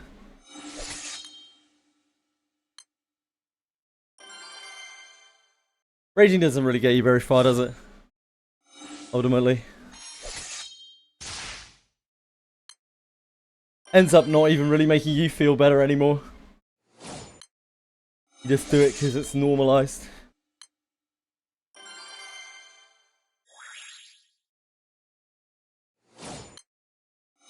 Yeah, I think that's why League of Legends is a rough game, because it encourages that. Encourages that behavior, it brings it out, lures it out, and then makes it the norm. By bombarding you with other people who are experiencing experiencing it. And forcing you into torturous environments. Forcing. Encouraging you into torturous environments.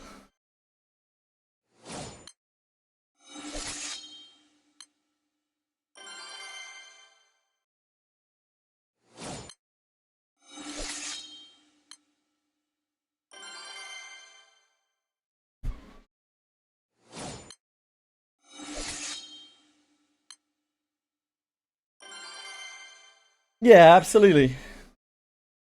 Something you're taking on yourself. It doesn't take the onus away from, you know, Riot Games or Valve or whatever, though.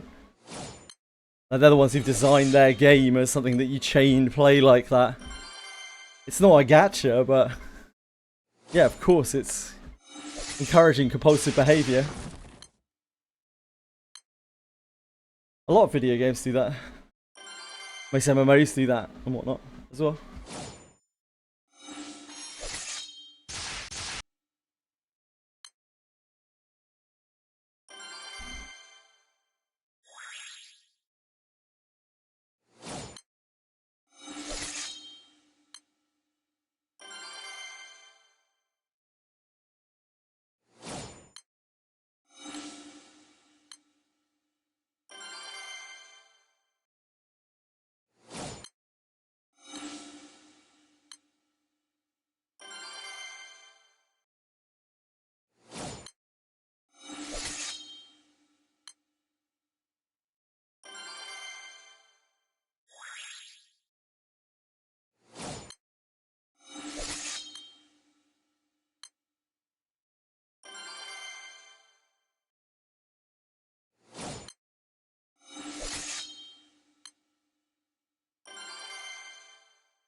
One away from D9 Rene. Oh, wow.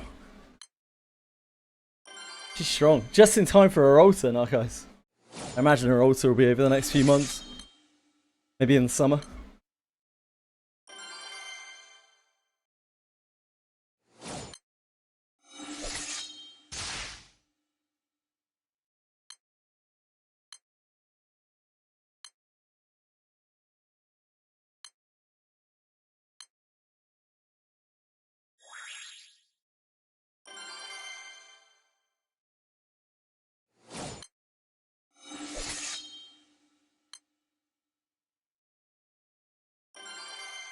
What is there left to come out this month? An Ulta?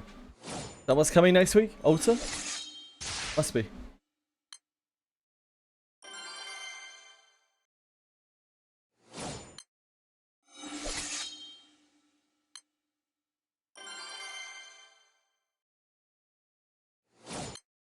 I thought you already had a Benius built. Narcos. I thought Benius was one of your bays. Ah, more D. More D. Need more D in your Benius. Fair.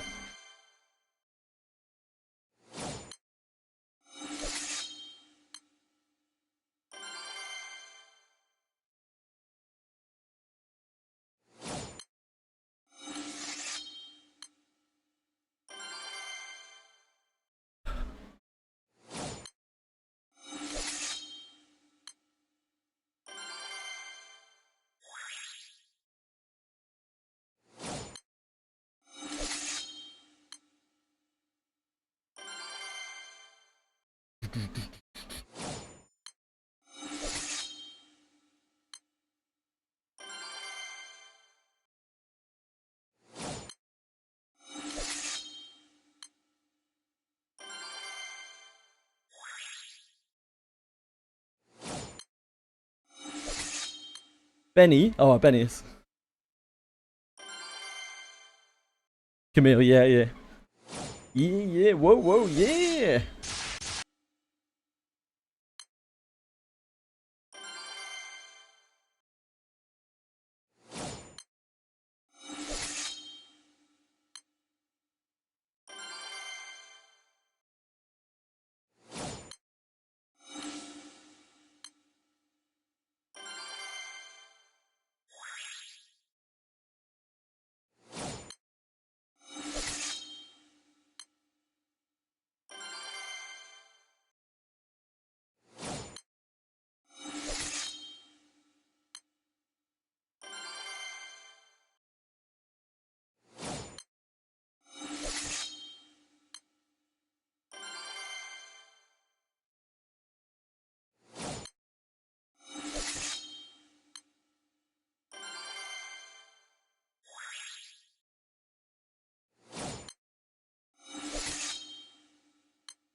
You're not packing D10 monsters.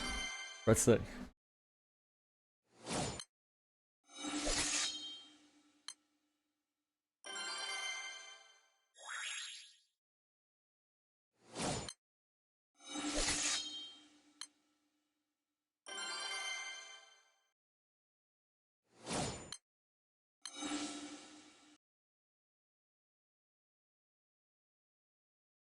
Oop. Fuck something up.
Have you inherited a lot of Abenius' to other characters? Okay, this is why you have so few compared to Rene's, or just a luck thing? A variance?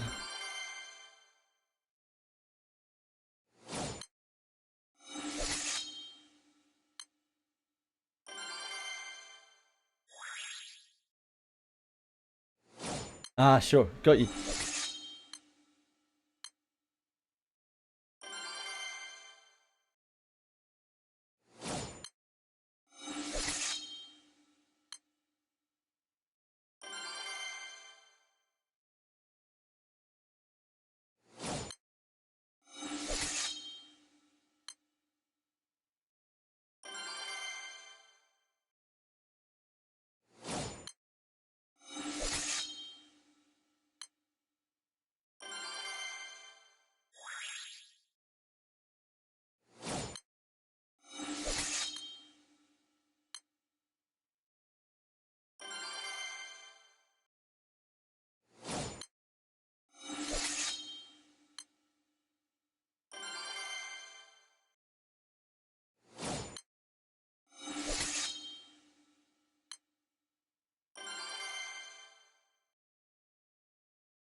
Funny about the assassination.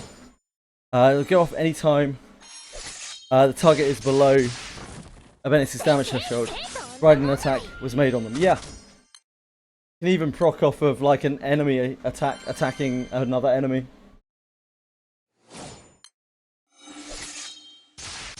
Yep, that too.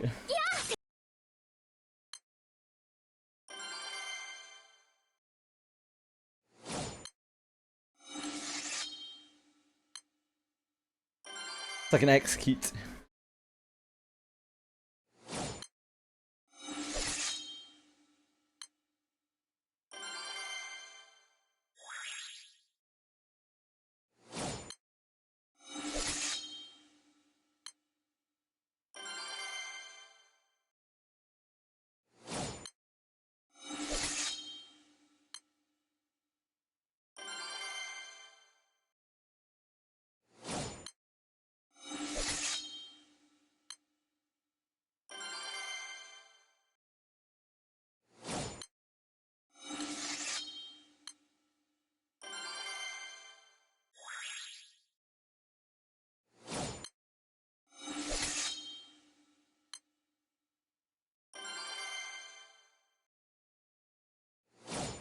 Yeah, that too. Do an AoE attack. Procs of that too. Procs of anything.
Wonder how many potions we'll end on today. Been quite surprised by how elixir positive this is. I wasn't expecting to be as elixir positive as it actually is.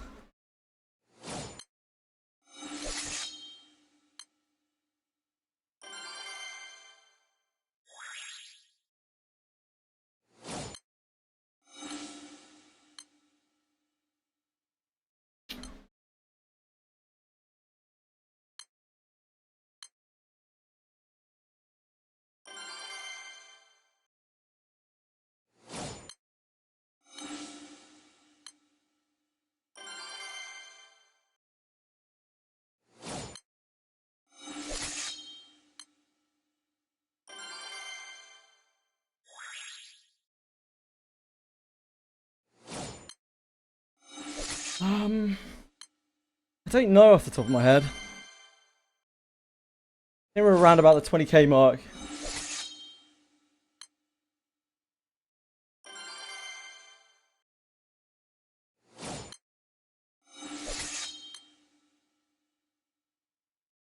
Yeah, we're gonna get there. We will get there. It will be a lot of grinding though. It's no joke.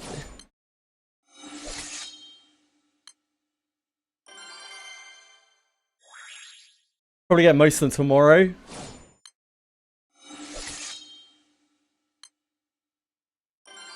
Tomorrow maybe 12 hours of me clicking back, go.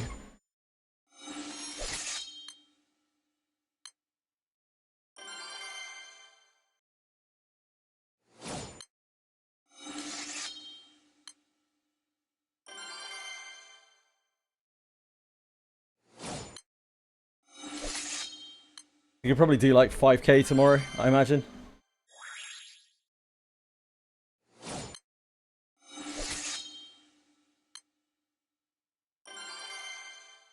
Four at least.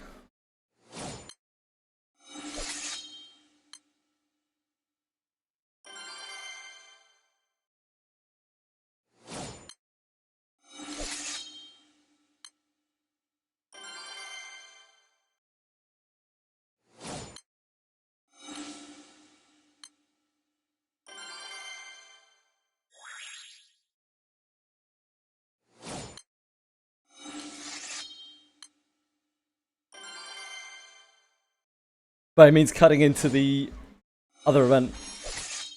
But I think that's just the way it goes. Darn overlapping events.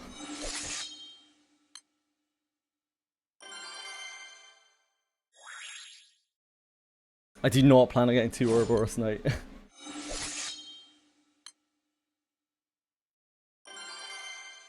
One is more than enough. We haven't had a Mimi and Coco yet.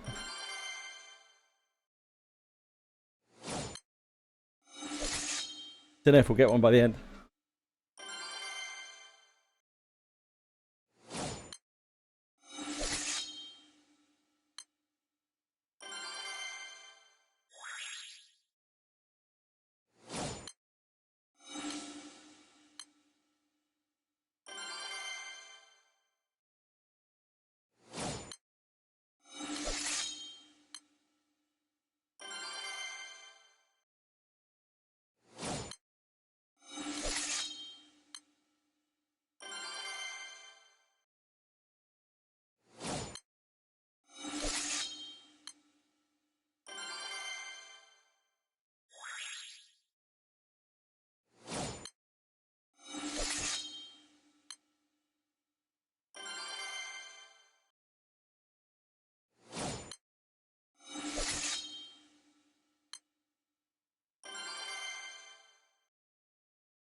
I don't think that's the way it works.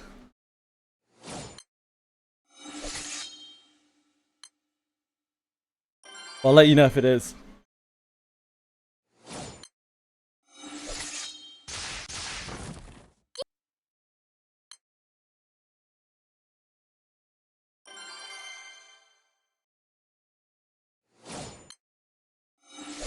You want to reload when you don't win, and back when you want to win. No.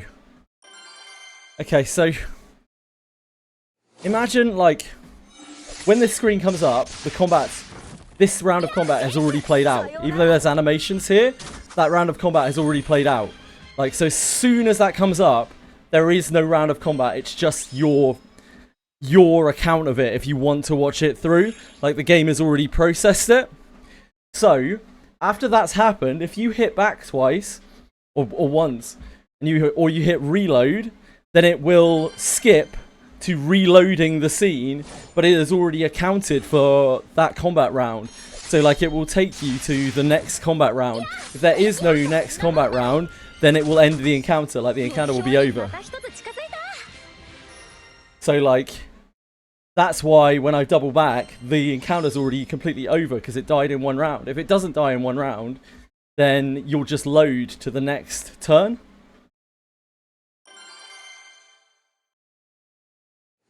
It's not about losing. You don't ever lose. I mean, you sometimes lose, but when you're farming, like, you're not ever going to lose. You're not ever going to die. It's just about efficiency.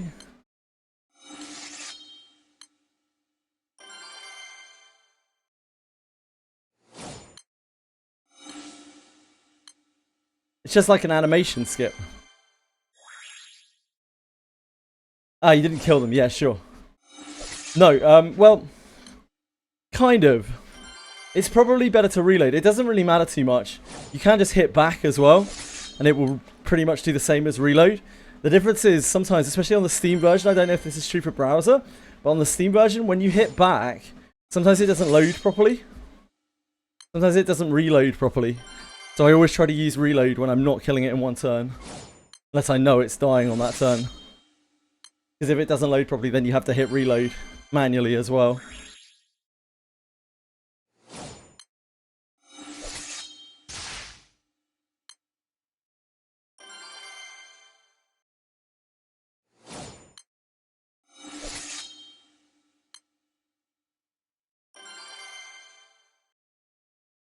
There are other reasons as well, like there are...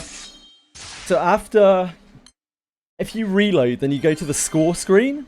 Like, you go to the after battle screen. And the after battle screen has some things on it that you might want to see or you might want to skip. For instance, level ups are on the after battle screen. And if you double back, then you evade the level ups completely. Like, the level ups happen, but you don't have to watch the animation play or anything like that. There are some points in the game where that is actually not useful and you kind of want to see the anti-battle screen because there are things that happen on it that you want to happen, or you want to see. They have those issues on browser. Yeah, I see. Yeah, on Steam, quite often, if I hit back and the fight is not finished, fuck, click too early, and the fight is not finished, it will lock up and just get stuck on the loading screen.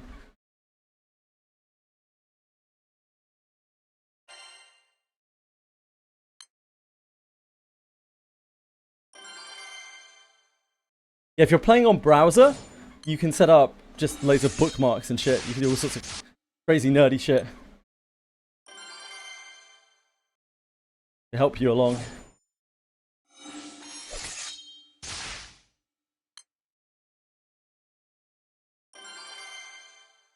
You can play Steam on browser as well.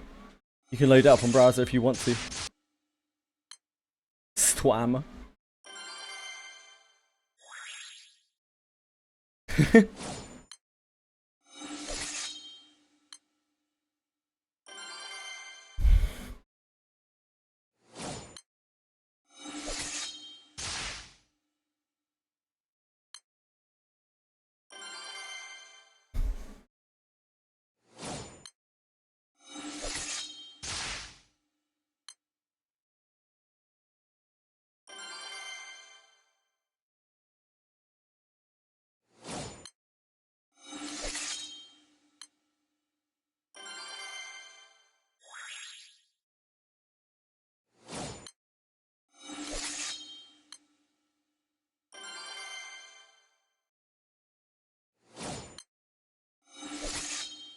Good.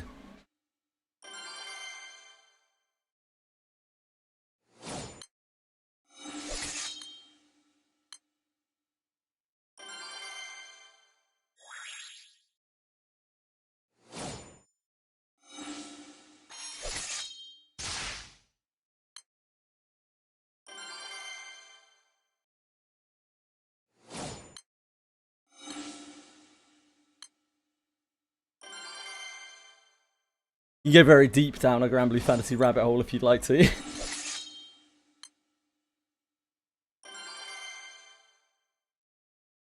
The hole is very deep.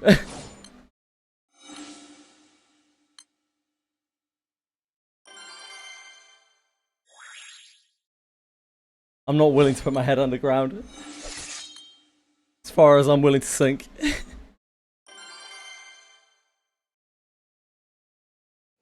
Won't be able to find my way out. You know what I'm like.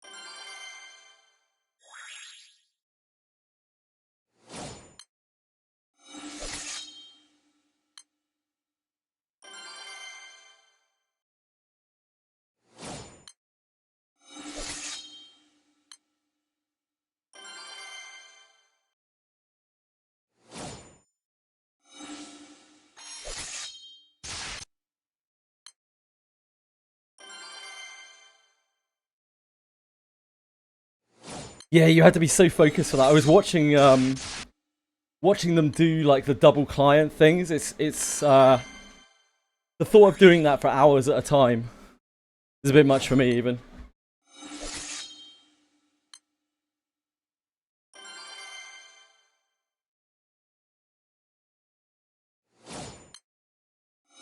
Yep, you can take the skips very far, particularly on browser.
Is it not the case that when you optimize that style of play that it can go faster than double backing?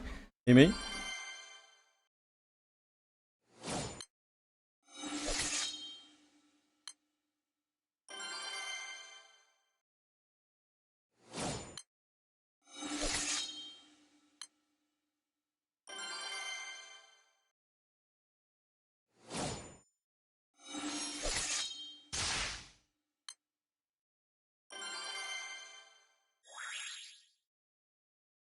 Nice, Bellico. Welcome, welcome to Granblue Fantasy.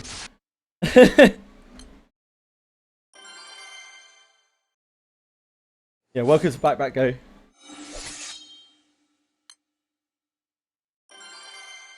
I love a nice little back go. Not significantly for some players. Obviously technically faster, not by a large margin. Sure. Especially considering, as we were just talking about, the amount of focus, as Bite Me was saying, the amount of focus that it probably takes to maintain it.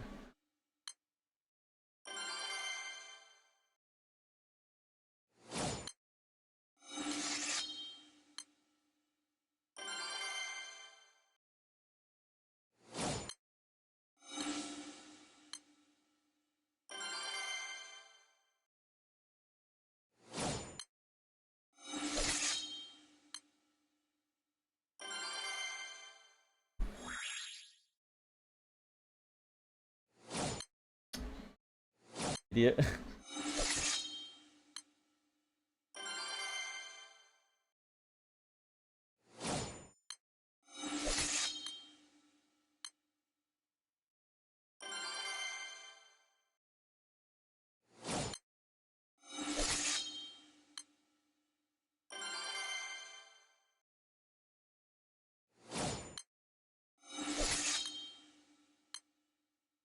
Yeah, that makes sense, Bite Me.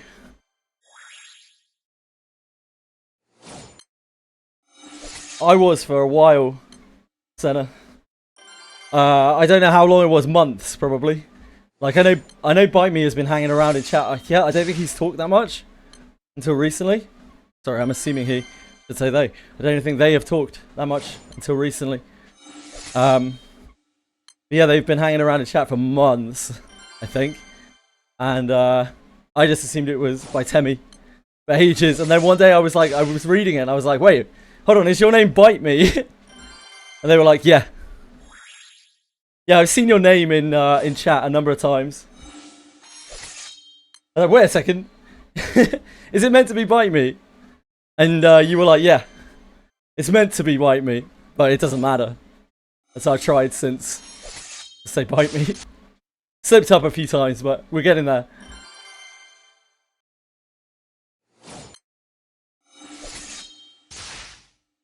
Bit me. Bit Emmy. Maybe just a big Emeru fan.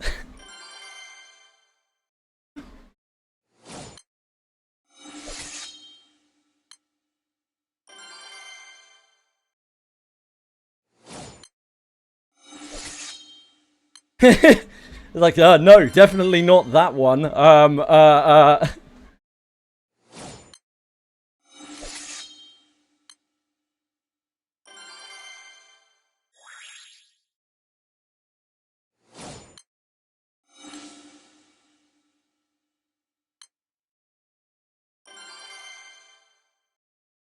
Eyes are pretty hard.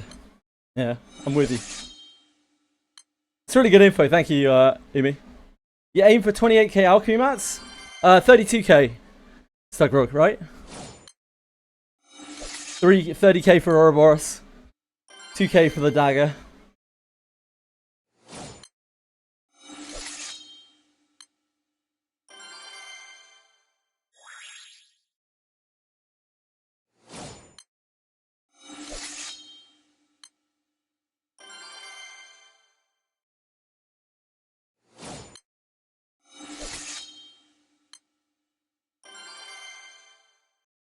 This is also doing wonders for recuperating my potion supply. So there is that too. When I first started doing this, I really didn't think I was going to get much out of it outside of the ore. I was very wrong. The half elixir plus on this is actually really good. I did my last capture not that long ago. Stugrog.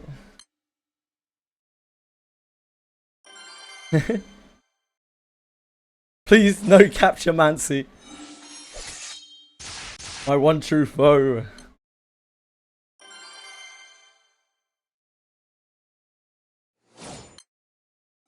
On the Steam version, you need to click. If you play browser, there's all sorts of things you can do.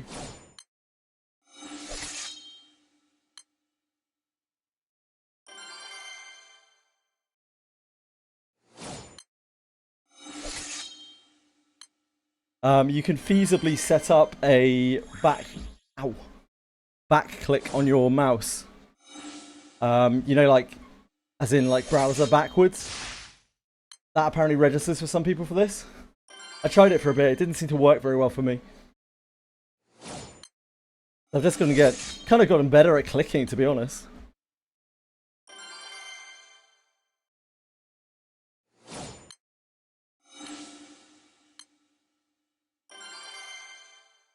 On your mouse, yeah. Yeah, mine doesn't work for whatever reason. I can't seem to get it to work properly. But it's fine.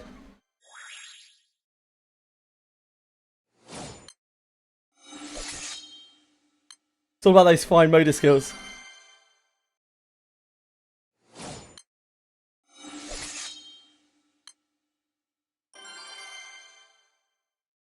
Auto clicker, I wouldn't recommend it.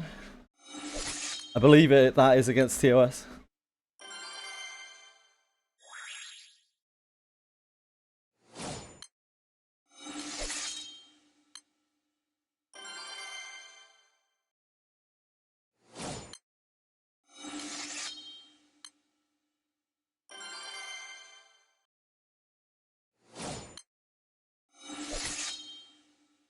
They do apparently police some sort of automation in this game. I doubt it on a very small scale. But yeah, apparently they do police it. The Japanese take this game quite seriously. You know what else is bannable? Being too attractive while playing. Okay, I don't have anything to worry about then. Phew.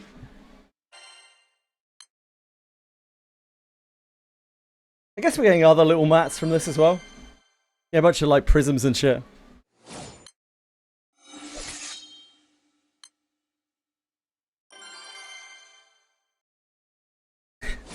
Yeah, Senna's in trouble for sure. Bellico, you're a young buck, mate. You're in your prime.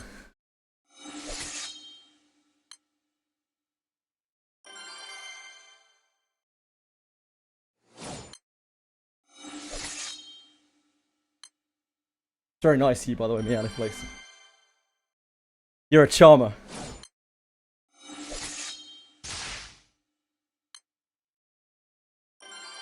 Yeah, you need some glasses, and you need to do the whole like 1990s ugly girl movie thing. You tie your hair back and put on a pair of glasses, and suddenly you're completely undesirable. It's crazy.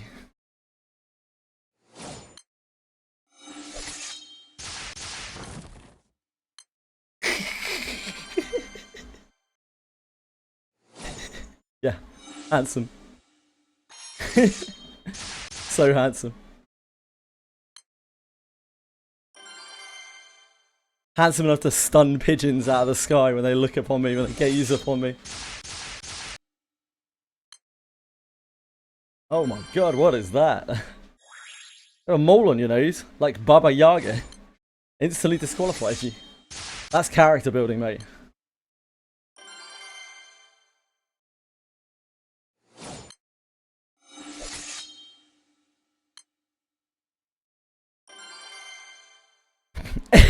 By me, what isn't a Japanese fetish?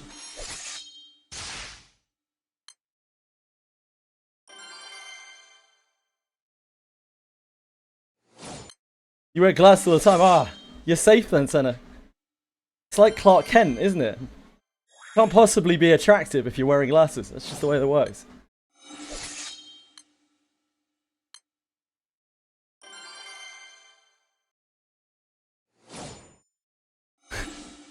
Stay anonymous and just away. Just generally away from Japan. Just in case. We all have things that we're very insecure about. Bellico, if it bothers you a lot, it probably is worth the time and money when you can afford to. You know, see what people can do about it. But it's not as big of a deal as you think it is, I'm sure. You'll focus on it a lot more than other people will.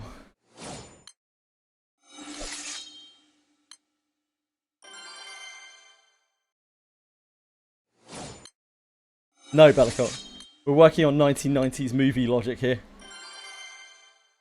If you, as a woman, if you put on glasses and tie your hair back, you instantly become like a 2 out of 10.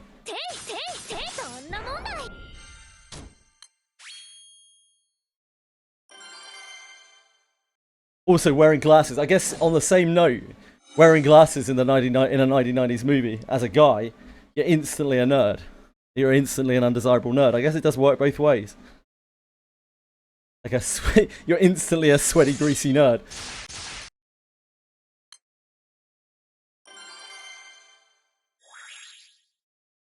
Glasses, man. Lame.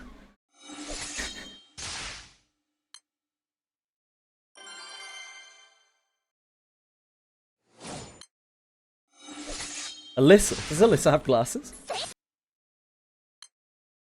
I mean, Alyssa is a fucking nerd.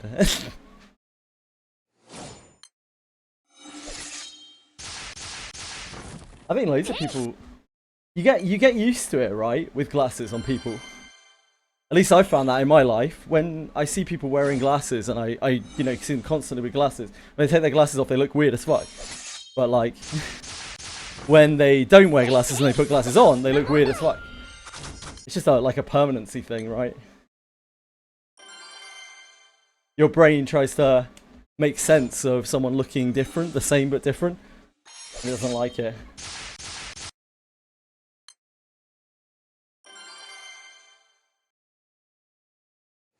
Oh, the mole can't be that big then, Bellico. Your glasses cover it. Banning people for taking off their glasses, yeah.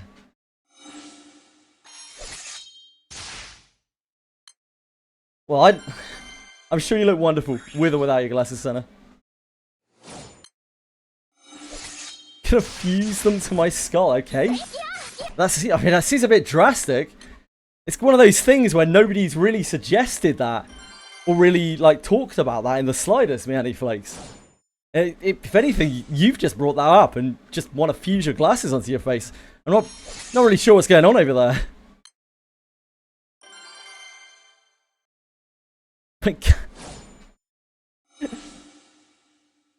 The only thing my cat would tell you to do is fucking pet her. Pay attention to me. Pay attention to me. Pay attention to me. Pet me. Pet me. Feed me.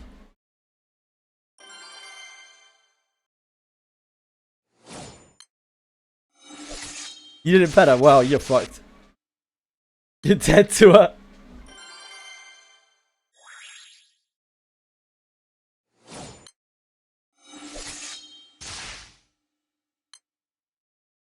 Probably nowhere near as bad as you think, Bellico.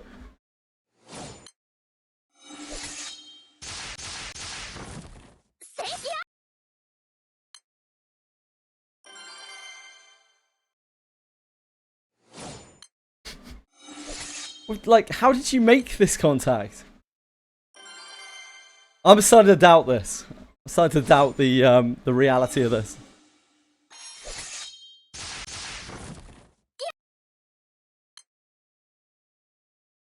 You wouldn't be slandering my cat, would you, Meandy Flakes?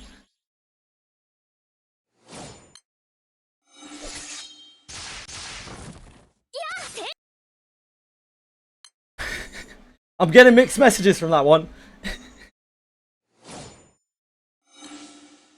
Ah! Tenderlange's skip animation. And now I've backed up without attacking! The worst day of my life.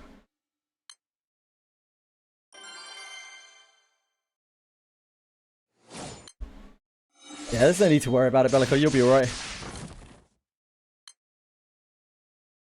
And yeah, if it really bothers you that much, you can always take some measures to get rid of it. When you are rich and famous.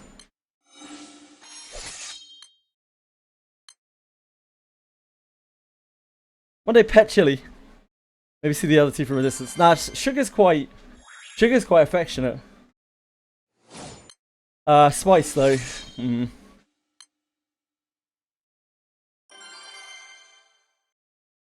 When I press skip on story, can I reload to make it faster? I don't think so.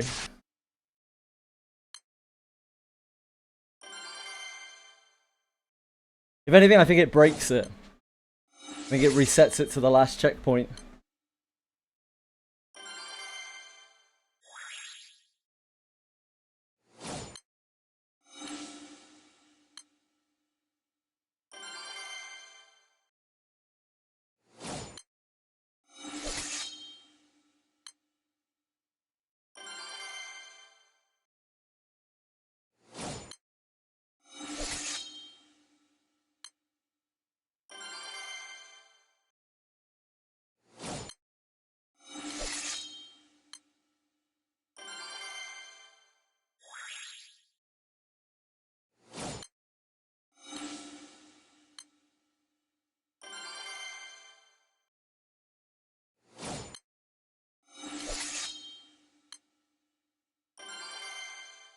We need 2,500 for end of stream today.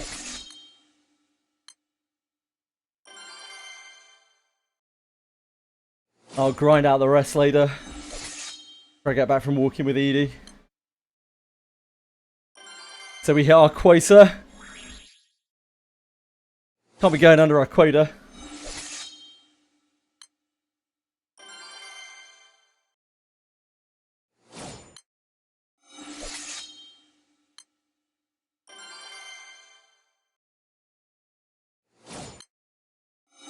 We'll have a nice long grind on this tomorrow.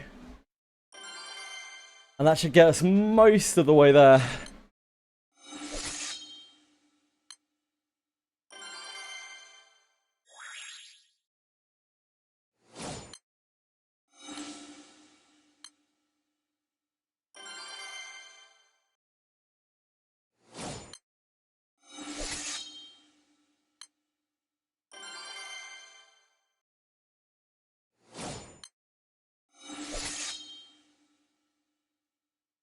Lamorak is a pretty great like wind auto attacker who also does a bunch of other shit.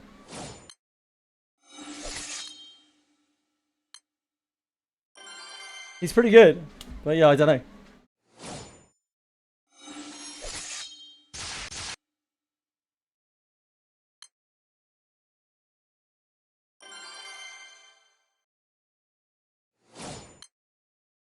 It's an MMT.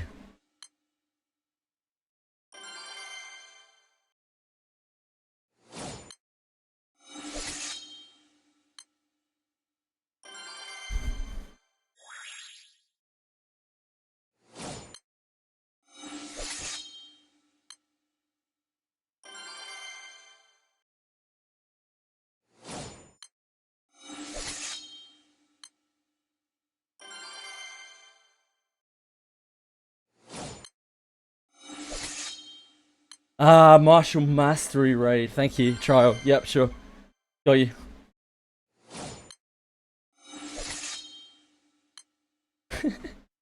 Great advice, Imike.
I would have loved to have got Lamorak, but it wasn't really feasible.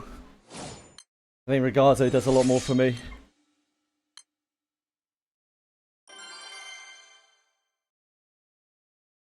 He seems great.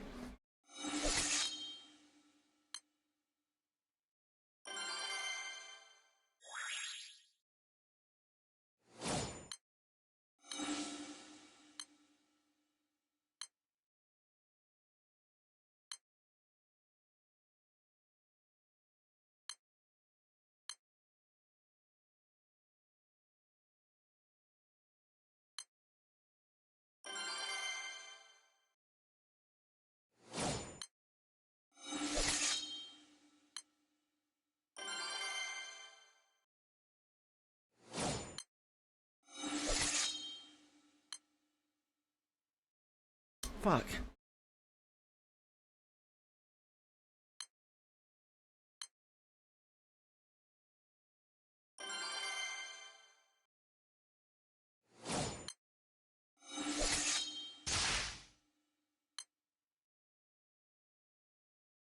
Lamorak's normal attacks, is he not?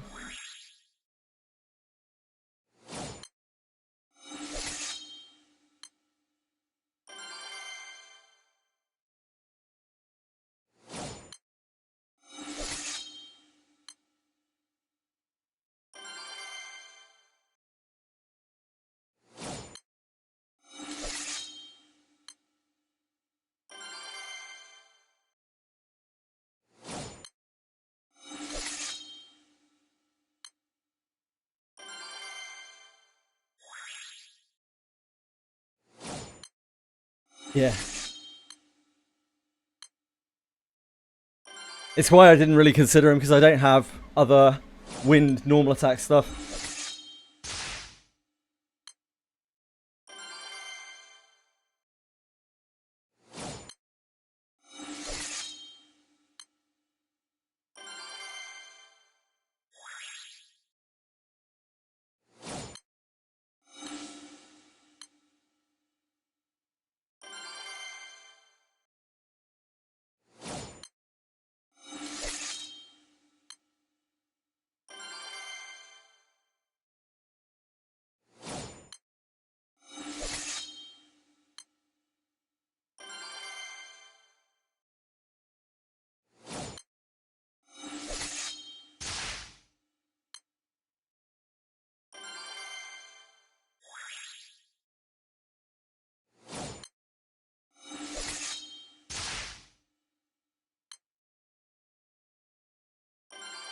The next guild war is wind mobs. It is fire advantaged, if that makes it easier to understand. Bellico.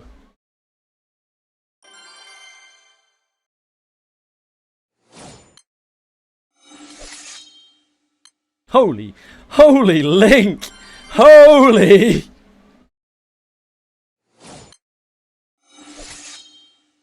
It looks like you're screaming. Yeah, it's like, ah! Deliria Link. Link's like, oh my god, I'm in so much pain. Somebody please help me.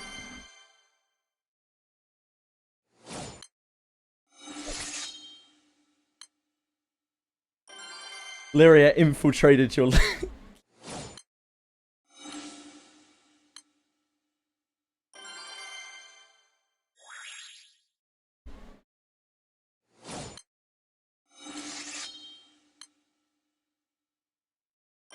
Whoa, yeah!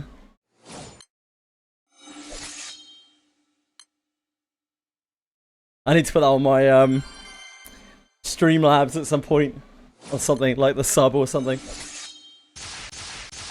Nothing that's too spammable.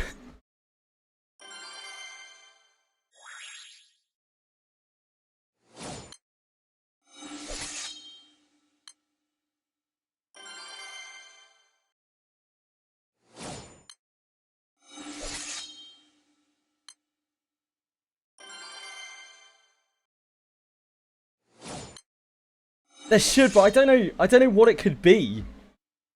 I don't know what it could be that could properly represent the energy with which he gives that voice line. Or like a regular emote.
To beat Scardy? What?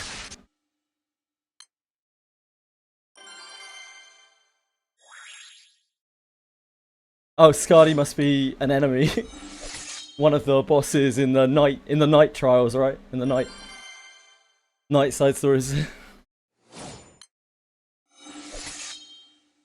Something like that.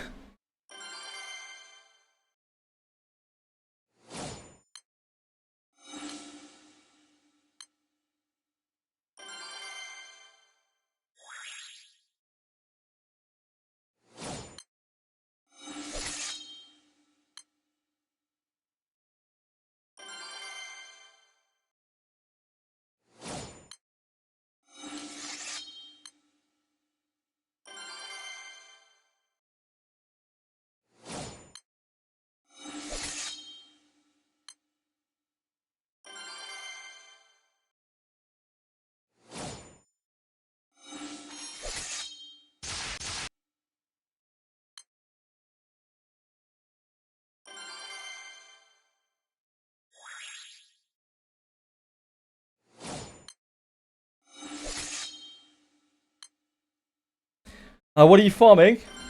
I'm farming ore for Ouroboros ingestion. I'm also kind of getting a lot of pots out of this as well, which is helpful because we came quite close to running out from our Arcarum.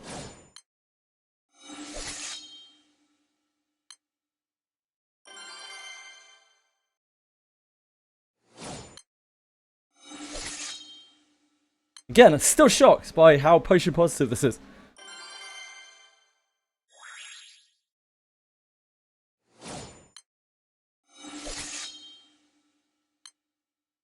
I also scummed quite a lot of rank from this, just from this generic grind.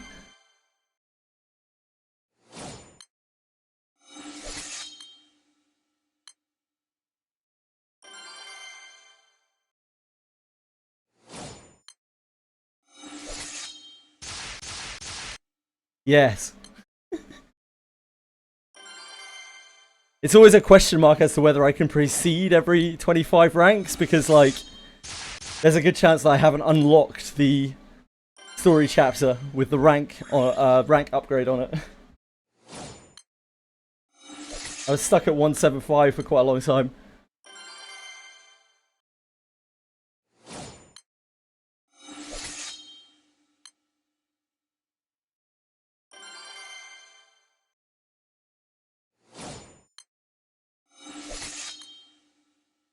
I know. I wasted a lot of class XP as well. When we didn't have rank 4 classes unlocked. We did 1 bill honor into the last guild war with rank 3 class.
Short Friday.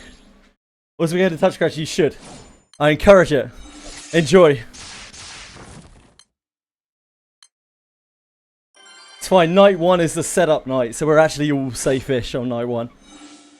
We get to play until night 2. Love you, man. Take care. Sleep well. Sleep well. Enjoy your day. Or sleep well. Or both. Have a nice meal.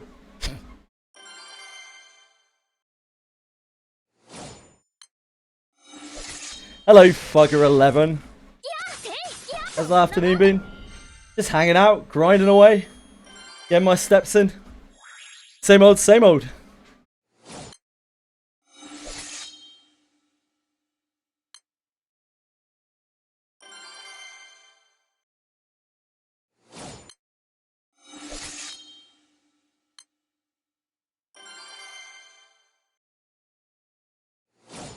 The amount of journey drops this has generated as well is absolutely insane. I like doubled my journey drops or something already. I can now see how Umikin ends up like running journey drops 24 hours a day every day.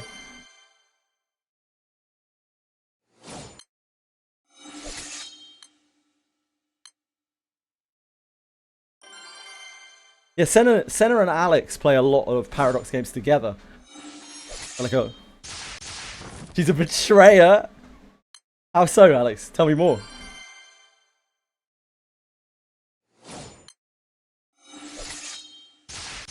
Yeah, Bellacourt's been white knighting you, mate.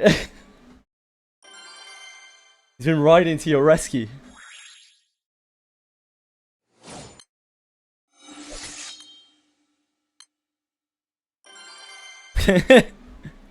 Well, someone's got to, Alex.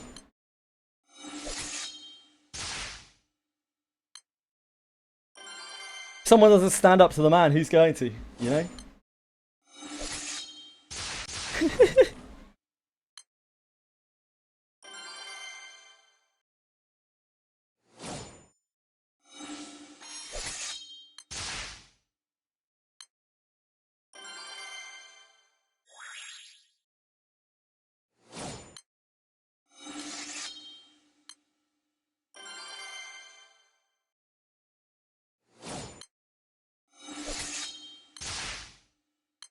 Exactly, Senna. They'll just get away with anything they want. Someone doesn't stand up to them, who will?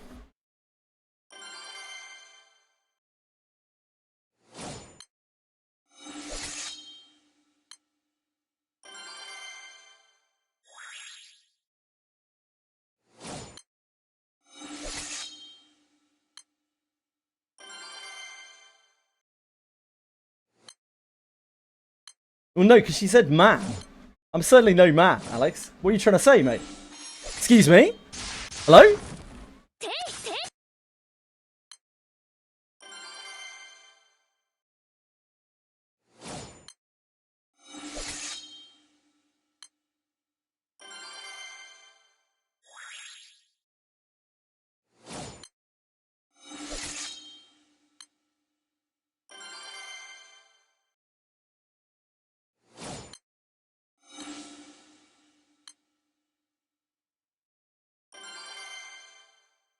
You think you know someone? Hell yeah, Justin. Like, I cannot. I've had this for 5 months. I've had this for 5 months now, Justin. Since Christmas. I've been streaming properly for like 2 years now. A long time every day, like a lot of hours a week. A lot of hours a week. And towards the end of last year, I was getting really, really, really unhealthy. You know, to the point where I was not like getting super fat or anything. Just like I started struggling to walk up hills and, you know, getting out of breath when I was walking around. It's not very pleasant. Yeah, I've been doing this for 5 months now, like on and off. I had COVID in the middle, which didn't help, but like, it's helped so much. I actually can't stress how much. I'm an absolute, like, home treadmill shill. If you spend a lot of time behind a computer or like on your phone or whatever at home, just stationary in one place, not really doing anything else, and you find yourself sitting down a huge amounts of time every day, I could not encourage it enough. I really, really couldn't encourage it enough. And quite a few people that I know through streaming have actually gone out and got themselves treadmills. Because although I look goofy, I look like a fucking idiot, no doubt. I can guarantee you that I'm a lot healthier than I was 5 months ago. And I feel so much better.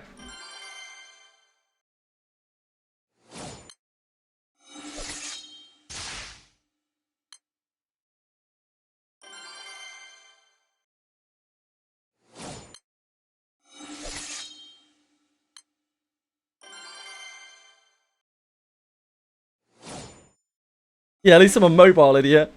Man, people always ask me this and I always forget. It's a hyper fitness something or other.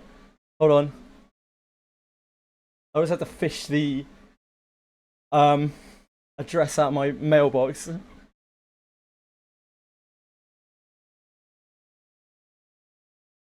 It's not an expensive, like not a particularly expensive thing or anything. Quite a basic one.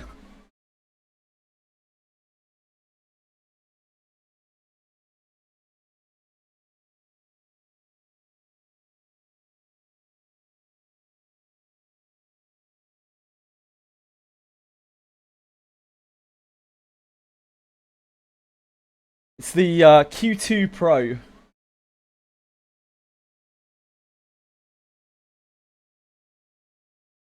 I'll get you a link. Home fitness code. I should bookmark this. Hold on.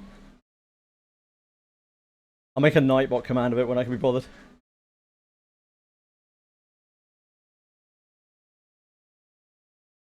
Oh no, you're good. Don't worry about it. Don't sweat it. It's relatively quiet. It's very lightweight. My setup here is rough. Like I'm in a box. I'm really in a box here. So I have to play a bit of Tetris with the desk, but it's small enough that it isn't. I can just about squeeze it in next to my chair.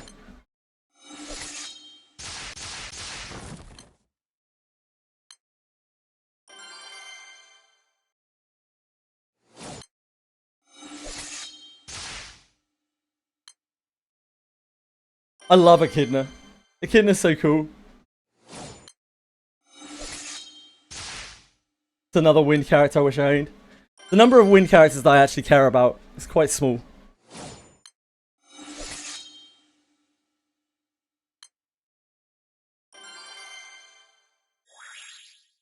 The standing desk I bought from the same site.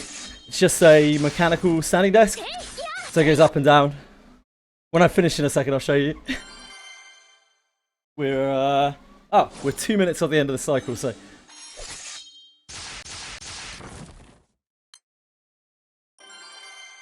Just in case there was any doubt or anything, by the way, I'm not sponsored by the treadmill people.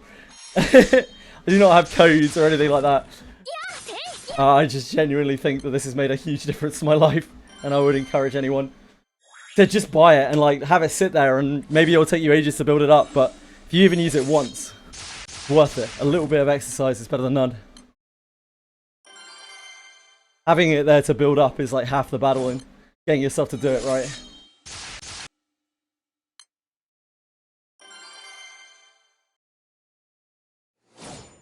The standing desk is great by itself. Sometimes I just like standing while I'm doing things, especially when I'm not streaming.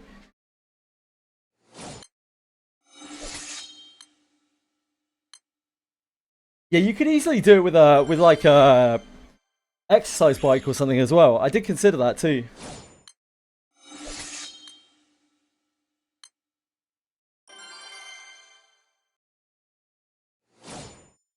I've always been a big like walker, runner. I didn't sit in my chair while I moved my legs back and thought, hey, Amy, baby steps, okay? As long as you're having fun, that's all that matters.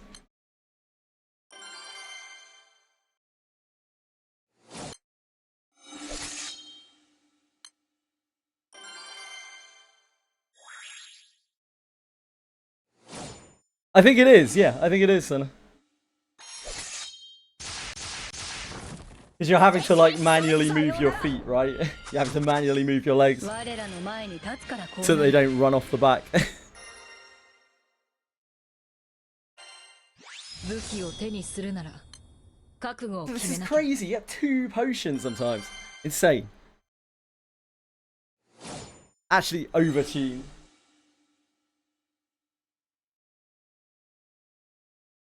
Yeah, so you can see, probably can't hear it because of my noise gates. But it goes up quite a way and comes back down quite a way. Has all sorts of settings. And it's quite a basic thing. It's not like super expensive or anything. Big CEQ. The things that I shill on stream are things that nobody gives a shit about, unfortunately. Generally. The only people who want to sponsor me are people like fucking Raid Shadow Legends, you know?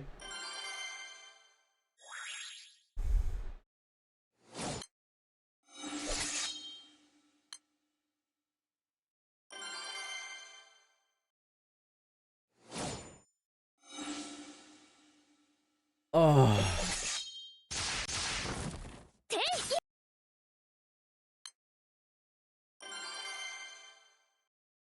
Chalk pill? I don't think so. CQ for like 45 minutes yesterday after maintenance. Nice!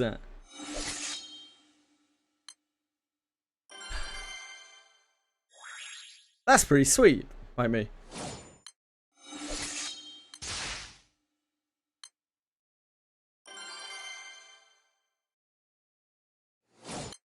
Oh, yeah, there were lots of I suppose if that's what you're calling chalk pills, yeah. So many like gamer sups things. I like just unrelenting. Ever since for about a year now, I guess, ever since I got partner. Just unrelenting. Probably like 2 or 3 times a week. I get an email from some like gamer fuel sports drink. What I don't fucking know.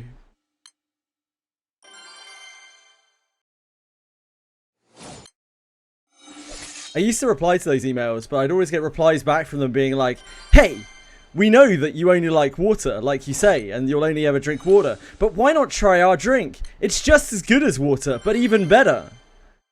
And it's like, no, it's not.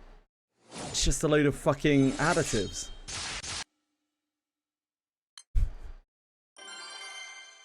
I could just drink water.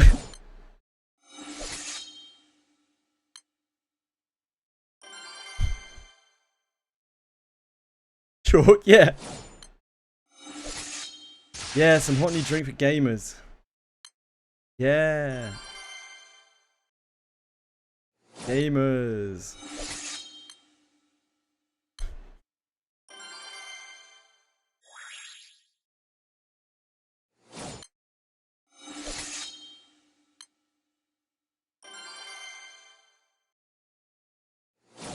I also get loads of like really shitty, clearly scam games trying to sponsor me.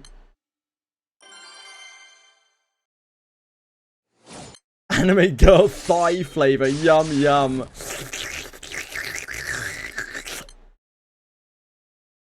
Who could turn that down? I could be the anime girl thigh flavored drink guy. Imagine it. Icarus is the longest rapper in history, does he? I don't know what he does. Excuse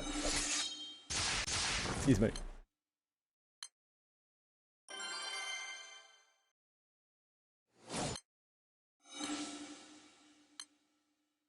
Maybe he just doesn't want to fly too close to the sun. Oh, is he meant to be swapped in? Umikin.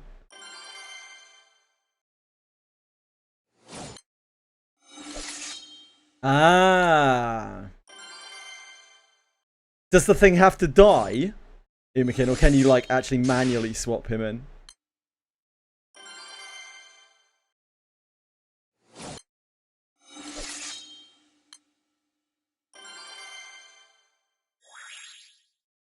So evokers in this game, Bellico, they reach their full potential when someone's died, or essentially died, and they've swapped in to take their place. They get all sorts of crazy buffs, like their abilities start working in different ways, and they usually get access to a skill that they couldn't previously use.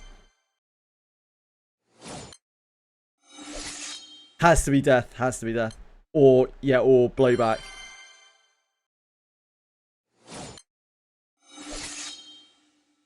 So, like, actually you kind of want, it would seem you want Icarus in your back row in the first slot for if someone dies. There are some fire characters. Is that the term, Umikin? I use that from other games. Is that the term they use in this game as well? just using it because that's the kind of thing that I've seen before. They use that for like Whirlwind in Pokemon sometimes.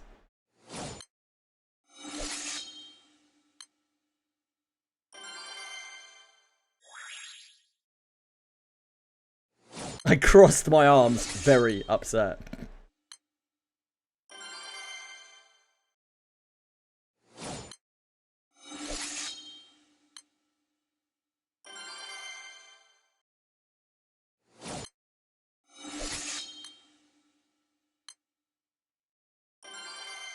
It's probably similar to, yeah. That gets used in a lot of games for things that swap formations. I use that in Wizardry sometimes as well for when my ranks get swapped. The blowback. Whatever, it doesn't matter. So yeah, the character needs to die either way. So you kind of want Icarus in your back row because he's like an evoker. There are some fire characters that actually have like death mechanics built into them. Like they basically like overheat themselves and blow themselves up or like burn themselves out. So they would work perfectly with Icarus or indeed the fire evokers. The ones that I know of are Colossus and significantly better, Ragazzo. I'm sure there are probably others though. I wouldn't be surprised at least if there are others.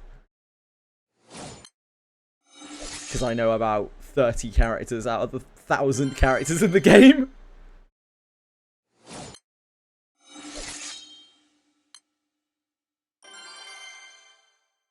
I think there's a light character that does something. Hurts herself or something? I don't know. Maybe it just gets used as a pawn.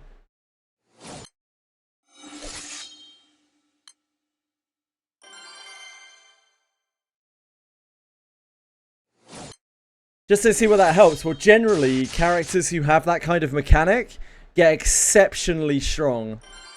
Compared to like a regular character in a lot of situations. I don't know how Icarus racks up in that sense. Generally their power level is very high, so if you're fighting something that's difficult, then it's very, very, very useful. But as a mainliner, it's not really very useful at all.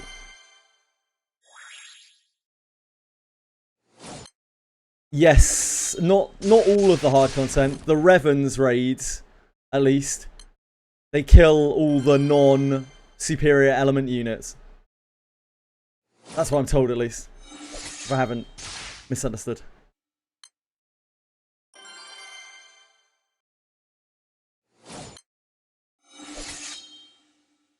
Yes, there are, Bellico. Revens and above. Except for Super Ultimate Bahamut.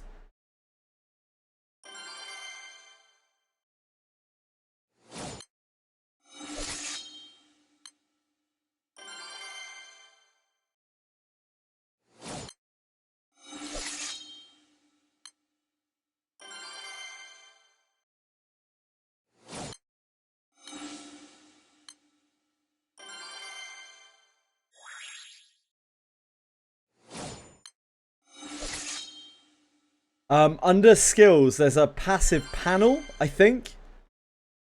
I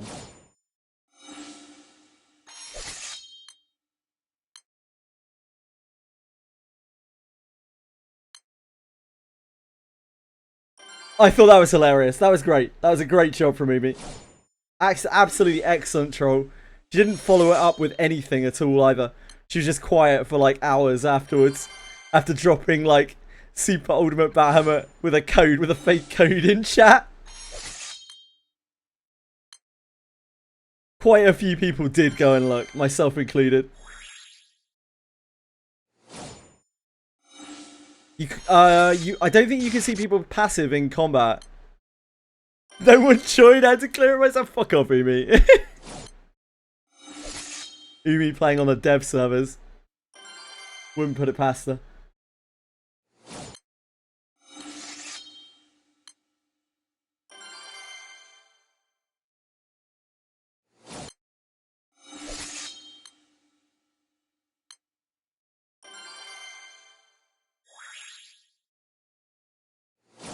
Capisaur, are you there? Any Capisaurs in the house?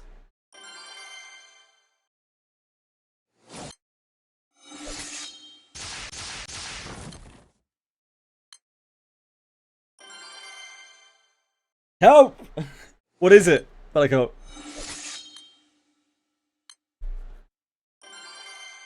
I need to get an ecchi anime to watch. What do you suggest? That's based, don't you, mate? I don't watch anything anymore. Quite freeing, honestly. Watch straight up porn, would you suggest? Jesus Christ.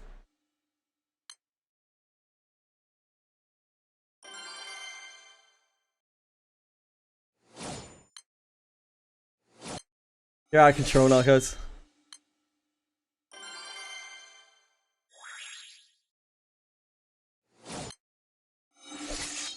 Would Bite Me be a good person to ask? I haven't got those kinds of vibes from Bite Me that he's a big porn guy. I mean, who knows? Maybe not even a guy. Who knows?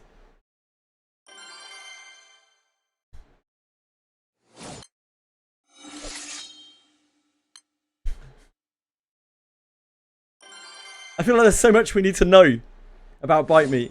So many questions to ask before what's a good ecchi anime to watch.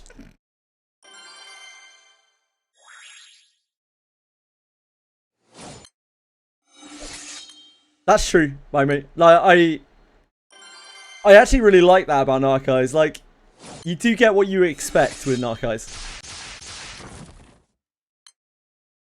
He's clearly a very both straight up and self-aware guy. You don't have to play any guessing games with Narcos.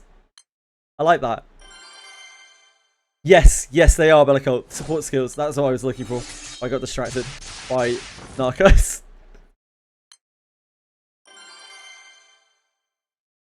So, in support skills, if there's a line of text, I think the text box might be different, saying, this still takes effect when this ally is a sub-ally, then that means it also works in the back row.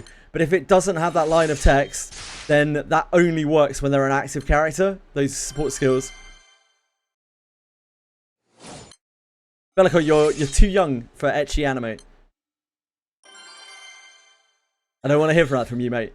Not for another 4 or 5 months.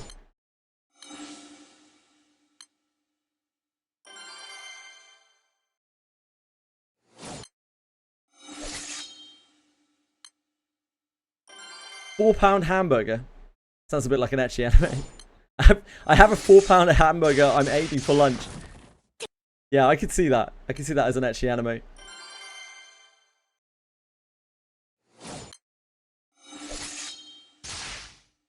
I'm so glad that Umakin just didn't answer you.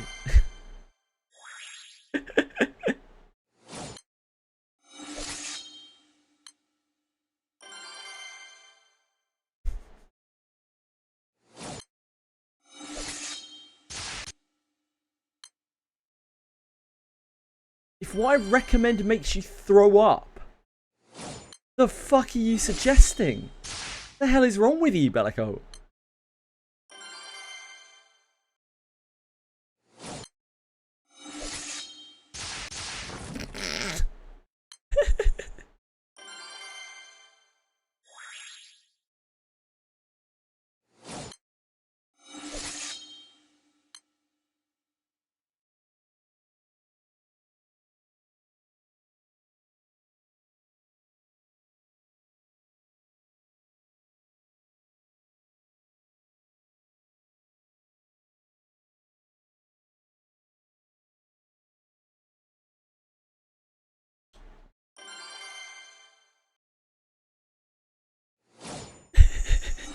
Thank you for not putting actual factual pornography in my chat, Umakin. That's very good of you. At some point we break the Twitch TOS, I'm pretty sure. I think that is the point.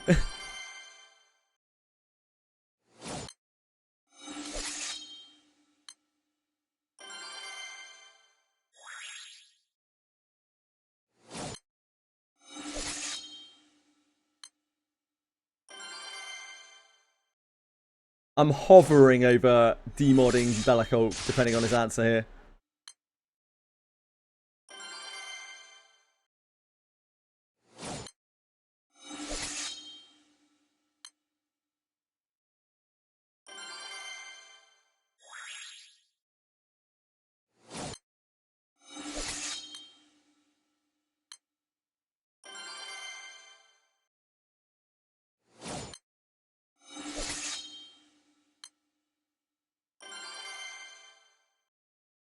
No, it's not okay in Discord either. Discord is under community policies. Private message, please. Thank you, Balako. Not on our Discord. Private message him on Discord, it's fine. Like, they're not actually gonna care, but I do try to stick to their community guidelines.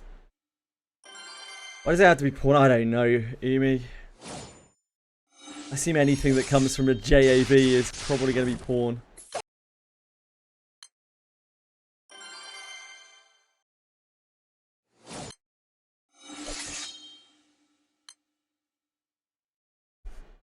A video essay.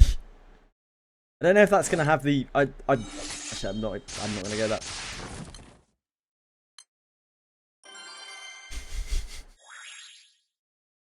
How have we ended up here? How have we ended up in this conversation topic? Is this my fault? It probably is.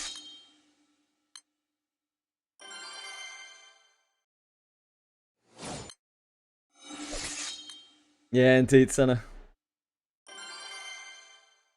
Probably wondering how I got here.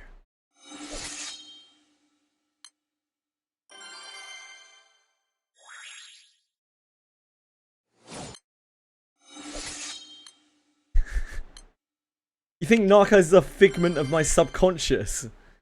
Come to life, realized, Senna. That's quite a claim.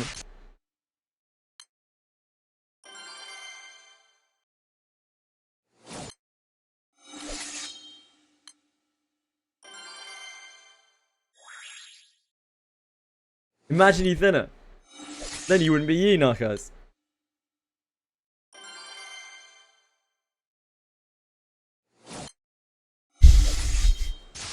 Literally all of them.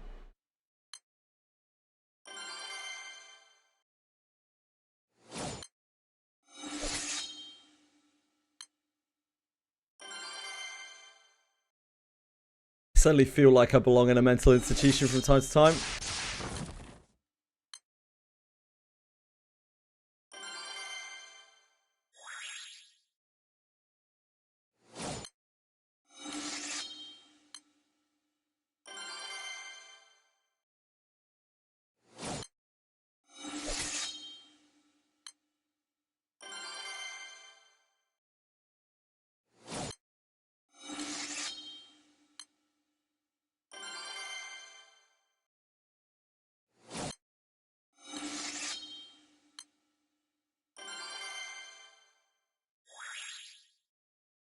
I guess we'll hit another hundo, since we made pretty good time on this.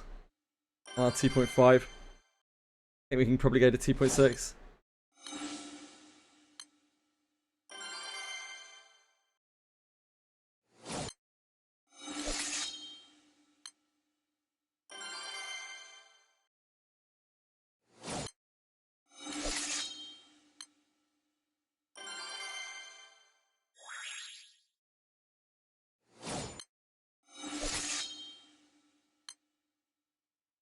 When I was about 13 years old,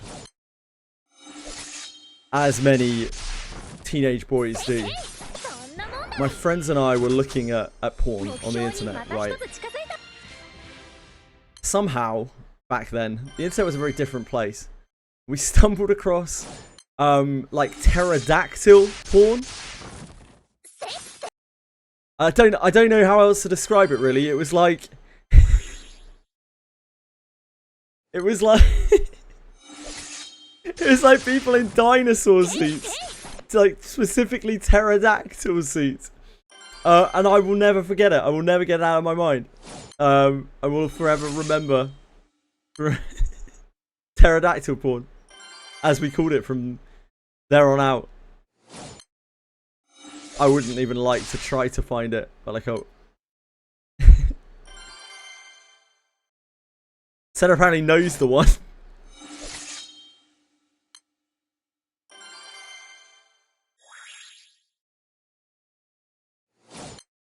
Welcome, Nick Rogers.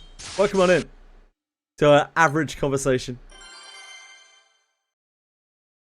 Like, they were not only were they wearing the suits, they were like flapping and cawing and Yeah. Uh. Yeah, it was getting around the internet back then. It probably still exists out there somewhere, but yeah, it was hilarious. It was fucking hilarious. And I still remember it. And it's still funny now.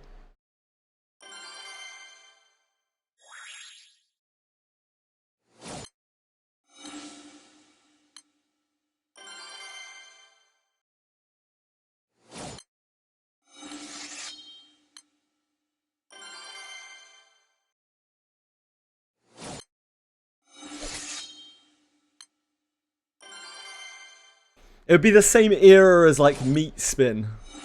Don't Google that.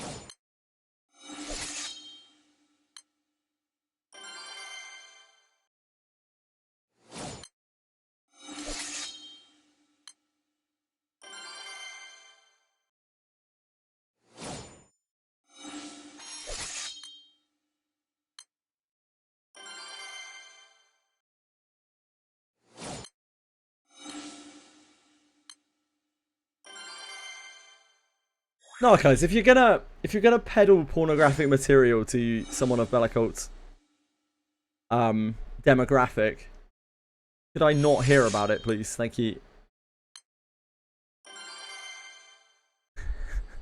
I hope so. I certainly hope so.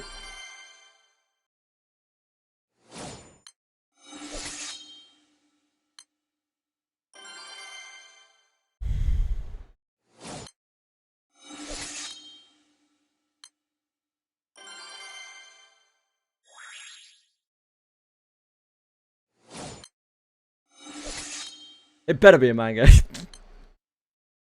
Does that make me a sad girl or neutral? Isn't Roy good?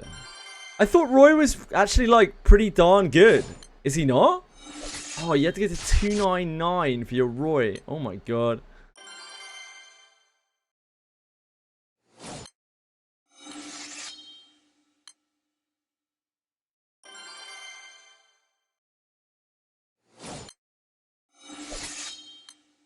Yeah, indeed. By me.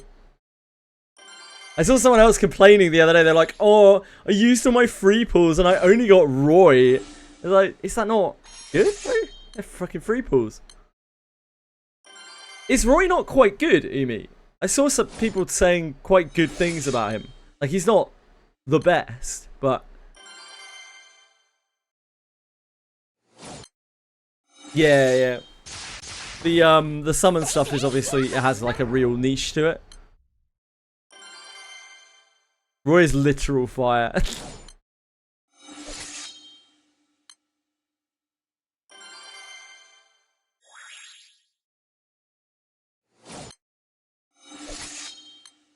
Oh, you had to say it, Asahei. It was nice knowing you, brother.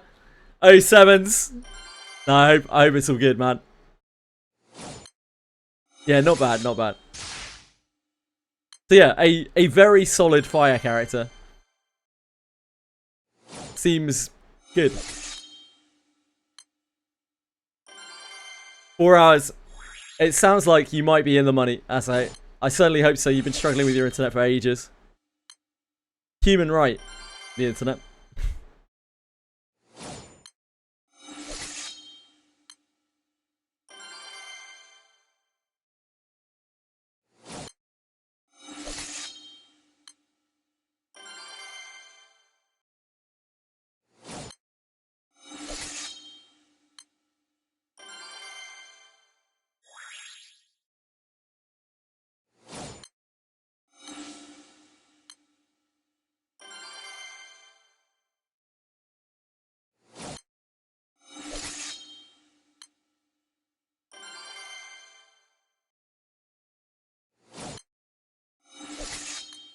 Which other gacha characters are fire? Luffy is, isn't he? Luffy's meant to be actually quite good. Maybe not so much anymore, but he was for a long time. Oh, Luffy was free. Okay.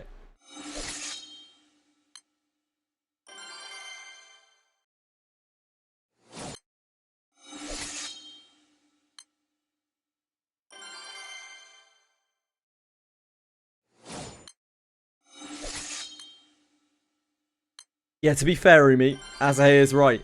You're already public enemy #1 on Twitter. Apparently, or something, I don't know. You might not have to work too hard. Kurapika, Asuka, and Leroy. Are those the only 3 fire characters ever? In gacha. I guess they don't have that many gacha characters. Most of them are free.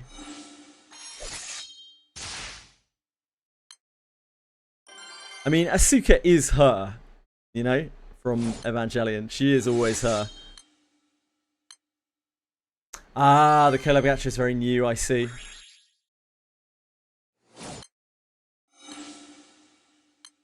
I know all of the characters used to be free, right? It's nice at least that they still do free characters for people, as well as putting them in the gacha. So...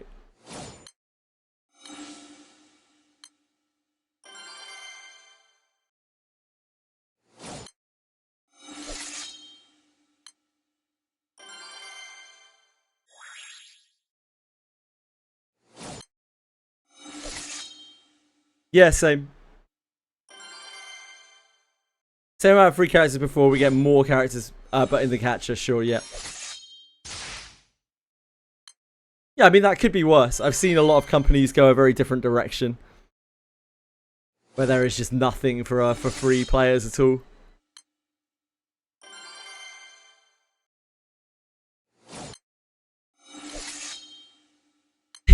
The only thing that will stop them from doing Furin, I think, is they push towards older IPs, right? And they generally do older IPs.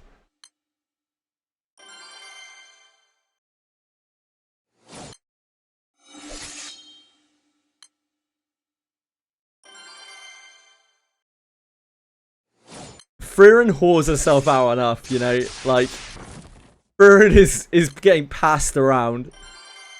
Gachas. Yeah, I know that promise. I've heard that promise like quite a few times. Hear me. There was what was it, the dark character, he said. I can't remember which collab he said it was.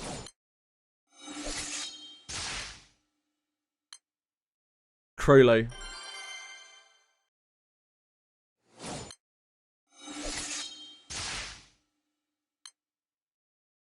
Run Breaking Bad. Can't wait for the Breaking Bad collab.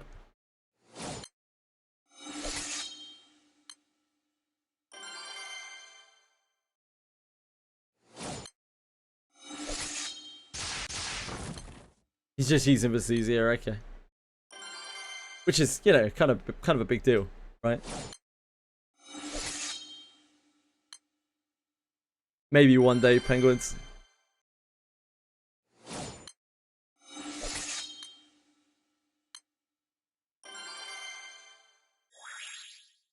It is easy to do sometimes.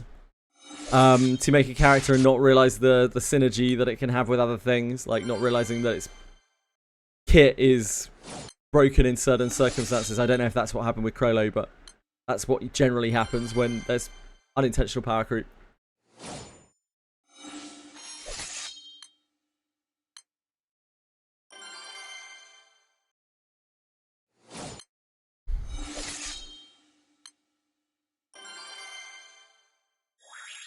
Yeah, exactly, Narcos. The more things you have to think and plan around when you make stuff.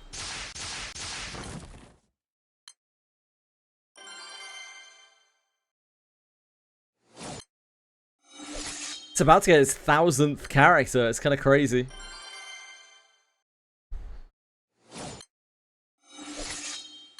Sure, so it's only in very specific circumstances with very specific things joined onto him.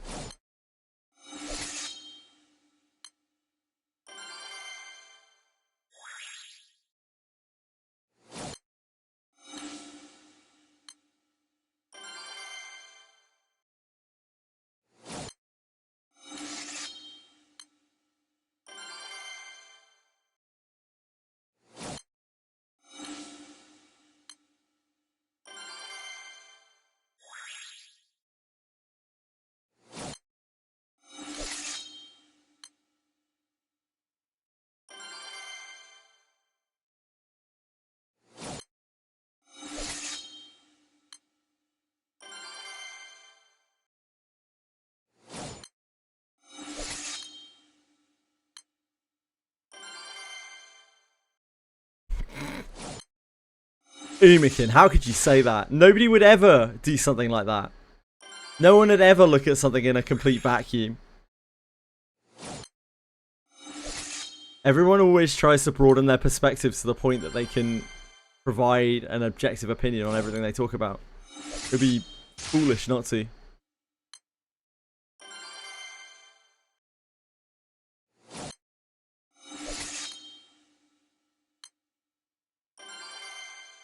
Especially in the gacha community.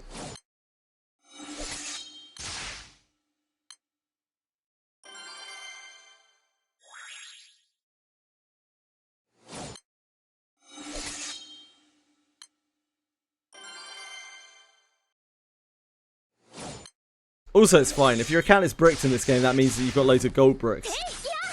So, I'm sure they'll get over it.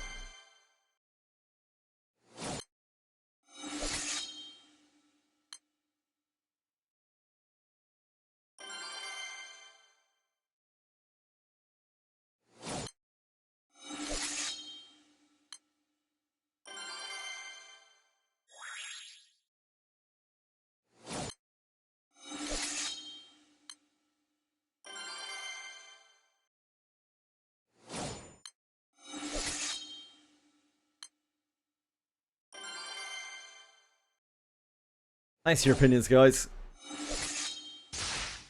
Umikin will take those back to his side games contacts, I'm sure.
That is the worst for sure, Umikin. That is the worst for sure. They think they know better. I've seen it in lots of games.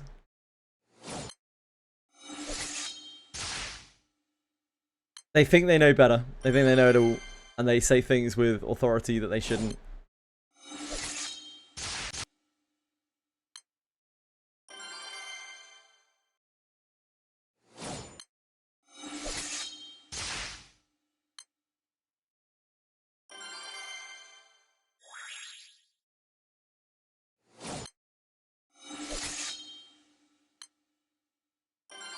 Everyone is at some point, probably.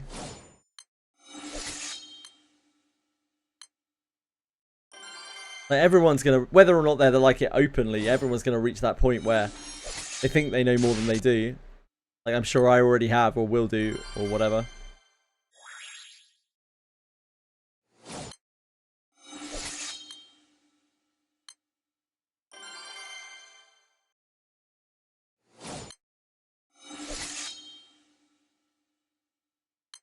But some people have less self-awareness than others. You know? Like some people just will... They will say with absolute certainty something that they have no idea. They're basically AI. A lot of people are basically ChatGPT when they reach a certain level of knowledge in a game. Where you ask them a question, or they'll tell you, or someone asks a question, and they'll be like, hello! Hello, Nick Rogers. Yes, I would love to help you with your query. I can say with absolute certainty that this is true. And they don't have a fucking clue. They think they do, but they don't.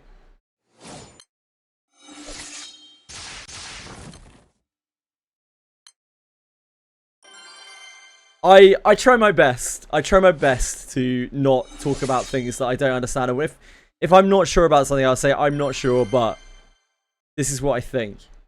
It could be wrong. I do that with Wizardry still. I play that game a lot. Hello, Kai Kerry.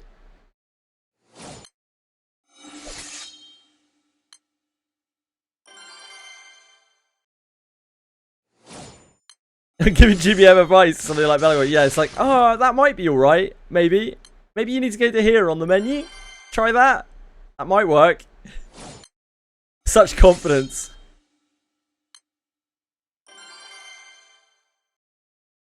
Much wow.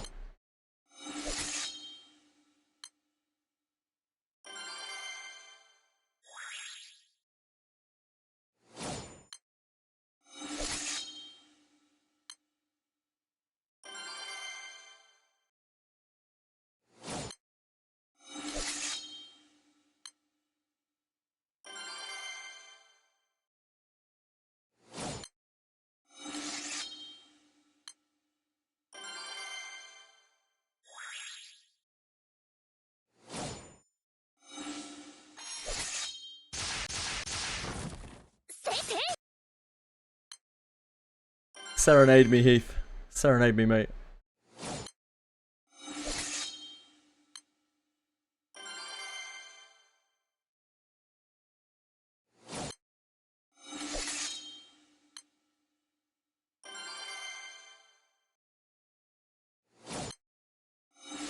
Limbus backseaters. The Limbus backseaters when I was playing Limbus were funny. They were funny as fuck. Because, like, they had no idea how I was playing the game. Like, they had no fucking clue what I was doing with base IDs. Because very few people in the game, like, some of them had, but very, very few people in the game have played through the game with base IDs, right? And, like, people would just, like, say things. It's like, yeah, that doesn't work because I don't have clashes that go over fucking 15, mate. I can't just clash this. The number of times someone would have just come in, swinging their fucking big limb dick around. Being like, oh, it's so easy. Why don't you just just bring in Mao Faust? It's like, yeah, can't really do that. But luckily we did have some really, really, really helpful people who helped me through it a lot. Like Loser. I haven't seen him in a while. Yeah, Loser. Loser was great. Maybe because I keep calling him Loser. Maybe that drove him away. Yeah, people would say things with such certainty, and it's like, yeah, that won't work for me. And I'm like, but why though? And then I'll tell them what I'm doing, and they're like, why would you do that? You realize you can use gems to pull, or use lunacy to pull. And I'm like, yep. Yeah, I do realize that. There are quite a lot of nice people who play Limbus Company, but there are a lot of people who are... I don't really know a way of saying it other than, like, fanatical about the game to the point of detriment. They are obsessed, one might say. You're alright though, Bellicole. You never went really too hard on, other than a few times. It was fine. You were generally really chill with, just let me get on and do my own thing and, like, learn the game my own way.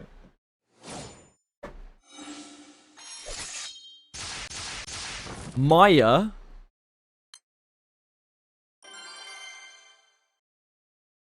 Maya. I don't remember who Maya is. Sorry, Narcos.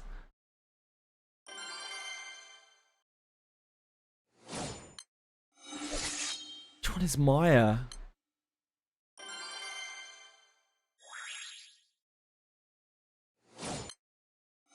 The girl's sister. That quest is really awkward. I don't really remember it too well. I remember you have to go through, eventually have to go through the stone folk person in the top left-hand corner in the village. That's about all I remember from that quest.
That's a very strange message to type. Like, oh, I don't really like that one.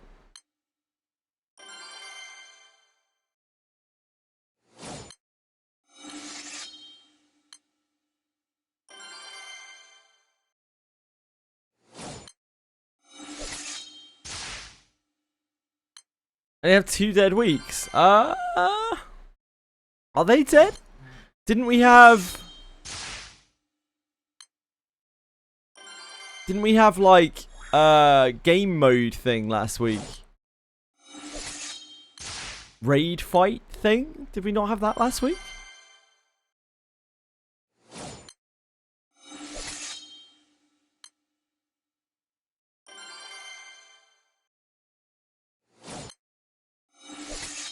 Oh, right.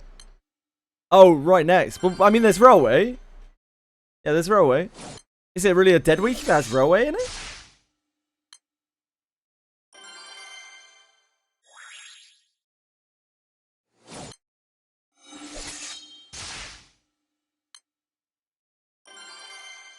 I mean, Railway's the only...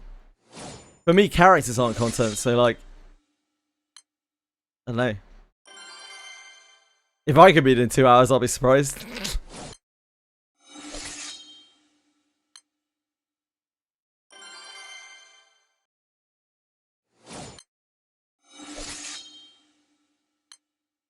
Yeah, like a Kanto is usually beaten in a day, right?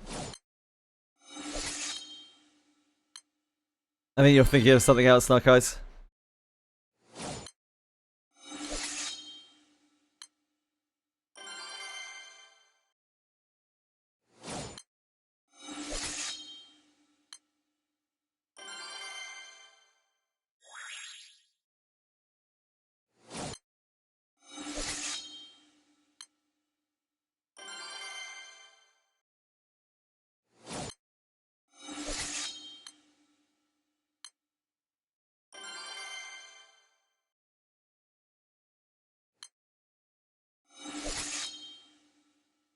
Limbus doesn't really have anything to do outside of like Mirror Dungeon between Intervalos and Cantos, right?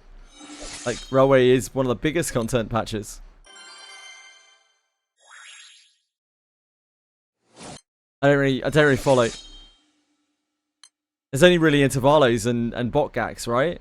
That's the only thing they can really run between.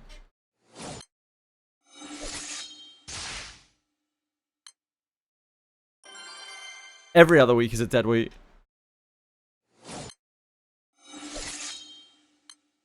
It's not like they can be popping out Intervalos every week.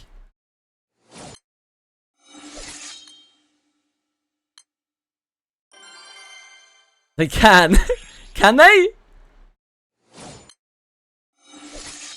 They did it last season. What? Intervalos every week? Are you real? We had like months where they didn't bring out anything.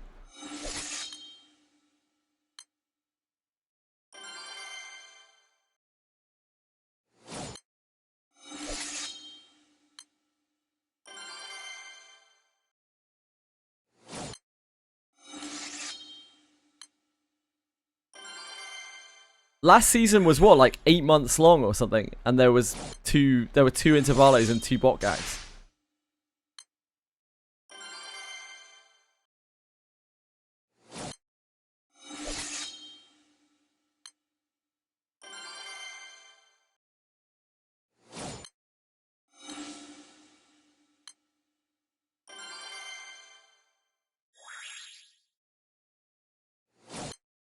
Yeah, in 4 months of content over 8 months. Nick? It doesn't add up.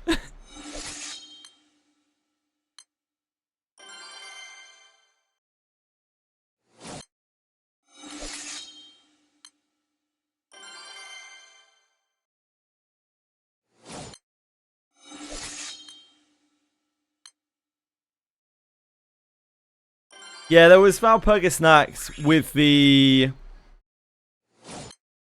One of the Valpurga snacks had content, right? The Magical Girl one.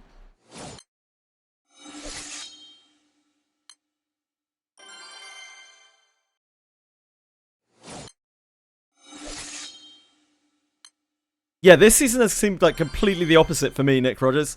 Maybe it's a perception thing, but last season seemed dead as fuck. This season seemed to have stuff like popping off constantly.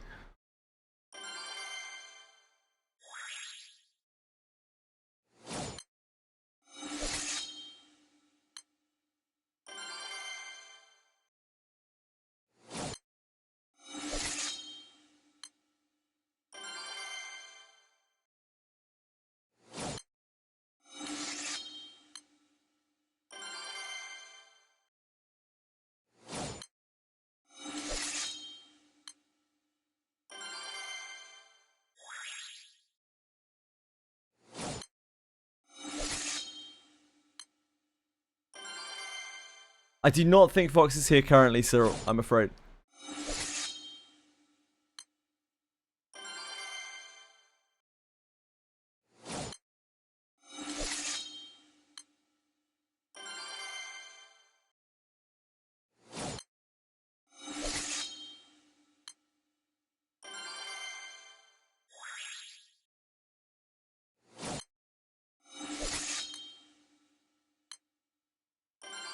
It's probably not a lot of content, no, but again, they can't just be shitting out intervalos every week. It's not really possible for them. We'll see if they stick to their August plan.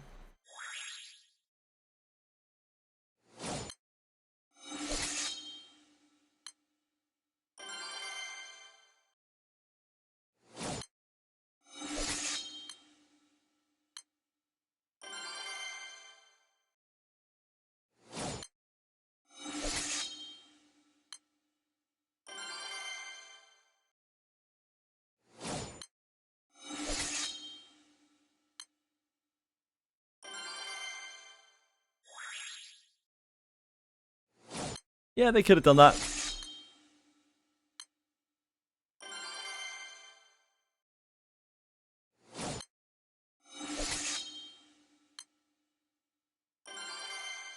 I don't know why they did that particularly. But I still think the density of events for this season has been much higher than last season. Apparently they only did that once before, where they overlapped 2 events together a while ago. Well, Limbus is a weird game anyway. Like, Limbus isn't a very normal game in that regard. It doesn't really have a lot of events running, like, ever.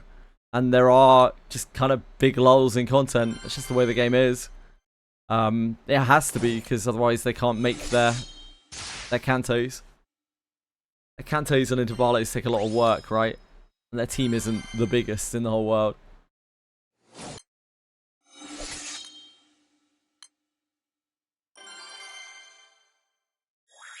Every time they make something, it has to take away from something else.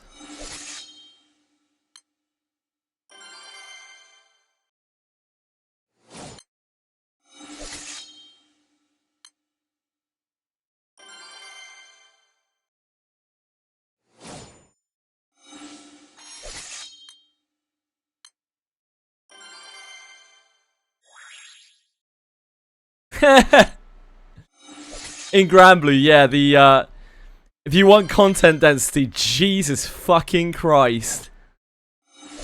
Relentless events. Absolutely relentless.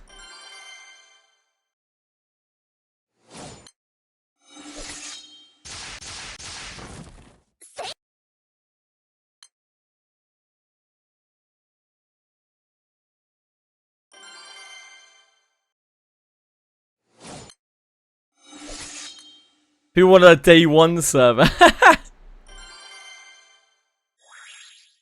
I would have liked that for the novelty, but I don't think I would have. I don't think I would still be playing the game if it was day 1.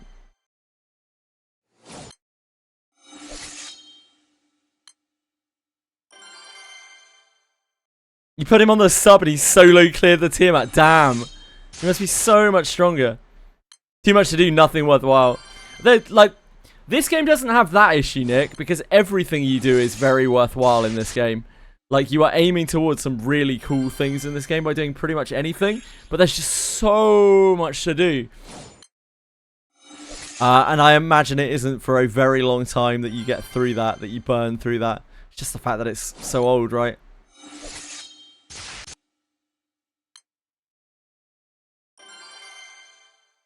Yeah, I like the novelty of the idea of a completely fresh server, but having played it now, I think it would have been an absolutely terrible idea. JJWF Classic, yeah.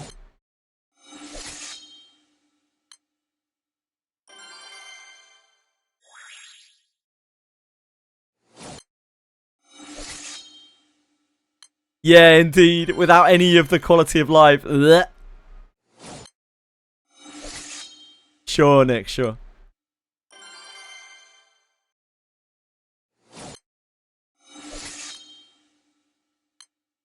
Yeah, that makes total sense to me.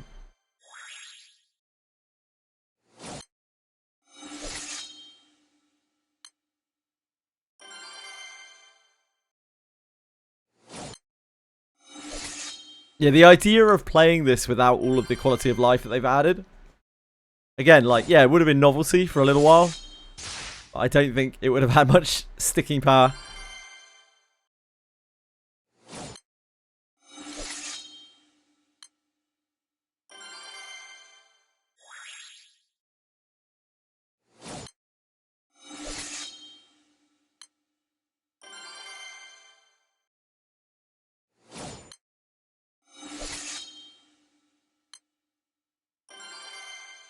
%90 bonus fire damage, attack twice each turn, debuff immunity. Buffs can't be removed. Lower something HP every turn. That's 3 turns, level 1 skill. Yeah, he should be quite a lot stronger when he's been subbed in.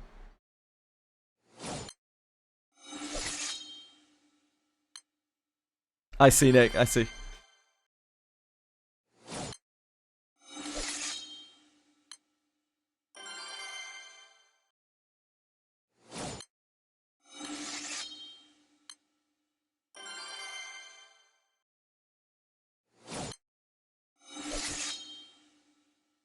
So basically, Icarus is popping off for you. That's what I'm hearing, Bellico.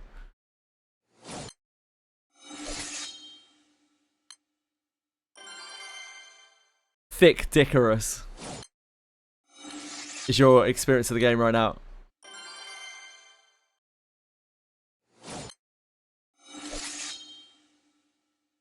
Right, guys. I have definitely overstayed here farming. I need to go. We got blood on the clock tower. I love you. I'll be back tomorrow for a full length stream. It will be a big session of back go, possibly 12 hours of back go. So don't miss it. Don't miss it. The FOMO. Thank you, guys.